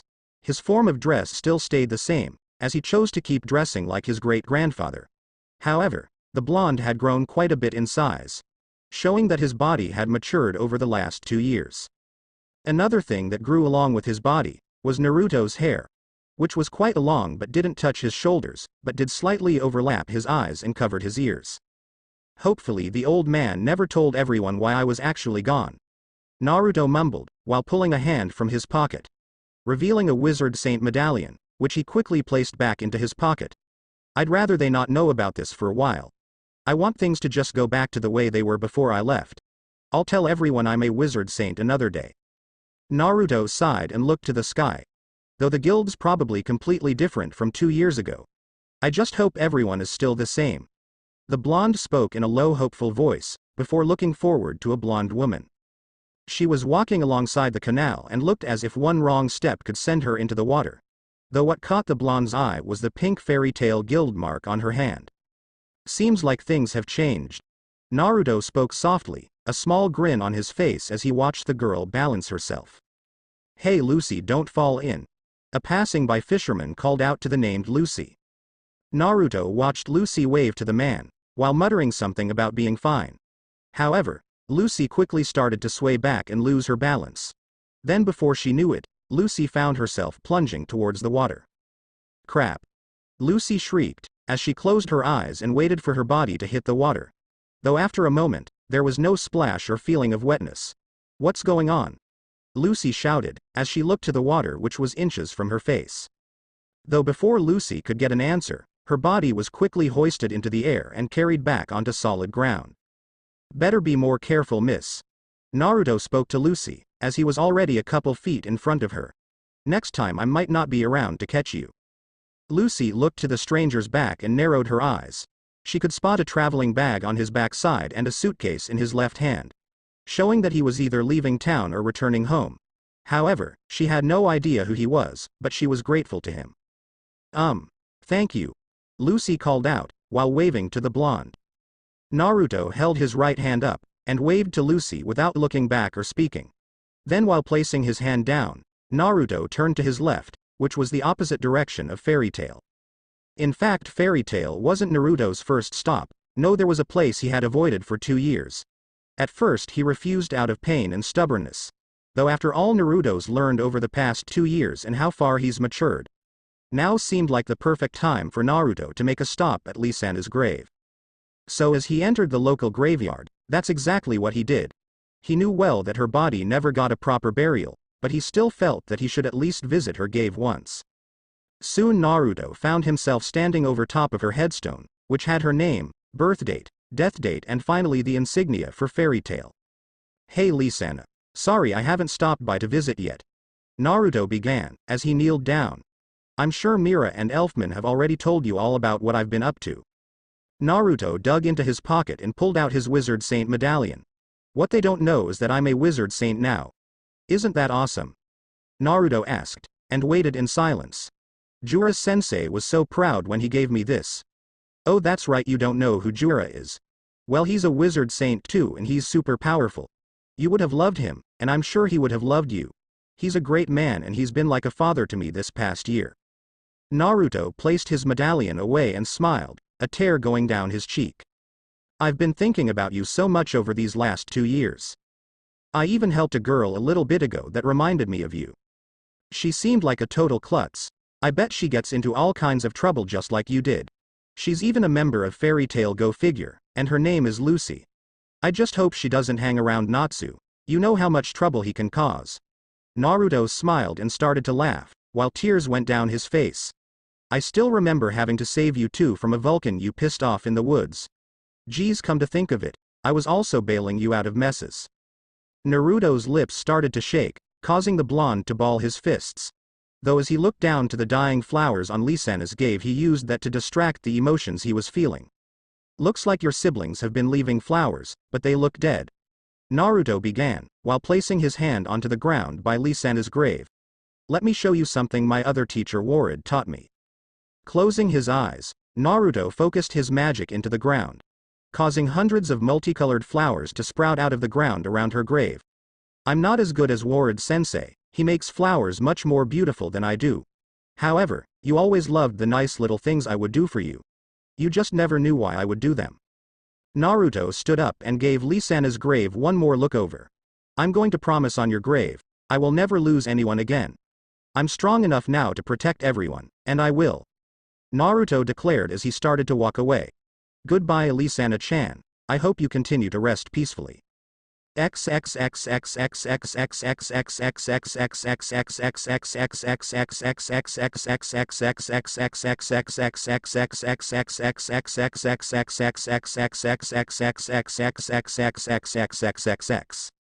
At Fairy Tail, the guild wasn't exactly in its usual state. In fact, everyone's spirits were quite down.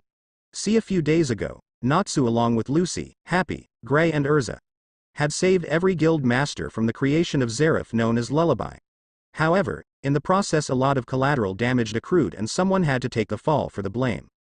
That someone was Erza, and the Magic Council had arrested the scarlet-haired wizard only an hour ago. Everyone hated what was happening, but no one voiced their outrage. Well, no one except for Natsu, who was currently throwing a fit. This is complete bullshit, Natsu declared, as he kicked a table over. We can't let the council boss us around like this, we need to stop them and get Erza back. Gray growled and glared at his longtime rival. I don't like this either, Flame Brain, but it's the council. There isn't anything we can do about the situation. So just shut your trap and wait like everyone else. Natsu started to fume and grind his teeth, over to the side of the room. Kana was leaned over the bar, busy drinking the problem away. Listen to what Gary says, Natsu, there isn't anything we can do. The Crash Wizard began, while tossing a barrel of alcohol to the side. Just be glad it's Erza we are talking about, she always come out on top.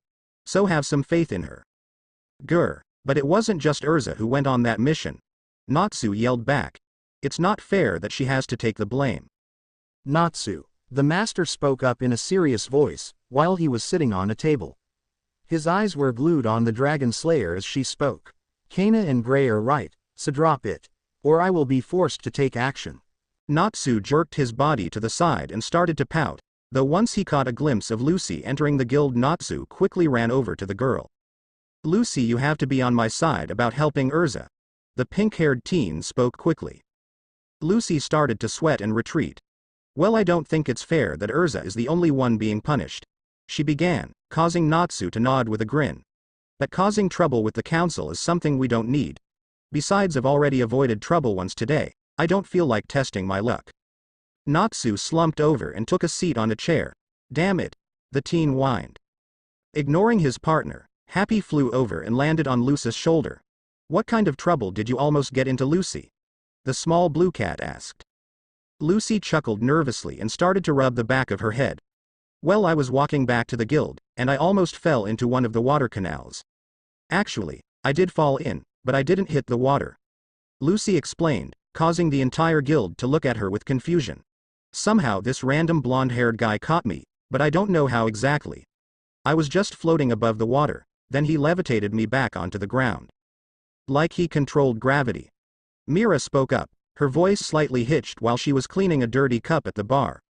Her mind quickly went to an image of a blonde-haired wizard, one who was very close to her now-dead sister. He was probably a gravity wizard. Elfman looked to his sister with sad eyes, forcing himself to look down. Like his sister, the image of Naruto came to mind, making the large man think of his last encounter with the blonde. Lucy nodded. Exactly. The celestial wizard exclaimed, while bringing her finger to her head. He also had a suitcase and a traveling bag. Maybe he's a wizard from another guild, who is stopping in town during his mission. Soon all the members of Fairy Tail, besides newer ones like Lucy, began looking to each other, all having similar thoughts about Lucy's savior.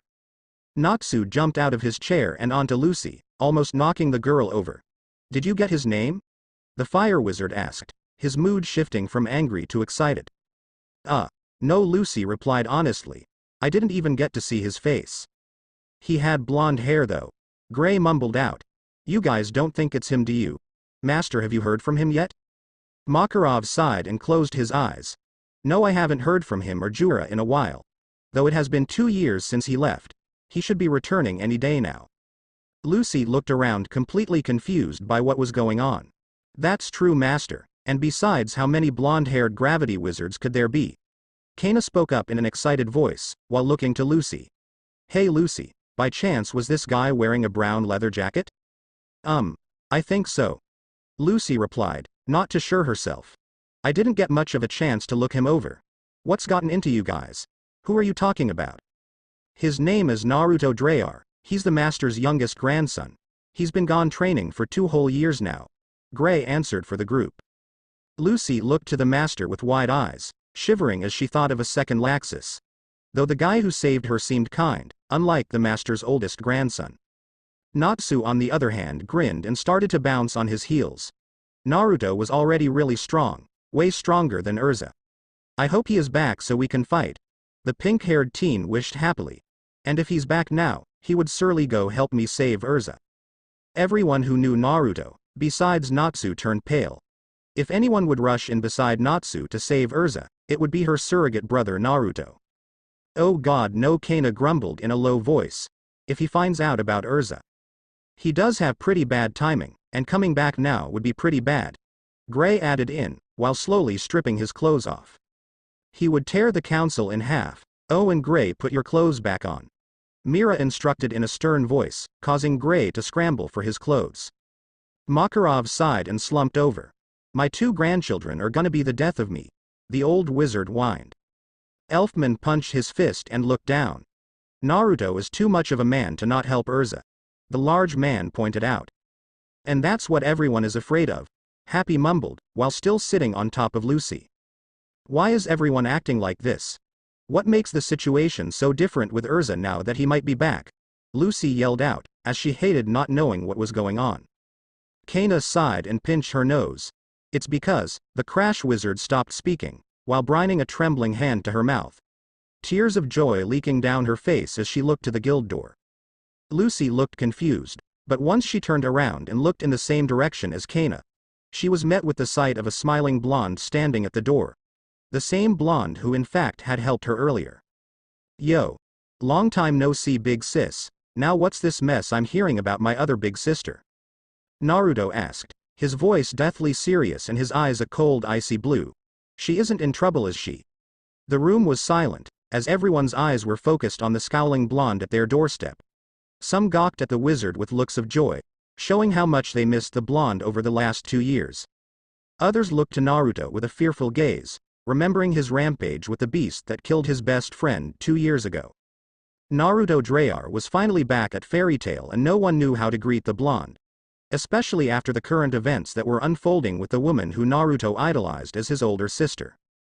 Well. Naruto began in a strong, commanding voice while folding his arms. Is anyone going to tell me what happened to Erza? Before anyone could speak, Makarov hopped off the table he was seated on and started to walk towards his grandson. As he drew closer, his body started to expand and grow larger to a point where he was now eye level with the blonde wizard. Naru-chan. The old master mumbled, while a lone tear escaped his eye. It's good to see you. Naruto smiled as he found himself wrapped in a strong hug by his grandfather. It's good to see you as well, old man. Naruto replied, flashing the older Drayar his infectious smile. You've grown, and I'm not just talking about your height.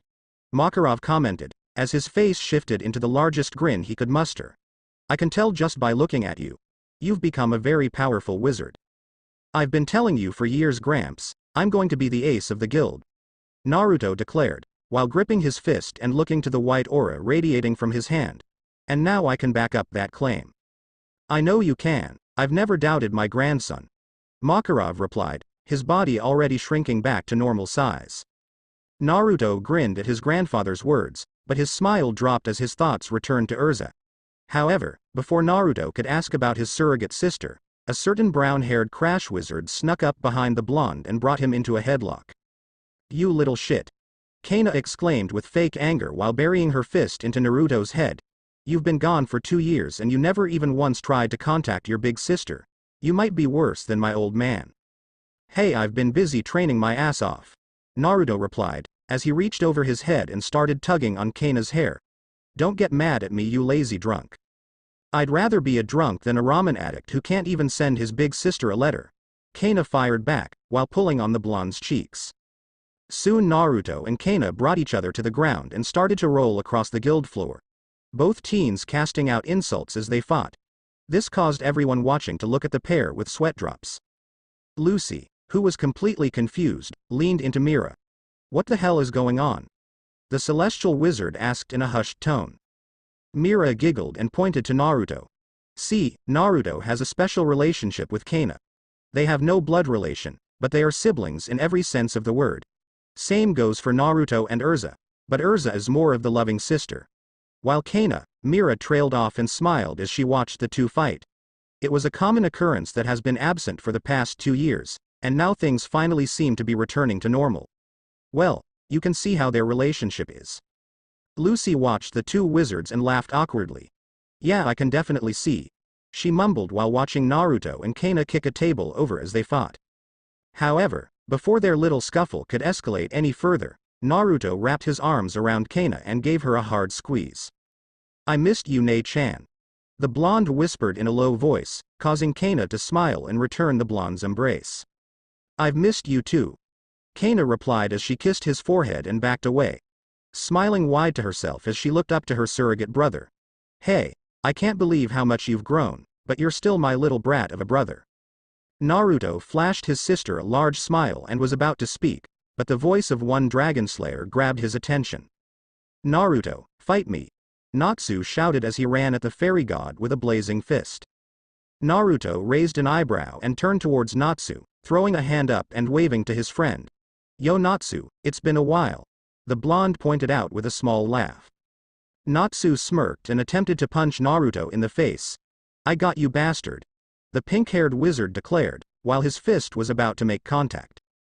Naruto's eyes flashed white and he slowly twirled his finger, causing a force of gravity to redirect Natsu's fist and made the Dragon Slayer punch himself in the face. You sure got me. Naruto taunted, while watching his friend stagger backwards.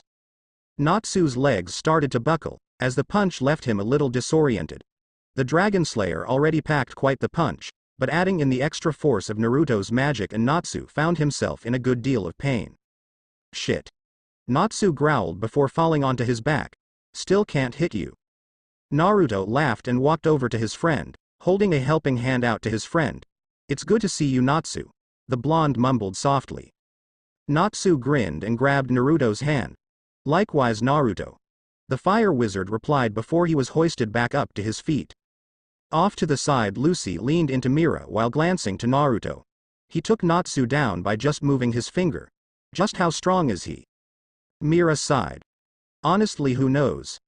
2 years ago he was easily among the top 3 wizards of the guild. But now, I believe he could very well be the strongest fairy tale wizard. Lucy's eyes widened as she looked to the younger wizard, finding it hard to believe there was another member of Fairy Tail who was so powerful while at the same time being younger than most of the members of the guild. Gray, who was standing beside Lucy and Mira, scoffed. After spending 2 years being trained by 2 wizard saints, he should be one of the strongest wizards in Fury. The Ice Wizard said, causing Mira to nod and Lucy to tilt her head. What's a wizard saint? The blonde-haired mage asked. Gray pointed to the master. The wizard saints are a group of the 10 most powerful wizards in Fury. Our master happens to be one of the 10, but apparently 2 of the wizard saints were so impressed by Naruto that they offered to train him for 2 years. Lucy's eyes grew wide. Wow, he must really be something else. Mira smiled as she looked at Naruto. She really missed his smile. Yeah, he really is something special. The former S-class wizard replied softly. Back over with Naruto. The blonde was slowly being swarmed by his friends and peers. However, as Naruto looked around the room, he was reminded of the person who was missing. Alright, can someone please tell me what happened to Erza? Naruto asked, his eyes scanning to every wizard in the room. Noticing no one would look him in the eyes, he frowned and stated, well, is anyone going to say something? She was arrested by the Magic Council. Natsu spoke up, causing Makarov and Kana to glare at the Dragon Slayer. Turning his attention to Natsu, Naruto narrowed his eyes and folded his arms. Go on. The blonde ordered. We went on a mission to stop a dark guild, and during the mission we wrecked a train station, demolished the guild master's meeting hall and killed a demon. Natsu explained quickly, while Happy flew down onto Natsu's shoulder. Me, Natsu, Lucy and Gray were all with Erza on the mission, but she was the only one who got arrested. Happy informed while looking upset. It's not fair, Naruto. I see. Naruto began in a low voice, while he tightly gripped his forearms with his hands. I will sort this mess out. Hell yeah. Natsu shouted as he pumped his fist into the air. Let's go. Absolutely not. Makarov roared in anger, his body growing in size. Erza will be fine, there is no need to cause an incident with the council. Naruto ignored his grandfather and walked past Natsu. You stay here, Natsu, I'll be back with Erza before sundown. The gravity wizard explained in an emotionless voice, while he slowly approached the door. Naruto, you idiot, don't go. Kana yelled as she prepared to stop the blonde from leaving. You will do more harm than good by causing an incident with the council. Kana is right, Naruto. Makarov began before taking a few steps towards his grandson. Just stay here, you know better than anyone that Erza is in no danger. Naruto continued to walk while ignoring everyone's pleas for him to stop. Gray gritted his teeth and ran by Kana's side. Don't get full of yourself, Naruto, you know better than to piss off the council. The Ice Make Wizard shouted. Everyone's right, Naruto, just be a man and stay at the guild. Elfman added in, but Naruto still wasn't listening. Don't make us force you to stay. Kana called out, this time causing Naruto to stop in his tracks. Naruto slowly looked over his shoulder and looked to his fellow fairy tale wizards. His cold icy blue eyes causing everyone to shiver and back away. And which of you is going to stop me? Naruto asked in a bored tone, before he turned back towards the door and started to walk away. I made a promise to protect everyone in the guild. So I will be back with Erza and keep her safe. I will not let anyone bully the ones I love around. With that being said, Naruto exited the guild, leaving a stunned group of fairies behind.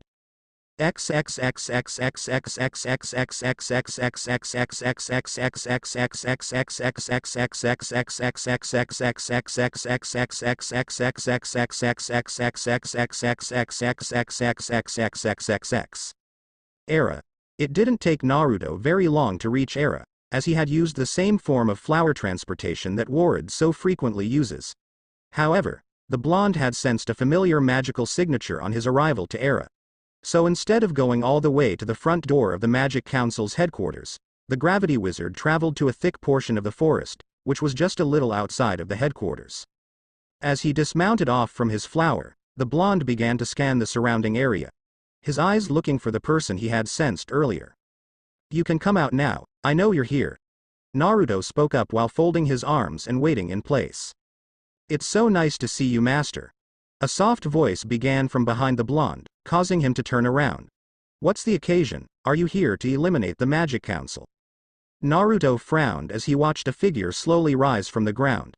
Said individual was an odd-looking man, as half of his body was completely black while the other half was white and both sides had yellow eyes. The man also had green hair and had what appeared to be plant life growing out of his body, the most notable of which was a Venus flytrap that sprouted out of his torso. "Zetsu." Naruto mumbled in a plain voice, as he slowly remembered how he came to know the bizarre creature across from him.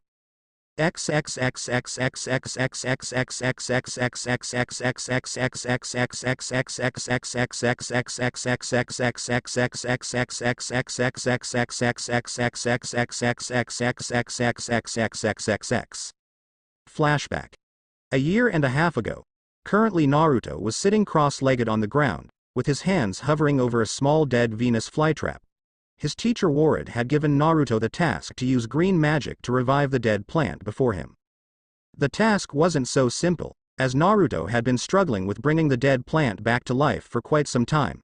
In fact, it has taken so long that Warad eventually left, saying he has some wizard saint duties to attend to. Naruto was determined to complete his next step of training and make his master proud though.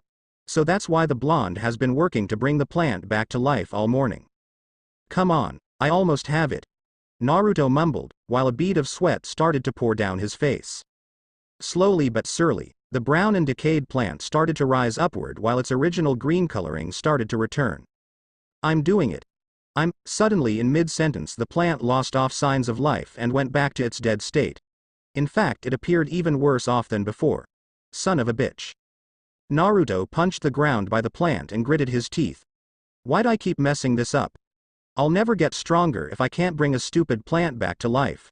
The blonde wizard yelled in frustration, his eyes and hands slowly glowing white. "I have to keep trying." Suddenly the plant perked up and started to grow, while its brownish hue turned to a mixture of white and black. It continued to grow until it was the size and shape of a fully grown human. "What the?" Naruto gasped as he looked into the eyes of the creature he had just brought to life. "Hello, master. It's a pleasure to meet you." The white half began in a calm voice. "You may call us Zetsu." The dark half finished in a rougher voice. "Did I just create you?" Naruto asked in a non-believing tone. He had heard rumors of people like Zeref creating life, but he never believed it was possible. "Why, yes you did, you are quite impressive," the white half answered, and full of anger. The black half added in darkly. Naruto was dumbfounded. He had not just given life to a plant, but a living breathing individual. One that almost resembled a demon, and that slightly worried Naruto. "Are you a demon?" Naruto asked in a low voice. "We are what you wish us to be." The white half began, but the black half smirked. "But I wouldn't mind being a demon." Naruto looked downward to his own hands. "Just what am I?" The blonde thought to himself. He always knew he had strange abilities, but this took the cake. Am I a monster like the stories say Zeref was? "Master, are you all right?" the white half asked in a concerned voice. Naruto slowly looked up to his creation, his mind fearful if anyone discovered what he had done. He believed people would shun him and be afraid that he had the ability to create demons like Zeref. "No one can know you exist." Naruto began in a low voice. "Do you understand me? We live to serve you." White Zetsu began. "So just tell us what to do."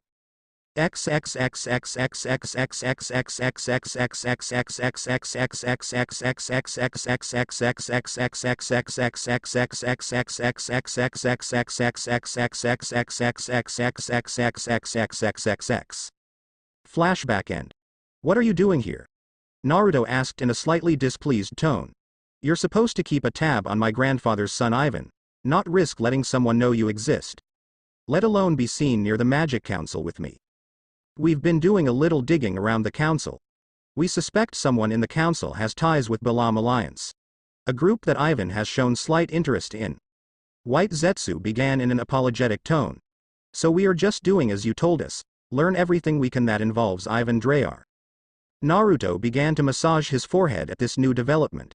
On one hand, he wanted to find everything he could about Ivan, since he was the man responsible for the friction between his brother and grandfather. Plus Ivan wasn't a good man and Naruto knew he would be up to no good. So the blonde felt like keeping tabs on the man would be a wise course of action. However, there was still the risk of people learning of Zetsu's existence. A possibility that Naruto never wanted to become a reality, as he was fearful of being shunned for his abilities. I'm glad you're doing as I asked, but please avoid the Magic Council. I don't need anyone discovering you and how you came into existence. Naruto explained in a firm tone, while his eyes drifted to the Magic Council's headquarters. There could be problems not only for me, but for the ones I love. So stay hidden, Zetsu. The plant-like creature nodded. We will do as you command, Master. Zetsu replied, before his body started to slowly sink back into the ground. Naruto sighed and started to walk towards the Magic Council. That's one headache out of the way. Now to deal with the council.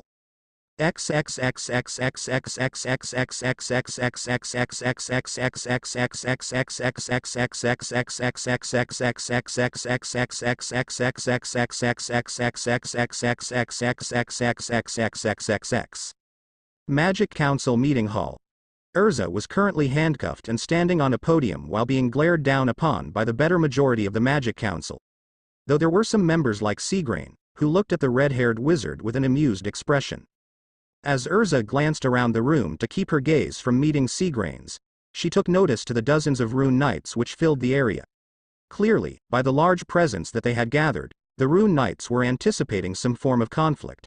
Though that was expected given Fairy Tail's reputation for never obeying the council's rules. Erza Scarlet. The commanding voice of the Magic Council Chairman Grandoma began. You're here on numerous accounts of property damage in the assault of Magic Council officials. How do you plead? Erza lowered her head. I did what was required and take full responsibility for my actions, the Titania replied firmly. Honestly, why are we even here? Ujima asked while looking to his fellow colleagues. Young Erza was one out of a group of fairy tale wizards who stopped a dark guild and defeated a demon of Zareth. We should be commending her efforts, not placing her on trial. Keep your bias to yourself, Ujima. You side with the Titania because of your old ties with Fairy Tail and their current master. Michello pointed out with venom in his voice. Fairy Tail has gone doing as they pleased without consequence for too long. It's time their guild starts taking responsibility for their actions. I agree with Councilman Michello. Org, another member of the council, spoke up. Fairy Tail interfered with a situation which could have been handled by our rune knights, and in the process created a large number of property damage. Old fools. Ujima muttered under his breath while looking to Erza with an apologetic gaze. Let's get back on topic, please. Seagrain began while resting his head against his hand. I don't have all day to waste talking about Erza. Erza slightly bit her lip as she caught Seagrain's smirk. She truly hated the man seated across from her. Especially because of his resemblance to that man. Young Seagrain is right. Let's discuss the proper course of action and punishment for Young. Holy shit. A voice from outside the trial room shouted, cutting off the chairman mid-sentence and placing everyone on alert. Stop him. Another voice called out before a loud explosion went off. The lieutenant is down. A third voice shouted, before a blood-curdling scream could be heard. Everyone's down. Run for it. A final voice shouted in distress. Soon screams and loud crashes could be heard growing closer and closer. This forced all the rune knights within the room to gather around the large entrance to the meeting hall. Erza turned her attention to the giant double doors and frowned, thinking to herself only one person could be responsible for the noise outside. Natsu, you idiot. Erza mumbled under her breath as she watched the closed doors, waiting for the dragon slayer to come bursting through. Suddenly everything grew silent, and nothing could be heard from the outside. This caused a small tension to build in the room as everyone waited in confusion, wondering to themselves what in the world was going on. Rune Knights, go investigate. Once again the chairman was cut off before he could finish his sentence, as the doors to the meeting hall were violently swung open, revealing a single blonde-haired teenager slowly walking into the room. Meanwhile, a hallway filled with defeated Rune Knights laid unconscious behind him. Naruto slowly entered the room and adjusted the edges of his jacket. Sorry for the mess, the receptionist wouldn't let me through, so I showed myself in. The fairy god replied in a slightly superior tone. Erza was at a loss. On one hand she was furious, but on the other hand she was overjoyed to see her surrogate brother after 2 years apart. Though before she could say anything, the remaining Rune Knights within the room sprung into action. Don't move. As head captain of the Rune Knights, I'm placing you under arrest. The man known as Lahar shouted as he and his fellow Rune Knights surrounded Naruto. Naruto nodded his head and looked around the room. Yeah, I'll pass on that offer. See, I'm here for my big sister. The gravity wizard explained before raising his hand. So you're dismissed. Right as Naruto finished his sentence, his hand began to glow white and all the Rune Knights jerked upward and gave a salute to the blonde wizard. What did you do to me? Lahar asked as he found it impossible to move his body. Naruto walked past Lahar and patted the man on his shoulder. I distorted the gravity around your body in different directions. This is forcing you to stand in the position I want, kinda like my own little puppet.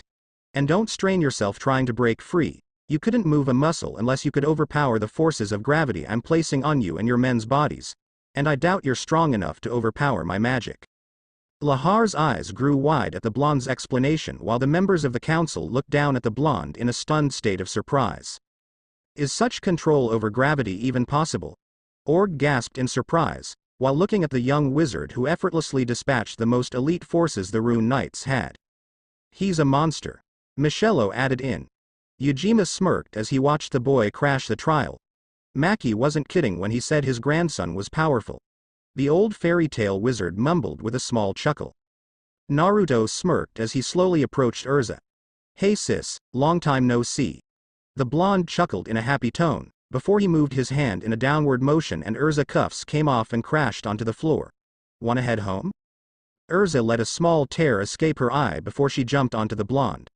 Naruto couldn't help himself from laughing and staggering backwards as Erza wrapped herself around him. I'm going to punish you 1,000 times over for this. The scarlet-haired wizard sobbed into the chest of the boy who was now taller than his surrogate sister. Missed you too, Ne-chan. The blonde whispered in a low tone. You have some nerve, boy. Grand Doma shouted in rage, earning Naruto's attention. Hold on sis, this will only take a minute. Naruto explained in a hushed tone before breaking their hug and walking towards the council, causing some of the members to flinch in fear from the blonde's glare alone. Dearest council. Naruto began with a fake smile. I will only warn you once, stay away from my guild and the people I love. You are in no position to be making threats, boy. Grand Doma yelled before slamming his fists onto the table he was seated at. Naruto raised an eyebrow and chuckled before slowly turning his body and pointing to the Rune Knights behind him. Well, considering what I did to your little army I would disagree, but I digress. See, I read up on the recent events regarding why this trial is taking place, and I found out the real reason you arrested Erza. That reason is to hide the fact that your Rune Knights were completely useless in the Lullaby Crisis and you don't want the population of Fury to know that. So you're hiding your failures by turning all the attention to punishing Erza. You brat. The chairman growled in a low voice. Call me what you please, but I promise you this. Go after my family again and I will destroy you. Naruto declared with conviction in his voice. How dare you? I will revoke your status as a. Do you honestly think I care about being a wizard saint? Naruto asked with a small laugh, while flashing the man his wizard saint medallion. But wait, I was asked to become a wizard saint so our nation could appear stronger. So do you really want to revoke my title of being a wizard saint? Cause if you do, people may hear how you and your Rune Knights failed to stop one wizard. In my opinion that makes you look pretty weak. Seagrain smirked and leaned over the table he was seated at. He's quite the interesting little wizard, I say let him go on his way. The chairman growled in anger and folded his arms. Ujima snickered to himself as he was enjoying this trial more and more. Then lastly Erza could only look to her surrogate brother with shock, not expecting the revelation of Naruto being a wizard saint. Get out of my sight. Grand Doma ordered in a low and angered voice. And I will remember this brat. Naruto smirked and walked away. Didn't need your permission to leave. Anyway, which one of you could stop me? Michael McDoesn't exist. After all, half of you are thought projections anyway. Every member of the room looked at Naruto with surprise, some from his declaration about no one being able to stop him, while others were surprised how easily he deduced many of the council members were thought projections. Erza watched as Naruto walked to her side and held a hand out to her. Let's get going, Erza nay. Oh, and if you could keep the whole wizard saint thing a secret I would appreciate it. I don't want everyone knowing about that yet. Naruto explained with an awkward laugh. Erza smiled and wrapped an arm around her brother. She was glad to have him back and see him smile, especially after what happened 2 years ago. Let's go home, little brother, and don't worry, your secret is safe with me. The Titania promised as the duo slowly left the room, with the intentions of returning to Fairy Tail. Seagrain, whose real name was secretly Jello, watched the two fairies leave the room and he crossed his arms, a small frown appearing on his face. He is quite the powerful wizard and seems very fond of Erza. He could cause a problem for the future plans I have for Erza. The blue-haired man thought to himself, a calculating gleam in his eyes. A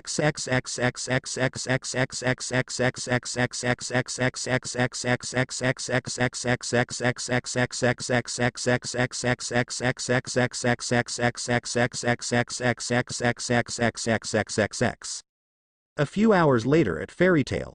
Hey everyone! Naruto shouted out as he slowly walked into the guild hall. While Erza followed close behind, but the duo stopped when they caught something out of the corner of their eyes flying towards them. You idiot! Makarov quickly yelled, before striking his grandson over the head with a wooden staff and landing on the ground. What were you thinking? Naruto laughed and rubbed the large bump on his head, while looking down at his fuming grandfather. I got Erza back. The blonde began, moving the subject to the red-haired girl behind him. And I didn't ask you to save me, I was fine. Erza finally spoke up, before she smashed her fist on the back of Naruto's head. Naruto's head moved forward from the blow, causing the blonde to nurse his second bump. Ah, now you're hitting me too. The gravity wizard whined. She won't be the last either. The voice of Kana yelled through a small gathering crowd. I'm gonna kick your ass for whatever stupid stunt you pulled at the council. Naruto crossed his arms and stuck his tongue out. I didn't do anything, I just took Erza and left. You demolished half of the council's headquarters. Erza droned out, causing Makarov to turn white. Naruto waved his hand. Everyone makes mistakes. The blonde defended himself, earning a snicker from Natsu. You fought and knocked out every rune knight the council had. Erza added in. This time Makarov started to feel sick. Collateral damage. The blonde fired back, earning a few sweat drops from how he casually dismissed the accusations. You threatened the entire council. Erza yelled out, causing Makarov to pass out. I'm not apologizing. Naruto replied in a childish voice. Idiot. Both Kana and Erza groaned together. Naruto smiled and started to walk further into the guild. Love you both. The blonde chuckled, but he stopped once Natsu jumped in his path. Let's fight for real. The Dragon Slayer challenged. This of course caused Naruto to raise his eyebrow. Alright. The blonde agreed before looking around the room. Anyone else want to go at me? Not many moved a muscle at the question. Naruto was very strong 2 years ago, though after his training not a single person knew how strong he could be now. This frightened most as they didn't want to even try to fight the blonde, but there was one fairy who feared nothing. I will take you on. Erza declared as she stepped forward. I would like to see how you've grown in strength. Naruto nodded, but Erza wasn't the last as Kana stepped up as well. Don't think I won't pass up the chance to kick your ass. Kana yelled while she crossed her arms. Someone has to teach you a lesson. That's fine. Anyone else? Naruto asked as his eyes scanned the room. Ah, what the hell, I'm in too. Gray spoke up, causing Naruto to grin. Sounds good, then meet me outside and I'll fight all 4 of you. Naruto explained as he started to walk outside. Wait. Which one of us goes first? Natsu asked frantically, as he didn't want to wait. I asked first, so I should go first. Naruto merely smirked and looked over his shoulder. All of you, I'll fight you all at once. The blonde wizard declared, earning shocked looks throughout the room. He has to be joking. Jet gasped in surprise. I mean, Naruto is strong, but those four are some of the best wizards Fairy Tail has got. Droy added in. Naruto, we already know you're a man. Don't try and act tough in front of everyone. Elfman shouted out, trying to talk some sense into the blonde. One of these guys is enough. No, Makarov spoke up as he stood to his feet, showing he was over his little fainting episode. If they wish to stand a chance, they must fight Naruto together. Many of the guild members were surprised by the master's words, none of them believing that he would go along with Naruto's idea. Levi looked down surly. You're kidding, master? The small blue-haired wizard asked.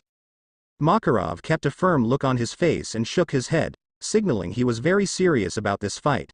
This of course left the entire guild at a loss, but as Erza stepped towards the guild's exit, all eyes were on her. The master is right, we will have to join forces. The scarlet-haired beauty declared, because she, unlike everyone else besides the master, knew that Naruto was a wizard saint. Naruto isn't the same as 2 years ago, he proved that to me earlier today. Naruto smiled at the hidden meaning behind Erza's words. I'll be waiting outside. The blonde mumbled before his body disappeared in a bolt of lightning. Before anyone could move, Naruto's opponents slowly walked towards the back entrance to the guild. They were all silent and preparing themselves for the fight that waited outside. Next, the master placed his hands behind his back and followed the challengers to the site of the fight. This of course left the remaining members of the guild behind. For a moment everyone stood in place, still a little shocked by what was transpiring. Though after a second everyone sprung to life at once. They quickly began pushing, shoving and running towards the exit, showing just how excited everyone was to see the fairy god fight 4 of the strongest fairy tale wizards at once. Naruto was standing completely still, while his arms were crossed and his eyes were glancing over each of his friends. Natsu, who was by his left, was eagerly bouncing on his heels, showing how excited the boy was for the fight. Standing by Natsu was Gray, who was keeping his normal cool and calm composure. Next came Kana, who had a gleam in her eye while she cracked her knuckles. She really wanted to pound her little brother figure into the dirt. Finally there was Erza, who unlike the rest was trying to plan her battle strategy. Since the scarlet-haired knight knew fighting Naruto wasn't going to be an easy task, even if they outnumbered him. Makarov, who was overseeing the fight, walked between the wizards in a calm fashion. This is an all-out 1 versus 4 matchup. Anything goes as long as you don't seriously injure one another. The master began, as he started to lay down some ground rules. The fight will be over once one side is either defeated, surrenders, or I end the match myself. Is that understood? The 5 wizards all gave the man a slight nod. All right. Makarov began, while he slowly lifted his arm into the air. Then for a second a slight tension built in the air, while everyone froze like statues. However, this all changed when Makarov thrusted his arm in a downward motion and yelled, "Begin." "Let's go." Natsu shouted loudly, both his fists bursting to life in flames before he rushed Naruto. Smirking to himself, Naruto shook his head. Really, Natsu? A head-on attack? Guess you haven't changed that much. The blonde pointed out in an almost disappointed tone. However, to Naruto's surprise, Natsu pointed a fist towards the ground and unleashed a torrent of flames, which rose up and created a large wall of fire that obstructed Naruto's view. I'll show you how much I've changed, Natsu declared, while he ran around the wall of flames and brought 2 hands to his mouth. Fire dragon's roar. His eyes widening at the large twister of fire coming in his direction, Naruto quickly raised 2 fingers into the air. Iron rock wall. The blonde shouted, while creating a large stone slab to shield himself. Don't forget about me. The voice of Gray shouted from behind. Ice make, hammer. Moving sideways, Naruto lessened the forces of gravity around his body. That way Naruto could easily increase the distance between himself and Gray, which caused Gray to miss his attack by a mile and only strike the ground with his ice hammer. Not bad, Gray, but not good enough. Naruto taunted, while his body started to spark with lightning. But let's see how you like this. Chidori current. Gray's eyes grew wide in shock as a large stream of lightning discharged off of Naruto's body and went in his direction. The attack was moving so fast that Gray didn't even have time to react. But luckily he wasn't alone in this fight. I got you, Gray. The voice of Kana called out, as she sent a wave of crash magic to cancel out Naruto's attack. Though she also managed to demolish the ground underneath the attack as well. Looks like Kana has improved her crash magic. I wonder how she stacks up to her old man. Naruto mumbled to himself, as he looked over his 3 opponents, but then he quickly realized something. He could only see 3 of them, so that brought the question of where was Erza. Naruto got his answer almost instantly when caught glimpses of shadows overhead. This caused the blonde to look up and see the dozens of swords being flung in his direction, while Erza floated above in her heaven wheel armor. Well shit. Naruto cursed, while diving to the side doing his best to avoid all the sword flying around him. Got you. Natsu shouted, while he appeared by Naruto and tried to deliver a punch to the fairy god's head. Ducking under Natsu's strike, Naruto kicked the pink-haired boy away with a strong kick to the chest. This caused Natsu to go sliding back a few feet while gasping in pain. Though the onslaught of attacks was far from finished, as Kana rushed towards Naruto. Her hands were radiating crash magic and she was planning to engage the blonde in a close-up fight. Come here, twerp. Kana shouted loudly, before she started to send punches at Naruto. The latter of whom had a vein pop out of his head at the insult. Who you calling twerp? The blonde yelled in rage, while he engaged his sister in a fierce trade-off of punches and kicks. Unfortunately for Naruto, as he and Kana exchanged blows, Natsu regained his composure and went charging in, turning the fight into a 2-on-1. Though as expected, Naruto was able to keep up with both of the wizards, but he wasn't getting many openings to turn the fight around in his favor. Hey, you guys have gotten better. Naruto complimented mid-fight, while he slowly started to gain the upper hand in the battle of fists. Kana smirked and caught a punch from her surrogate brother. Well, you weren't the only one who trained these last 2 years, the beautiful drunk replied. Yeah, we are just getting started, Natsu declared with a large smirk. Naruto planted a fist into Kana's gut, while simultaneously kicking Natsu in the jaw. Well, show me what you're made of then, the blonde challenged. We will. The voice of Gray yelled from behind. Ice make. Shinra Tensai. Naruto shouted, causing a wave of gravity to pulse outward and sent Gray, Natsu and Kana all flying away. However, as those 3 went flying, a red-haired blur dashed towards Naruto. Take this. Erza began, as she swung her sword right at Naruto's head, forcing the blonde to duck under the blow to avoid losing his head, but he still managed to lose a few hairs in the process. Watching the hairs float to the ground, Naruto noticed his sister was now in her flight armor, which was an armor she used to increase her speed drastically. So looks like we are getting serious. Naruto spoke in a low and excited voice, as he flashed his sister his canines. Bring it, Nei-chan. Gladly. Erza replied, while she jumped into action and started to swing her sword at the younger wizard. The latter of whom merely kept his distance and used his gravity magic to increase his speed as he avoided the strikes. Over to the side, the members of the guild who were not fighting watched the 2 battle in awe. None believing Naruto would be able to keep up with 4 of the guild's best wizards this easily. He's amazing. Lucy praised, while she watched Naruto and Erza move at blinding speeds. She knew the Queen of Fairies was powerful, but now she was getting a glimpse of the power that belonged to the God of Fairies. He's actually keeping up with everyone and he's even winning. Mira, who was standing by the young celestial wizard, smiled wide. Naruto is quite the exceptional wizard. I mean, he didn't earn the name Yosei Kami for nothing, she pointed out in a carefree tone. Lucy raised her eyebrow. People call him the fairy god? Elfman nodded as he folded his arms. Yeah, Naruto's had that nickname for a few years now. What do you expect from the master's own flesh and blood?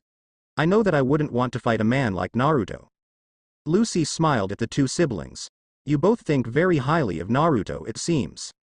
We do. He is very special to our family and we owe him a lot. Mira admitted truthfully.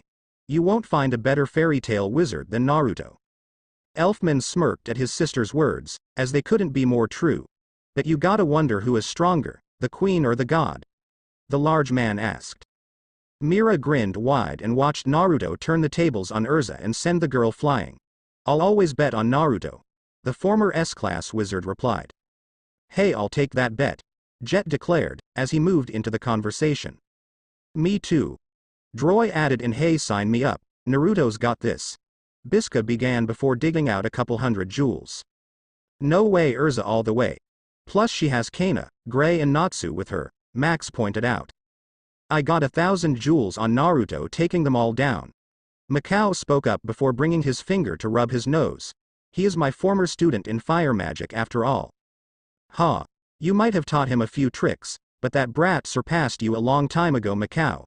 Wakaba proclaimed loudly, which caused his best friend to face fault. Lucy had a sweat drop roll down her head as she listened to dozens of her fellow guildmates place down bets. Back over to the action, Naruto stood passively and watched his friends slowly regroup together. They were all a little roughed up, but for the most part completely fine. Naruto on the other hand hadn't even broke a sweat yet, which just showed the gap in power the young wizard saint had over his friends.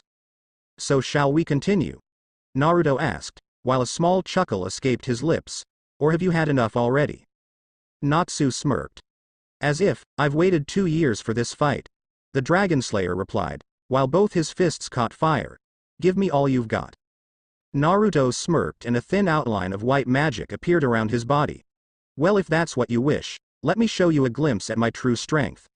Naruto declared, as a small gust of wind started to swirl around his body. Let me show you why I am the fairy god. With that being said, Naruto became engulfed in a large coating of magical power, while a strong gust of wind blew outwards from his body in every direction. The force of the wind alone was enough to force everyone present to shield their eyes from the dust and rubble being flung around. Such power. Erza remarked in a low voice, while she gripped firmly onto the sword in her hand. He was holding back that much. Gray gasped in surprise, as the young ice make wizard had been giving his all in the fight. Though now he could see the power gap between himself and Naruto. He's been toying with us. TCH, that little show-off.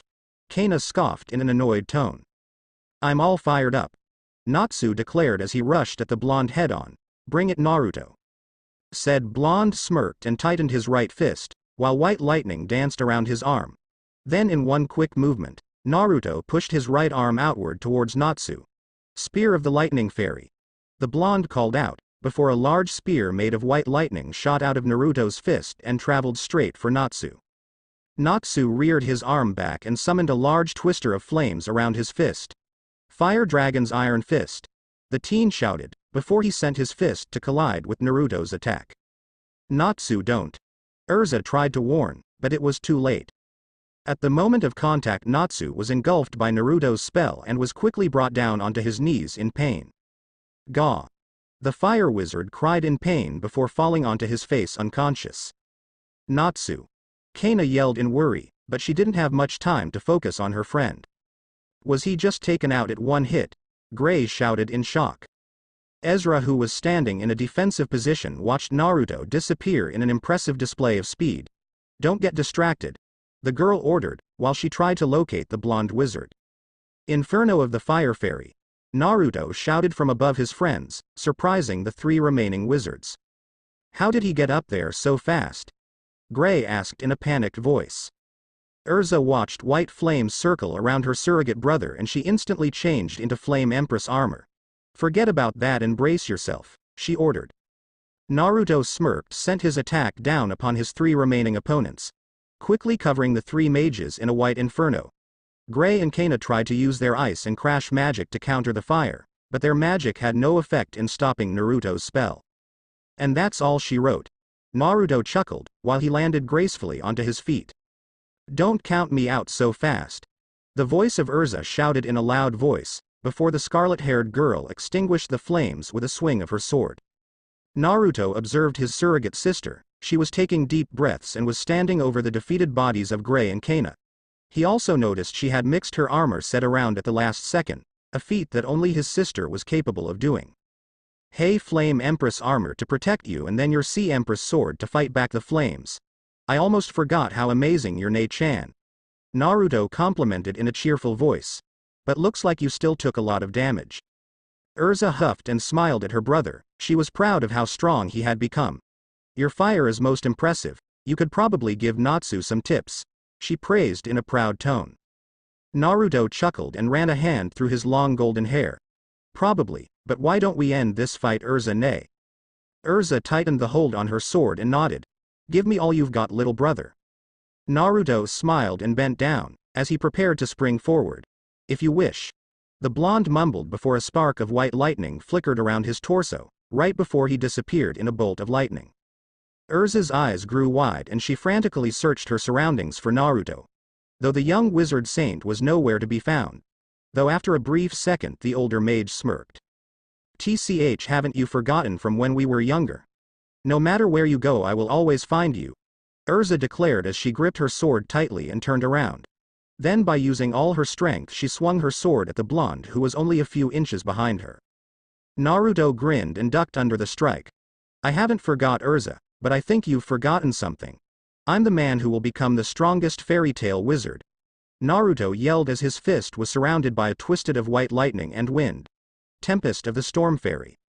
Erza gritted her teeth, as a tornado of wind and lightning shot out of Naruto's fist and sent her flying off of her feet. She then went sailing across the battleground before landing hard on her back. Her armor was completely shredded by Naruto's intense winds and her body was riddled with pain thanks to the lightning.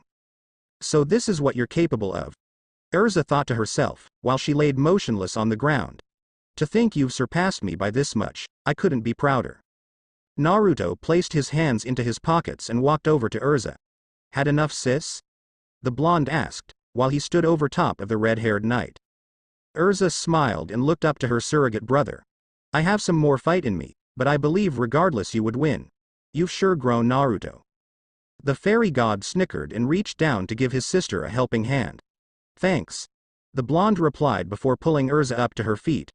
"I trained for 2 years to become strong enough to protect everything I hold dear. I believe my time was well spent." "I won't argue that. I'm proud of you, little brother," Erza declared before wrapping her arm around Naruto's neck. Naruto grinned as he noticed his grandfather walk over and raise an arm into the air. "I declare this fight over and the winner is Naruto Drayar," the guild master proclaimed, causing half of the onlookers to cheer and the other half to groan in frustration. "Way to go, Naruto." Mirajane cheered loudly. "What a man," Elfman added in as he flexed his bicep at the blonde. "All our money," Jet and Droy whined as they sulked on the ground. "It's your own fault for betting against Naruto," Levi pointed out, while she tried to comfort her two best friends. "When have you ever seen him lose a fight?" "In their defense, when has Erza ever lost?" Mirajane pointed out with a light giggle. Over with Makarov, the proud grandfather looked up to his grandson with the widest grin possible. "I can see you've truly grown, brat. Poor Natsu, Gray and Kana are out cold." The master then turned his focus to Erza. "Looks like you were the only one he didn't completely wipe the floor with, Erza." The Queen of Fairies merely shook her head. "I may still be standing, but I was still completely outclassed today. Though when someone has the title you two possess, an outcome like that is expected," the girl replied in a low, near-silent voice. Makarov chuckled and nodded his head. "Yes, I believe you might be right, but go inside the guild and rest up, Erza. And Naruto, follow me into my office. I'd like to talk with you more in private." The master then turned to his guild members and pointed to the unconscious fairies. "Also, will someone take care of those 3? Lucy and Happy quickly ran over to the aid of their 3 friends, while Mirajane lagged slowly behind. As before she helped her friends, there was something she wanted to tell the boy she hadn't seen in 2 years. So as the white-haired bar maiden passed by Naruto, she touched her old friend on the arm, getting his attention. "Need something, Mira?" the blonde asked. Mirajane smiled at the blonde. "Stop by my house after you're done talking with the master. I want to give you something," the girl explained in a kind voice. Naruto nodded with a large grin. "Gotcha, Mira," the blonde replied before following after his short grandfather. "I'll see you soon." "I'll be waiting," the white-haired girl declared in a low voice as she watched Naruto enter the guild.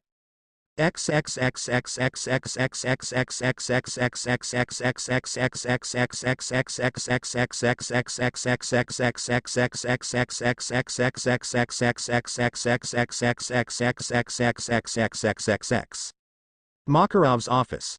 The grandfather and grandson duo entered the small office together and took their respective seats. Naruto reclined back and noticed the office hadn't changed in the 2 years since he was gone, which was nice to see. Makarov, on the other hand, looked to his grandson with amazement, as it still surprised him just by how much his grandson had changed. "So tell me, Naruto," the short master began, while he folded his hands over his desk, Just how strong have you become over these last 2 years? Naruto looked to the ceiling and pondered over the question. Honestly, he didn't know just how strong he had become himself, as Naruto had never had the opportunity to fully test his strength. So the blonde shrugged his shoulders at the question. Don't know. The blonde replied lazily. A vein popped at his grandson's offhand remark.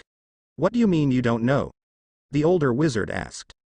Naruto scratched the top of his head and looked to his grandfather. Well, I learned how to wield green magic from Warad. I've mastered wind, lightning, fire and earth magic. Plus I've also learned how to control my power to amplify my spells. Which I dubbed as my fairy magic, you know, since I'm the fairy god and all. Then my gravity magic has also improved greatly along with my physical attributes. So I would guess I'm strong. Makarov nodded with a blank expression. Yes, you're very strong, but to what extent does your power reach? Well, I would say quite a bit. Warad would never spar with me due to his age, while Jura on the other hand was different. I actually sparred with him many times, and the only times I lost was when he would handicap me. You know, give me stupid rules like only use my earth magic or something like that. Makarov sighed. So you're a monster. Naruto laughed at his grandfather's words. I wouldn't go that far. The blonde replied. I would say I'm deserving of my future title as strongest fairy tale wizard. The master rolled his eyes. As you are now, you might be the strongest. I'd actually pay to see you and Gildarts go at it. Well, if that old womanizer would ever come back, we could see who is the strongest. Though until then, I just want life to go back to what it was like 2 years ago, before everything happened and I left for my training. Naruto explained in a plain voice. That's why I want my title of Wizard Saint to be a secret for a while. I don't want to keep secrets, but I don't want everyone looking at me differently. I can already tell from what I did to the beast 2 years ago, people already see me in a different light, and I don't want that. I just want to be Naruto Drayar, plain and simple. Makarov folded his arms and closed his eyes. I can understand where you are coming from. If you wish to keep your title a secret, I will respect your decision. Thanks, Gigi-chan, but tell me. How has my big brother been these past 2 years? I haven't even seen Laxus since returning. Naruto pointed out while looking over to his grandfather. I'm guessing he's the same old Laxus? Sighing with a slight nod, Makarov massaged his forehead. Besides being a little more vocal about how weak Fairy Tail has gotten, Laxus hasn't changed much. Naruto rolled his eyes. Figured as much. The blonde mumbled as he slightly stood to his feet. Well, is there anything else you wanted to talk about, old man? If not, I'm gonna head out to see what Mira wanted. No, I just wanted to get a full scope of your abilities, since I knew you didn't show everything you've learned during your fight. If I think of anything else, we can talk later at home tonight. The older wizard explained. Naruto grinned. Alright Gramps, I'll see you later then, the blonde replied before leaving the office. Sighing to himself, as he was now finally alone, Makarov grinned wide and looked up to the ceiling. Your son has really grown, Mavis. I hope you're proud of him. I am. A soft and gentle voice answered. Makarov's eyes grew wide and shot down to the direction of the voice. Where to his disbelief he found Mavis sitting in the very chair Naruto was in only moments ago. First. Makarov stammered out in surprise. What are you doing here? I haven't seen you since I first took Naruto in. Where have you been and why are you here? Mavis gave her fellow Fairy Tail Guild master a smile. I've always been around Maki-chan, watching in the shadows to make sure my little Naruto was okay. It's the only thing I could do for my child. You've done a wonderful job in raising him, just like I knew you would. I don't deserve the credit, as it was the guild who really raised your son. The third master explained in a simple tone. You're too modest, Maki-chan. I've watched my son grow these past 16 years and I owe you an eternal gratitude for what you've done. He has become not only an incredible young wizard, but most importantly an amazing young man. So I merely wish to give you my thanks. Mavis began in a low and happy tone. It really makes me happy to see the kind of young man he has become. One who cherishes those he holds dear and would do anything to protect them. It fills my heart with joy. Makarov smiled. That's a trait he inherited from his mother, no matter what influence I or the guild have had. Naruto is who he is because he is your son, Mavis. He carries on your will and ideals even though he's never met you before. You might be right, Maki-chan, but keep an eye on my son. I don't know why, but I can tell he is keeping something from you. Mavis explained in a sad tone. I don't know what he's keeping secret, but it's obviously bothering him. Makarov lifted his eyebrow in confusion. Naruto seemed fine to me. What makes you so sure about this, Mavis? Mavis allowed a small smile to grace her lips. Like you said earlier, my little Naruto takes after his mother. He speaks and presents himself in a fashion that gives the illusion that he is a perfectly fine and happy individual. However, that's a front he puts on for others, just like I used to do. He's hiding something away, and all I ask is that you help him. Because if he's anything like me, he will fix everyone else's problems before dealing with his own. I've always done my best to help and guide Naruto, and I promise you, Mavis, I won't stop, the short guild master declared. Mavis smiled. Thank you, Maki-chan. The first replied before disappearing from the office.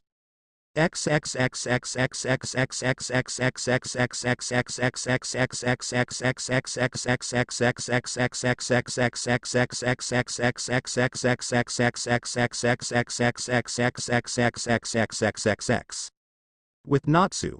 Currently, the pink-haired dragon slayer was just now waking from his fight with Naruto.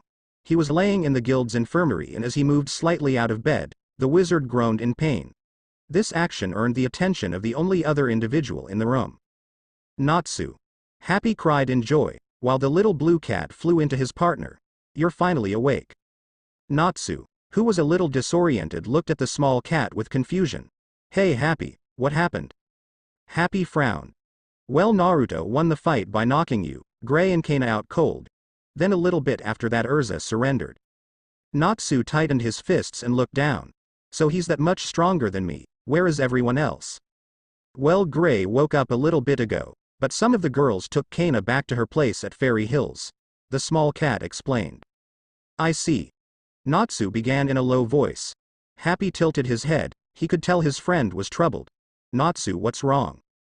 It's just I worked so hard for 2 years. I wanted to prove how strong I could be. I wanted to show everyone I had what it takes to be one of the strongest fairy tale wizards. Natsu began in a sad voice. But Naruto proved just how little I've grown.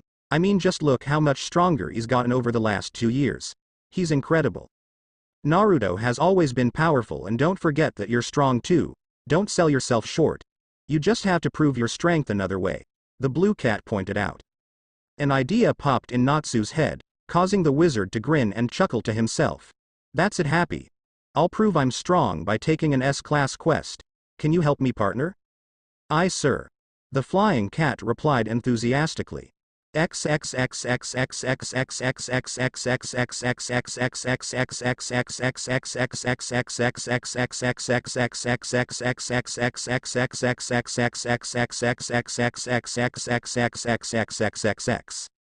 With Naruto. Naruto was walking down the empty streets of Magnolia at a rather slow pace.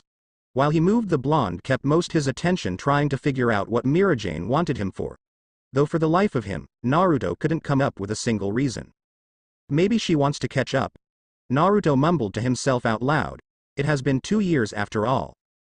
Passing by a small alleyway, Naruto folded his arms. That has to be it. The blonde theorized before squinting his eyes. Or is it? I've never been able to figure Mira out, so who knows? A light scoff caused Naruto to stop walking and stand still. You shouldn't overthink things. A censored voice chuckled from behind Naruto. Naruto grinned. Hey Laxus ni. The blonde greeted, before Naruto turned around to find his brother.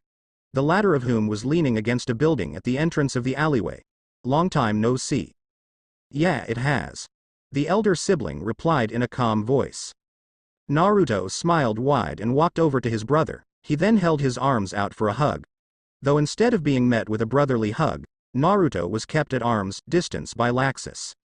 What, are you too good to hug your little brother? Naruto whined, while looking up to the S-class mage with a frown. Laxus merely censored a grin. Something like that.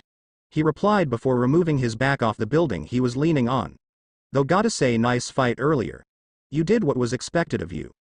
Naruto beamed with joy at his older brother's praise. It could have been more sincere. Though when dealing with Laxus, Naruto took his victories where he could get them. Hey, thanks Laxus ni. The younger blonde replied before pumping his fist out. I've gotten really strong these last 2 years. Maybe you could find out for yourself sometime. Laxus grinned and placed his hands in his pockets. I don't doubt your strength, Naruto. You're my own flesh and blood after all, but I have something to tell you. Naruto raised his eyebrow in confusion. What is it, Ni-chan? Laxus gave his brother a serious look and placed one hand on Naruto's shoulders. I'm currently working on plans for Fairy Tail.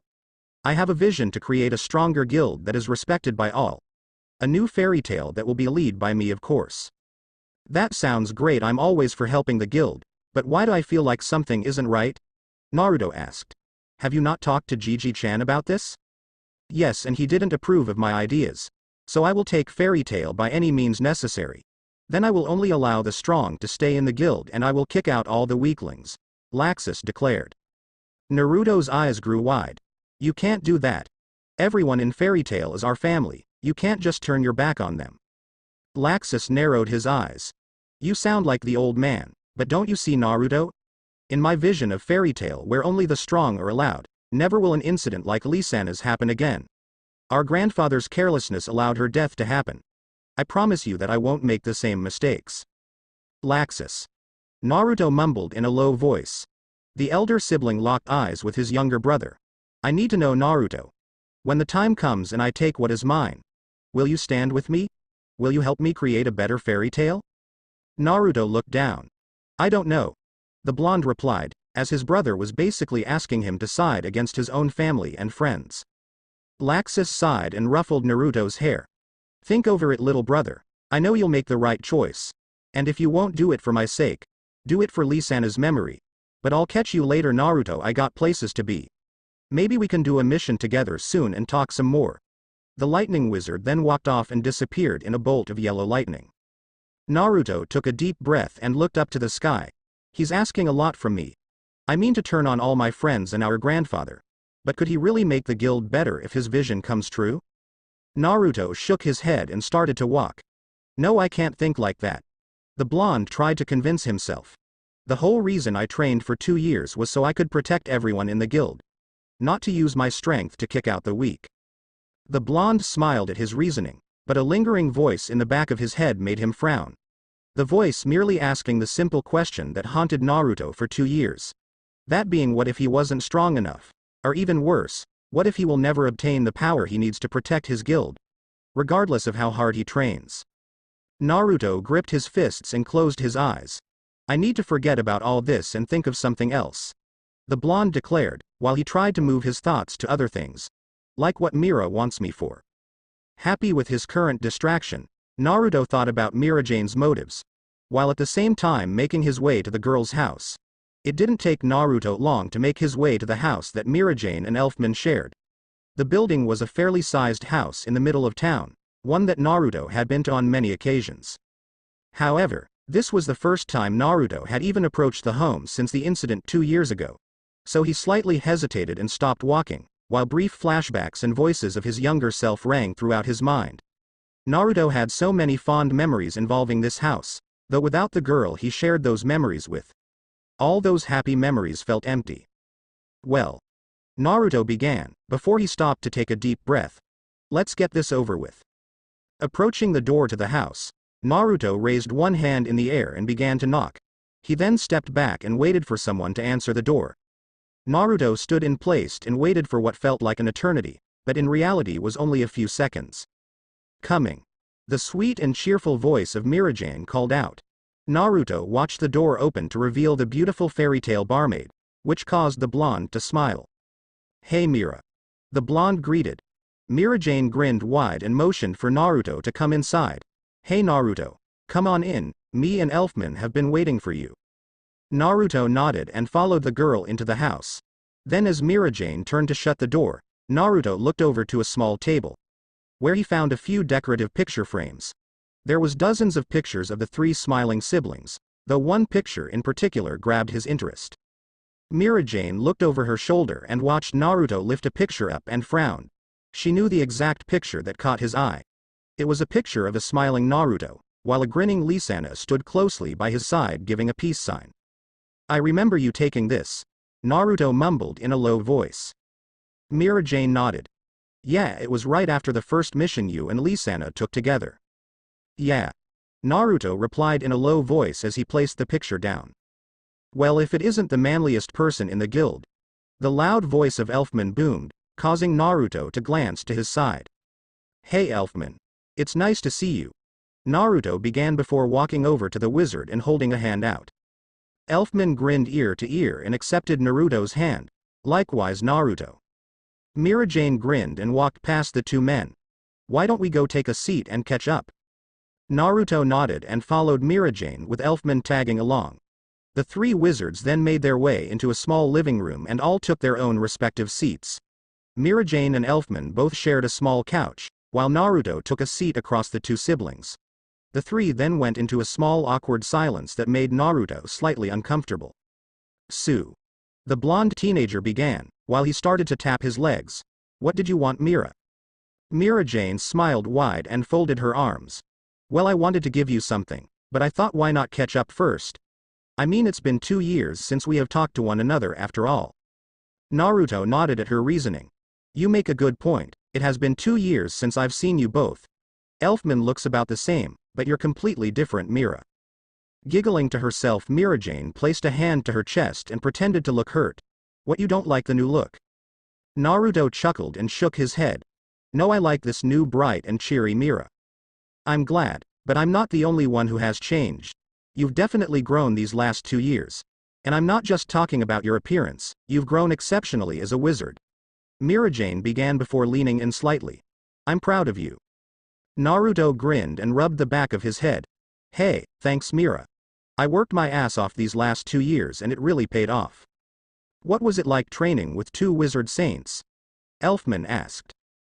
Naruto scratched his head and looked to the ceiling. Well, my first teacher Warad was kinda strange, but besides his odd personality he was a great mentor. Then my second teacher Jura was the complete opposite of Warad. Jura was always level-headed and pretty normal. Though after spending a year with him. Never mind. Mira-Jane raised an eyebrow at her friend's odd behavior. What is it? The young woman asked. Naruto chuckled nervously and rubbed the back of his head. It's kinda embarrassing to talk about. The fairy god began while his cheeks turned a rosy red. It's just you guys know I've never known my father or mother. Though spending the last year with Jura, I finally got to see what having a father was like. Mira-Jane and Elfman both exchanged a look before smiling wide at the young wizard. I'm glad you found someone who could be like a parent to you. Mira-Jane admitted honestly. Elfman nodded. Yeah, both your teachers sound like real men. Naruto smiled as he thought of his 2 teachers and the time they spent together. Yeah, they are pretty great. Mira-Jane grinned and leaned slight towards the blonde. So tell me, Naruto. The white-haired beauty began. After training for 2 years with 2 powerful wizards, just how strong are you? Naruto laughed and scratched his head. Man, why does everyone want to know how strong I am? The blonde joked in a carefree tone. First the old man and now you, Mira. Hee hee. Well, it's a reasonable question. The girl replied, while her brother simply nodded. Naruto sighed and looked at the 2 siblings, both of whom were eagerly awaiting his response. Well, I couldn't really put my strength into proper words. Naruto began as he started to dig into his pockets. But maybe this can paint a picture for you.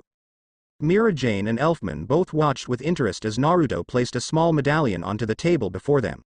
However, this wasn't just any medallion. In fact, Mira-Jane and Elfman both knew exactly what the symbol on the medallion meant.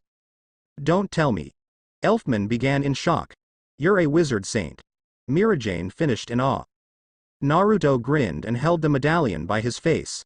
That's right, I'm Naruto Drayar, the fairy god of fairy tale and 10th member of the wizard saints. The young wizard declared before chuckling to himself awkwardly. But can you guys keep this a secret? Only the master and Erza know about this and I don't want people to know yet. If people figure out I'm a wizard saint they might treat me differently. That's something I don't want for now. Mira-Jane looked to the boy she had known for so many years with a dumbfounded expression. You're a wizard saint. The white-haired girl repeated. Naruto placed his medallion away and scratched his head. It's not that big of a deal. The fairy god tried to argue, but neither sibling bought into that. Naruto, this is amazing. This means you're recognized as one of the 10 most powerful wizards in the country. Elfman declared at the top of his lungs. You really are the biggest man in the guild. Naruto shrugged his shoulders. I guess that's one way to look at things. Mira-Jane smiled from ear to ear. Lisanna would be proud of your accomplishment. I know I'm proud of you, Naruto. Hey, thanks Mira. The blonde replied sheepishly. Mira Jane nodded and stood to her feet. Speaking of Lisanna, I have something for you. The white-haired barmaid revealed before walking off. Naruto watched his friend walk off with a confused expression. So he turned to Elfman for some answers. What is Mira talking about? Elfman merely gave his friend a soft smile. It's something special, was the vague answer Naruto received. Naruto raised his eyebrow. And that something special is what? The blonde asked awkwardly. Many things. The voice of Mira Jane spoke up, while she came back into the room. But most importantly its closure. Naruto watched as his friend placed a small pink book before him. His eyes growing wide once he recognized what the book actually was. It's... Naruto's voice hitched slightly, as he felt a small buildup of emotions. Lisanna's diary. Mira Jane nodded and pushed the diary even closer to Naruto. Yeah, she always kept all her secrets hidden away in this book. Naruto nodded with a small half-smile. Yeah, she did. I still remember the threats she gave me if I ever took a peek inside. Mira Jane smiled. That's understandable, considering she wrote a lot about you. Naruto's eyes grew wide in surprise, not believing Lisanna would write much about him. But why? Elfman gave the blonde a large grin. A guy who gave her family a new life. Mira Jane placed a soft hand onto Naruto's own. One who became her protector and best friend. Elfman chuckled and shook his head. Not to mention someone who was always a shoulder to cry on. Mira Jane opened the journal to a certain page and placed it onto Naruto's lap. She talked about you more than anyone in this. You want to know why, Naruto? It wasn't because she was your best friend. Naruto's heart started to beat faster as he looked down and began to read. While doing so, a particular sentence stuck out to him, one that caused a buildup of tears to form in his eyes. She felt the same way. The powerful wizard declared in a weak and fragile voice. Naruto stopped speaking as his voice got caught up with emotions. Mira Jane placed a soft hand on her friend's shoulder to comfort the blonde. She loved you. The white-haired beauty.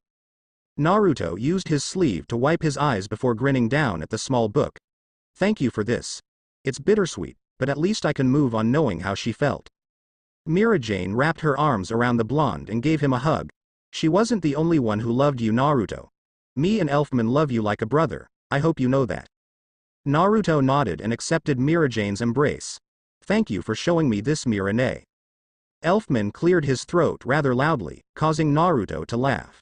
And the same goes for you, Elfman-ni, the blonde added in. Don't mention it. Anything for a fellow man. Elfman replied loudly before flexing. Naruto looked to the two siblings and then to the book and his smile dropped a little bit. Hey Mira, you wouldn't mind if I borrow this for a while? Keep it. Mira Jane replied without even thinking about it. I was wanting you to have it. After all, there is a lot in those pages that were meant for you to hear. Naruto scooped the book up and smiled. I can't thank you guys enough. Mira Jane nodded and took a seat by her brother. Like Elfman said, don't mention it. Lisanna would want you to have the closure you need to move on. Naruto stood up and bowed to his friends. Really, I appreciate this, but I think it's time I head home. It's been 2 years since I've seen my room, who knows what Gramps has done to the place since I've been gone. Mira Jane laughed. Give the master my regards. Naruto walked towards the exit of the small family home. I will, and you guys have a nice night. Elfman grinned. See you at the guild tomorrow. The loud man boomed, while Naruto gave a nod and walked out the door. Coming on the outside of the house, Naruto took a deep breath and looked into the sky. Then as he noticed it was growing into the late parts of the day, he started to walk home. However, while he did this, he stated to casually read through the diary he was gifted. Dear Diary. Naruto mumbled in a low voice as he began to read in a low voice. Today I returned from a mission with Naruto and I'm lucky he was with me. It was an A-class mission and I got into some serious trouble during the quest. Some jerks from a dark guild captured me and were going to do Kami knows what with me. Though out of nowhere Naruto came to my rescue and beat every one of my captors into the ground. Then after he obliterated the dark guild, he made sure I was okay. I may have lied and said my ankle was twisted just so Naruto would carry me. It totally worked, by the way. Naruto took a pause and shook his head, while a small smile graced his lips. I can't believe she would do that, and here I thought I was a tricky prankster. The god of fairies chuckled softly, while he continued to walk down the street. Shit, it's Naruto. The voice of Natsu Dragneel suddenly yelled. We are busted. Lucy Heartfilia shrieked in fear. Act cool. Happy instructed instantly, causing Naruto to glance up and notice Natsu, Happy and Lucy walking in his direction. The wizard saint observed that the trio were all geared up and packed for a mission. He even got a glimpse of a rolled-up mission request in Natsu's hand. Yo, what's up guys? Naruto began casually, while he closed Lisanna's diary and approached the group. Headed out for a mission? Yes, no, maybe. Natsu, Happy and Lucy all yelled at the same time, causing Naruto to lift his eyebrow and rest his hand on his hip. Are you trying to hide something from me? Naruto asked in a serious and intimidating voice. Natsu laughed awkwardly and started to walk past Naruto. Nope, we are just in a hurry to get a mission done. Lucy needs rent money by the end of the week. Lucy rubbed the back of her head and started to follow Natsu, while at the same time laughing in a nervous voice. Yeah, what Natsu said. Naruto glanced over his shoulder and watched Natsu, Happy and Lucy walk off. He knew something wasn't right, so holding his hand out to the group of wizards, Naruto channeled his gravity magic and froze the trio like statues. Now don't run off so soon. Naruto mumbled in a soft voice, while walking back around in front of the three. I know you guys are hiding something. What, you figured us out? Natsu yelled in surprise, while he was unable to move. He's clearly a master of detection, Happy declared loudly, while the blue cat was frozen still on top of Natsu's head. Naruto looked at the two with a blank expression before sighing. No, you two are just idiots. The blonde replied, while he plucked the mission request right out of Natsu's hand. Lucy shuddered in fear and watched Naruto unroll the mission request. I can't move at all. The celestial spirit wizard thought to herself in shock. Just how powerful is the master's grandson? Naruto frowned softly and his magical power spiked slightly. Natsu, this might be the stupidest thing you've ever done. The god of fairies began, while flipping the request around and holding it in Natsu's face. You actually stole an S-class quest. And to make matters worse, you're bringing Happy and this girl into your mess. We can do this, Naruto. The fire dragon yelled back, as she was trying to reason with his friend. I'm much more stronger than I was 2 years ago. Me, Lucy and Happy can do this. And Mirajane, Elfman and Lisanna thought the three of them could take an S-class quest too. Remember how that turned out? 'Cause I can never forget it. Naruto yelled in anger, while his magical power subconsciously cracked the ground around the group. Could you really live with yourself if Lucy got killed like Lisanna did? Natsu gritted his teeth and closed his eyes. I'd protect her. You couldn't even protect her from me. Naruto shouted in anger, causing Natsu to snap his eyes and look up to the blonde. And I'm not even allowed to take S-class quests. Natsu hung his head and Naruto released his magic, which caused all three wizards to drop onto their knees. I just wanted to prove I'm not weak. The fire dragon slayer mumbled softly before pressing his knuckles onto the pavement. Naruto sighed and rubbed the back of his head. You're not weak, Natsu. You're an idiot, but now I have to decide what to do with you three. Natsu pressed his forehead down in front of the blonde. I'll take full responsibility for this. I dragged Lucy and Happy into this against their will. No, it was my idea, Happy shouted in the defense of his best friend. Lucy bit her lip and looked up to the powerful wizard. No, this was my idea. I wanted the gate key reward for completing the mission. Well, I could punish all three of you. Naruto began in an exhausted voice. But I know regardless of what I do, Natsu will try and sneak off to do the mission. Hey, me sneak off? No way. Natsu replied in a nervous voice, as trying to sneak away later tonight to do the mission was his plan. Lie to me again and I'll break every bone in your body. Naruto threatened in a deathly serious voice, which caused the trio of Natsu, Happy and Lucy to shriek in terror. He's a master of detection. Happy yelled in fear, as he knew Natsu was lying. Scary. Lucy yelled. I'm sorry, Natsu cried, while Naruto grabbed the teen by his head and lifted him off the ground. Naruto tightly squeezed on Natsu's head and glared at the boy. Since you'll do the mission despite any action I take. The blonde began in an angry voice. I'm going to tag along with you three, at least that way you won't die. Natsu's eyes grew wide before Naruto tossed him onto the ground. Really? You're gonna come with us? Naruto nodded and a white glow radiated off of his hands. I trained 2 years to protect idiots like you. So it would be a good test of my skills. Naruto explained before smirking at Natsu. Besides, if you don't die on the mission, Erza will kill you for stealing an S-class request. So you might as well go down in a blaze of glory. Shit. Natsu groaned in dread, as a fire-breathing monster that resembled Erza came to life in his mind. A vision that made the wizard shudder in fear. I want to back out. S2. Happy and Lucy cried in fear, as they wasn't the wrath of Erza Scarlet brought upon them. Naruto laughed and lifted the trio into the air with his gravity magic. No backing out now. The wizard saint yelled loudly, as he started to walk off. I've made up my mind and the four of us are going on an S-class quest. Thanks.